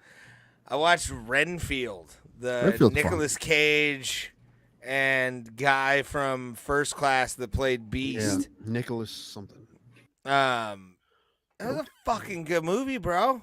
Yeah, I like Renfield. It's good. Yeah, I was I didn't like some of the woke shit in it, but like, Wait, there was woke shit in it? yeah, there was some woke shit in it. That I don't even notice I like caught. I don't even notice mild woke shit anymore. That's the thing. I've been in a truck with too much fucking Yeah, you need to time on stop YouTube. You need to stop watching these fucking shit. Fucking Bob Levy. Oh, hey, why don't we just ask Bob Levy to come on? I would absolutely love. I want Shuli on this show because he lived in Vegas during some of the highlights of the UFC in the early '90s. Pauls, can I come down and visit you? I need a trip. You to smoke? Texas. What, are you smoking good shit? There you go. Yes. Perfect. I gave up on Garbage? no on Sober October. No, yeah. It is what it is. I was thinking no booze November for me. Like, as soon as November 1st happens, I'm doing no booze November. Guys, you guys want to do Movember? You want to try to raise money for Movember? I'll do Do I have to fucking cut my beard off and do That's it? the thing. That's the thing about Movember. I don't want to do a mustache. I feel like I look like a creep with a mustache. Dude, you had a good mustache, actually. I think you should have kept it. My thing is the double chin. The thing about Movember, you're supposed to like clean shave and then let it grow for like I can't do that. Paul, so you're a mustache guy? You know what, man? It's crazy. I can't. I have like. You got the patchy to you? Yeah, I can't grow a full beard, man. I can't either. For some reason, it just. You know what I found out though? I'm like Ja Rule. I just can't. I would qualify for the transplant. I can't afford it, but not everyone qualifies for it because you have to have facial. Like they would take it from my double chin and put it up here, But if it doesn't grow thick here, they can't put it other places. So that's how they would do it. But I don't want fucking facial scars. That's why I grow my hair out, so I don't have to. Don't be a pussy, Tim. Do you guys, can y'all remember instances in your life? Yes. Where somebody really wronged you and you just wanted like the ultimate revenge on them? Oh, I have a few. Okay. I have a few that I hold grudges still to this day. Yeah, I've never been a grudge guy, man. I've never been a grudge guy. it's mostly like chicks that have cheated on me and the guys that have cheated on me with. Like that's. Never been a grudge guy, man. Yeah, fuck you, dude. I wish I could be like Tim, but the thing is, like I have once in a while I feel like, dude, I'm gonna fucking show them. But after a couple of days, I'm like, get cares. I have total recall, man. I remember basically every instance of my life that you ended up in Mars and your eyes popped out of their head. Check with 3 tits. That would go great. That'd made me 2 weeks. No, but honestly, I feel like I remember the day of my birth. I feel like I couldn't speak. Obviously, I was a child, but I remember being in the room. I remember every instance that ever happened. Pulse, have you done mushrooms before? Yes. Then that Wait, makes a lot of sense. do you also remember everything you've? Yes. I remember traumas. Literally everything. I could sit back and recount every day of my life, being in school, being in like church, everything. I mean, do you remember everything you've learned? Maybe a trivia master in that case. Yeah, I'm like stumped. How are you at Jeopardy? I feel like I would clean up on that show. Really? Oftentimes, have you taken the Jeopardy test? You can take it any time. Oftentimes, I will watch the episode of Jeopardy and I'll call out the answer, and I'm like, oh boy, in what was that movie with Bill Murray? Groundhog Day. Groundhog Day. Okay. Okay. And I'll call out the answer, and people are like, whoa, B, you should go on there. We need to send. Yeah, I was about to say we need to send Pulse the link to the Jeopardy test and see if he gets it right. Yeah. Do you? I would buy a shirt for you to wear that says "Bro Plata" on it while you're behind that podium. Dress like nice. He can maybe put a little lapel on it or something, like a little. Something big enough though for people to make it out. I think. No, if you're one of those people that can recall everything, then you'd be fucking great at that. That's basically what the Jeopardy people are. Listen, if I could recall everything I've ever heard, I would remember a lot of that shit. Celebrity Jeopardy, I'm not bad at because it's a little easier, so I like Celebrity Jeopardy. But I would No Nut November. Go fuck your mother. I could never do that shit a day in my life, ever. But no, the Jeopardy test used to be they only did it like certain times. I did it at a bar once when I was eating and drinking. I was trying to do the Jeopardy test. But now you can do it anytime. So you just register and you just take the test. And if you pass, then there's interviews and shit. But yeah, if you pass the test, I never passed the test, but you pass the test and you can get on Jeopardy. And why not? I did give it a go. If you really think just take the test just for fun, Pulse. Okay, this is a real test. Okay, yeah, it's a real thing. It's just look up the Jeopardy test. It's an anytime test now. You register. I think they want a selfie, and then you just take it. They show you. I think you have to type everything in. Why we were talking about the show earlier, 90 Days In. Yeah. Why couldn't they have a film crew the day that Jared from Subway entered? I just want to see how's his day-to-day life. What does he go through? He's getting stabbed. He's getting stabbed. He's in protective custody. With a shank or with somebody's penis? Like what do you? Shank. Yes, both. Both a penis and a shank, like a fucking musket. He's probably in PC. If we're being honest, he's in protective custody. There's no way. No, 100%. Do you think that do you think he takes every pedophile is? He goes to the chow hall and puts together an exquisite sandwich? Fuck no. He wasn't a sandwich bread with a big ass, probably two.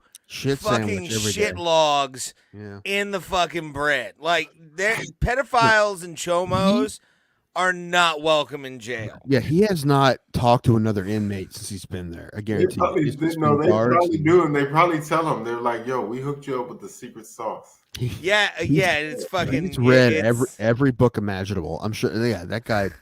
Yeah, he's not talking. Special white sauce, buddy. You'll like it. Not Tata. This tastes like pineapple. No, but we were talking like, what celebrities do you think that didn't have a hard time in prison? Because I've heard on a Howard Stern Cosby. I heard Cosby was taken care of in jail just because like he was old and blind and shit. Like, because I feel like Cosby was like everybody's dad in the 80s and 90s. So like all of those. Dude, he was like seeing people as a doctor. And did you read that? He was like seeing patients. It was fucking wacky. He was prescribing vitamins and shit. It was fucking weird. Yeah, it was real. Anyway, Artie Lang was probably the shit in prison. Mm-hmm. No, but I was watching the Howard Stern interview where they interviewed Danny Trejo, and I don't know if you guys are familiar with his life story. But Oh, fuck yeah. Yeah. Seen it all, and he was a shot caller in prison. Yeah. Like he legitimately, you know, the characters that he plays in movies, it's not far off from the life that he lived. He got that, matter of fact, that chest tattoo that he got of that woman in the sombrero. He got that in prison. Man, there's a I don't couple. doubt it. I'm always like interested in the people that there are people out there that have fell into acting, they kind of got lucky. And Trejo is definitely one of those. I'm gonna say it's not talent, that's the thing. He when he got out of prison, part of his work release program was he had to work at a rehab center. And one night, one of the guys he sponsored called him up and he was like, "Yo, bro, can you come down here and chill with me? There's a bunch of cocaine down here and I don't want to use. Can I count on you to come down here and be my rock?" And Danny's like, "Yeah, sure, no problem. I'll be right there." And so Danny shows up and it's at a hangar, it's at an airport hangar. And he shows up and he's like, "I thought me and this guy were just gonna chill in this car and I was just gonna talk to him to try to keep him away from the blow. But I get there and it's the set of a movie and it's a prison scene. And he's like, the director saw me and he's like, You want to be an extra?" And Danny's like, "I'm so green. I'm like, an extra what?" And he's like, "Can you pretend to be a convict?" And he's like, "Of course." Pretend to be a convict. Yeah, and so that's basically how he got in the movies. They saw he had a look. Yeah, that's funny. Yeah, that's funny. I was gonna say something similar. Terry Crews. Terry Crews' like first movie was Training Day, but he was an extra. And if you watch that movie, you will recognize him because he's like an extra that they focus in on, but he doesn't have any lines. Yeah, I know Terry Crews is a former football player and supposedly a tough guy, but going back to prison, I don't think he'd do well in there.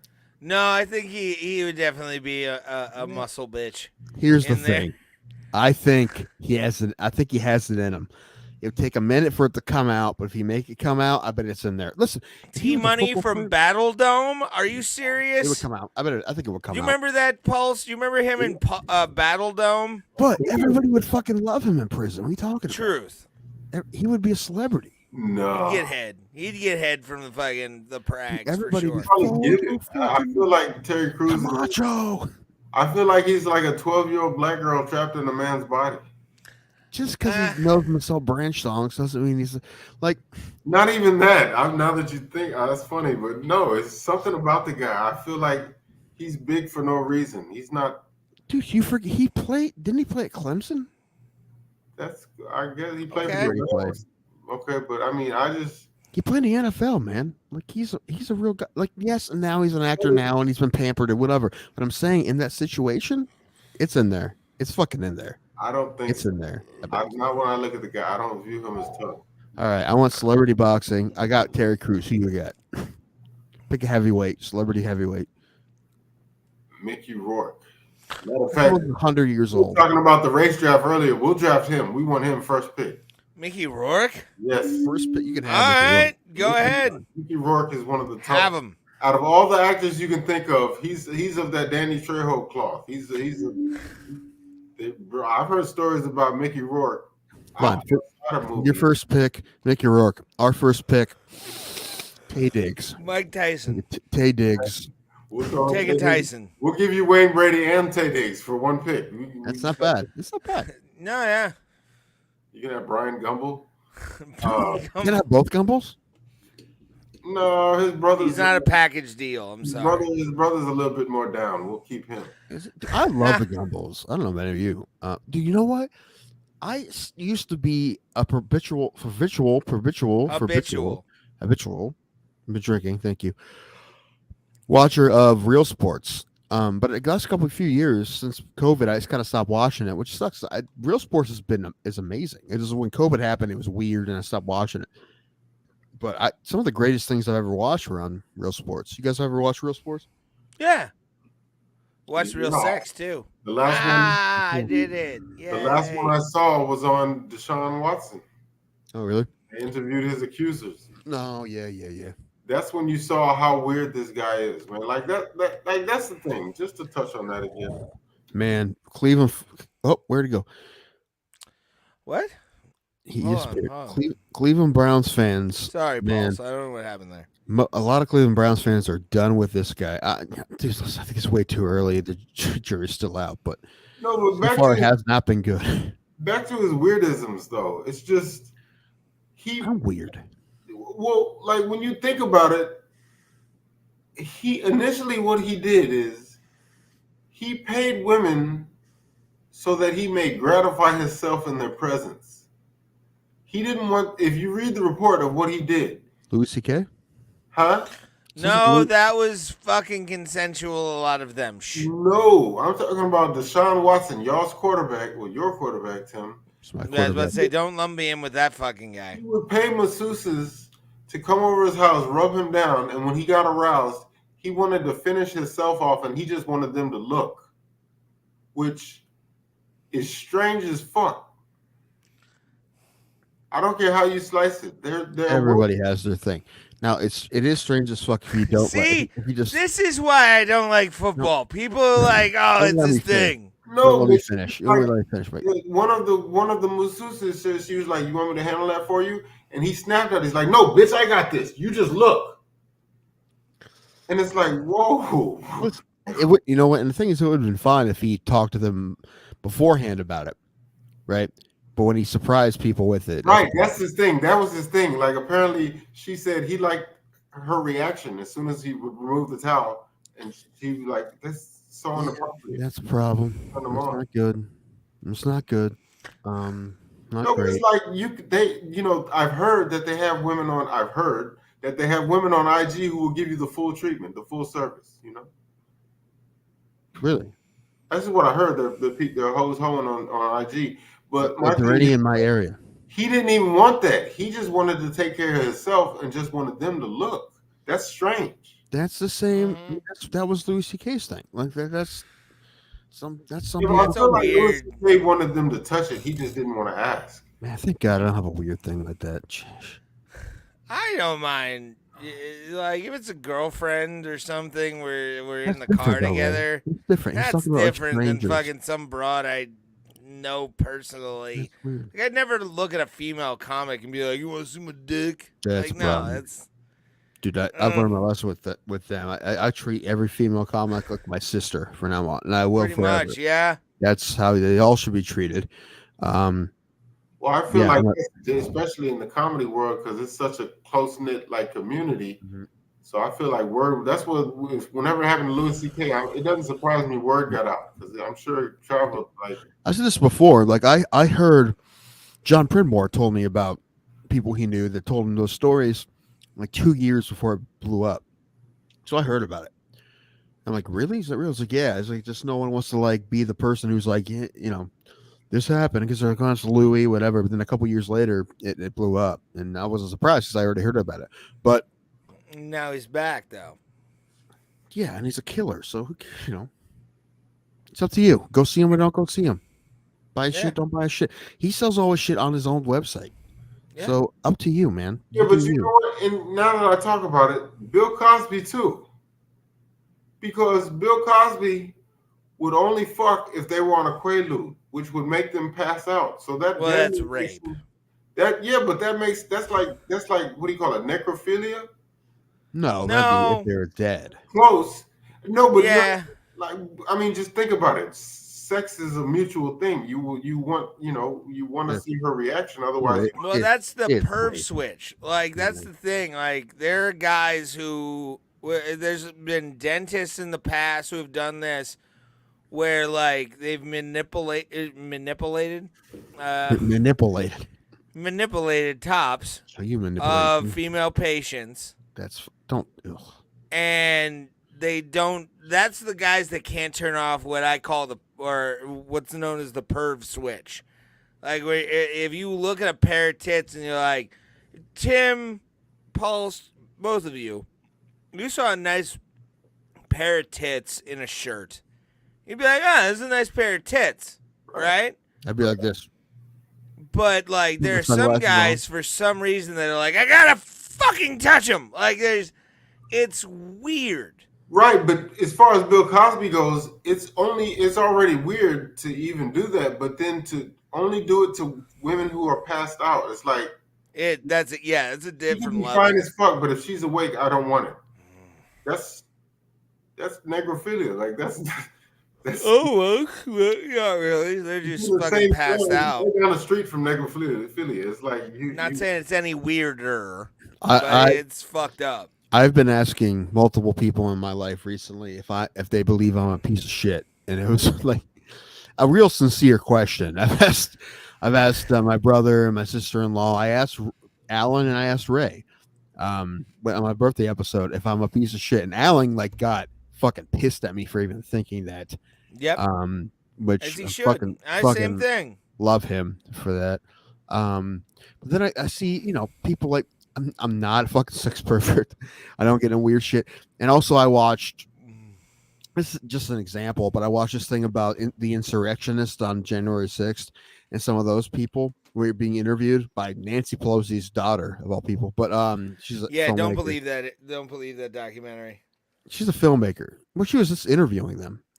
I watched her on Bill Maher's Overtime recently. I didn't don't love the trust way that she bitch interviewed as far some as of I them. can fucking throw. Yeah, I like, didn't love the way she interviewed some of them, but she was just talking to them. But some of them, I don't trust her. I don't trust her because she's Nancy Pelosi's fucking daughter. She was just talking to them, right? It doesn't matter. She has an agenda because she's Nancy Pelosi's daughter. I know. And like I said, I didn't love the way she interviewed them, but I was talking about just those people themselves, just the way they're talking.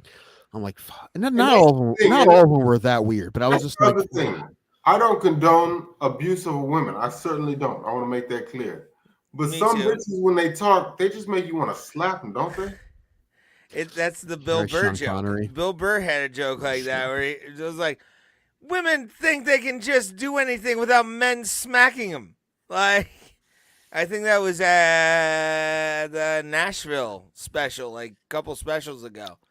Talked about, like, women don't think they'll be hit.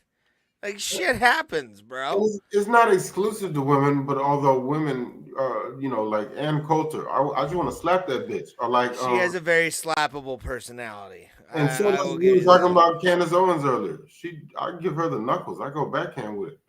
But my thing is, it's not exclusive to women. If y'all ever watch that guy Pierce Morgan, sometimes I just want to punch that guy in the face. Yeah, he can be bashable. There's a lot of punchable faces out there for sure. Yeah. Well, yeah. Even in that, like I said, the documentary, some of those people were punchable faces. Some of them, I'd be like, I can hang out with that guy. I'm like, other guys, I'm like, I know a lot of guys like that guy. But most of them, I was like, well, at least I'm not that guy. I'm not like that guy. I'm not fucking that crazy and weird like that guy. Thank goodness.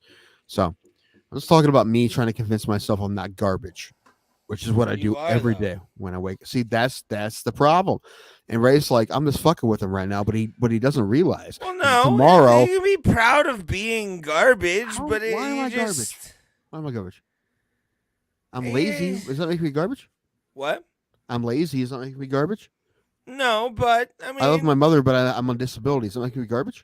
We're both garbage, though. We're comics. You're garbage because you're racist. I'm not. Whoa. All right, no. And what's the light racist light? I wouldn't let Pulse on this show if I was. I know. I wanted Pulse. I on know this you're show. you're not hard racist. What is the actress? She has the perfect face to eat on. What is What? Yes, you heard me. No, I didn't. That's what I'm asking. There's an actress who has the perfect face to skeet upon. Skeet. Okay. To ejaculate on top. What is her name? It could be a lot of people. Susan Sarandon? No, this is a younger actress. Meryl Streep. I said She's single now. She's Sydney single. Sweeney. She just divorced her husband, so Streep. yeah. Sydney Sweeney is one of my favorites nowadays. For me, with what's her face? What did you just say? Who? Who divorced their fucking Meryl Streep? Yeah. While she said I won't be ignored, Dan, I would definitely, I would go for it. I would go for it. Ignored. That's hilarious. No, who are you talking about, Pulse? I don't think anybody. Millie Bobby Brown. No. At least. Oh fuck! What? She's Barely. I can't even think what movie she's been in. She's been in a few, more than a few. Amber Heard. Yeah. No. You want to shit in your bed? Sure. Jesus Oh fuck! Christ. It's not coming to me. It's just not coming. Man, it's I mean, now like, because what you said is like, you know who's hot? It's been like, it could be Jennifer. She's not even necessarily hot. She just has the perfect face. I don't understand. I don't understand the criteria. You'd have the exact same reaction if you saw her very face. possible. What movies has she been in her TV shows? Is she Caucasian? Is she Caucasian? Yeah. Yes. Okay, that narrows a little bit, but not too much. What shows has she been on? Oh man, give me some shows. Mariska Hargitay, is it Mariska Hargitay all day. Kat Denning. That's funny. I will actually. That's one of those shows I could watch whenever it comes on. I could. Law and Order. SVU. Yeah. Fuck yeah, dude. Is it Kat Dennings? No, but on them titties. Yeah, I would. Yeah. Well, what is her name? Oh, Anna. Pac-Man? Anna Kendrick? No, Anna Kendrick. That's it. Yeah, you're right. Just imagine it dribbling down her. We're gonna get in trouble for this. No, we're not. Well, this means we're not getting Anna Kendrick on. Which, dang it! Oh my God, so terrible. I am an Anna Kendrick fan though. It's because she's just like the most like girl next door actress, you know. She reminds me. She reminds me of Tina Fey though. Well, I think her appeal mostly is that most guys are like, dude, I could pull that.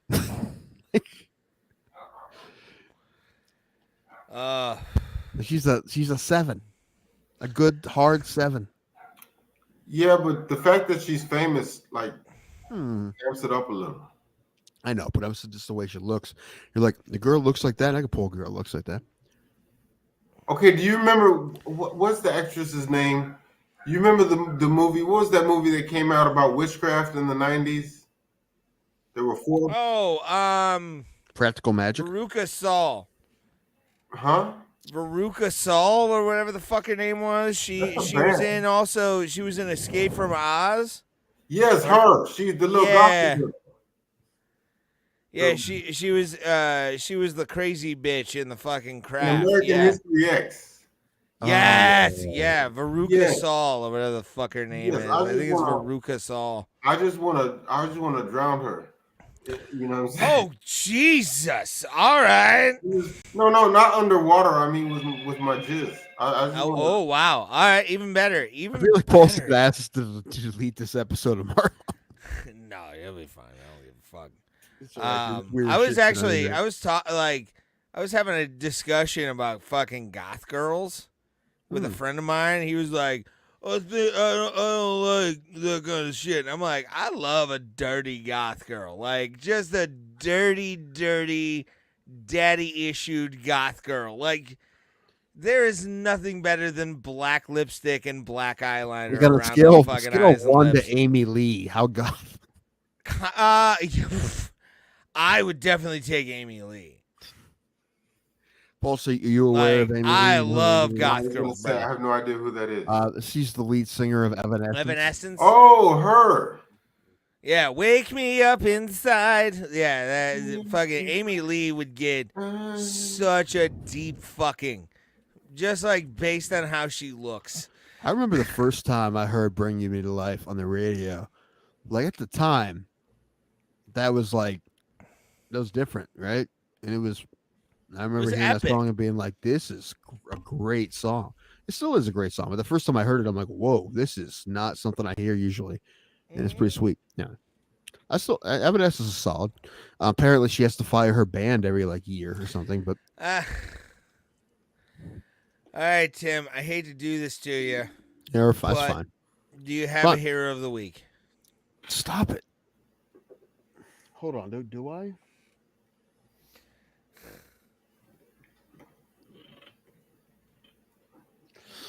Yeah, I do. But listen, I hate to keep giving it the Browns, but you see what Myles Garrett did last week? No. Several sacks.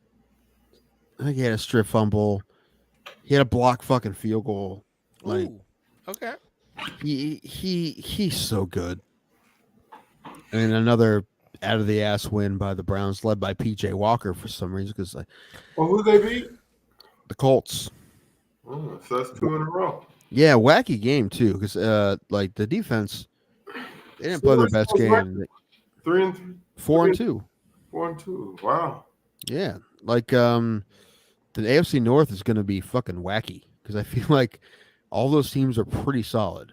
I mean, I feel like 4-2, y'all can still make a case for at least a wild card, right? Still early. It's still early for the Browns. They'll fuck it up and go 4-12.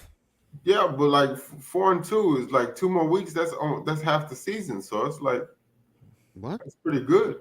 Yes. Yeah. We go to Seattle next week. That's going to be a tough one. Ooh.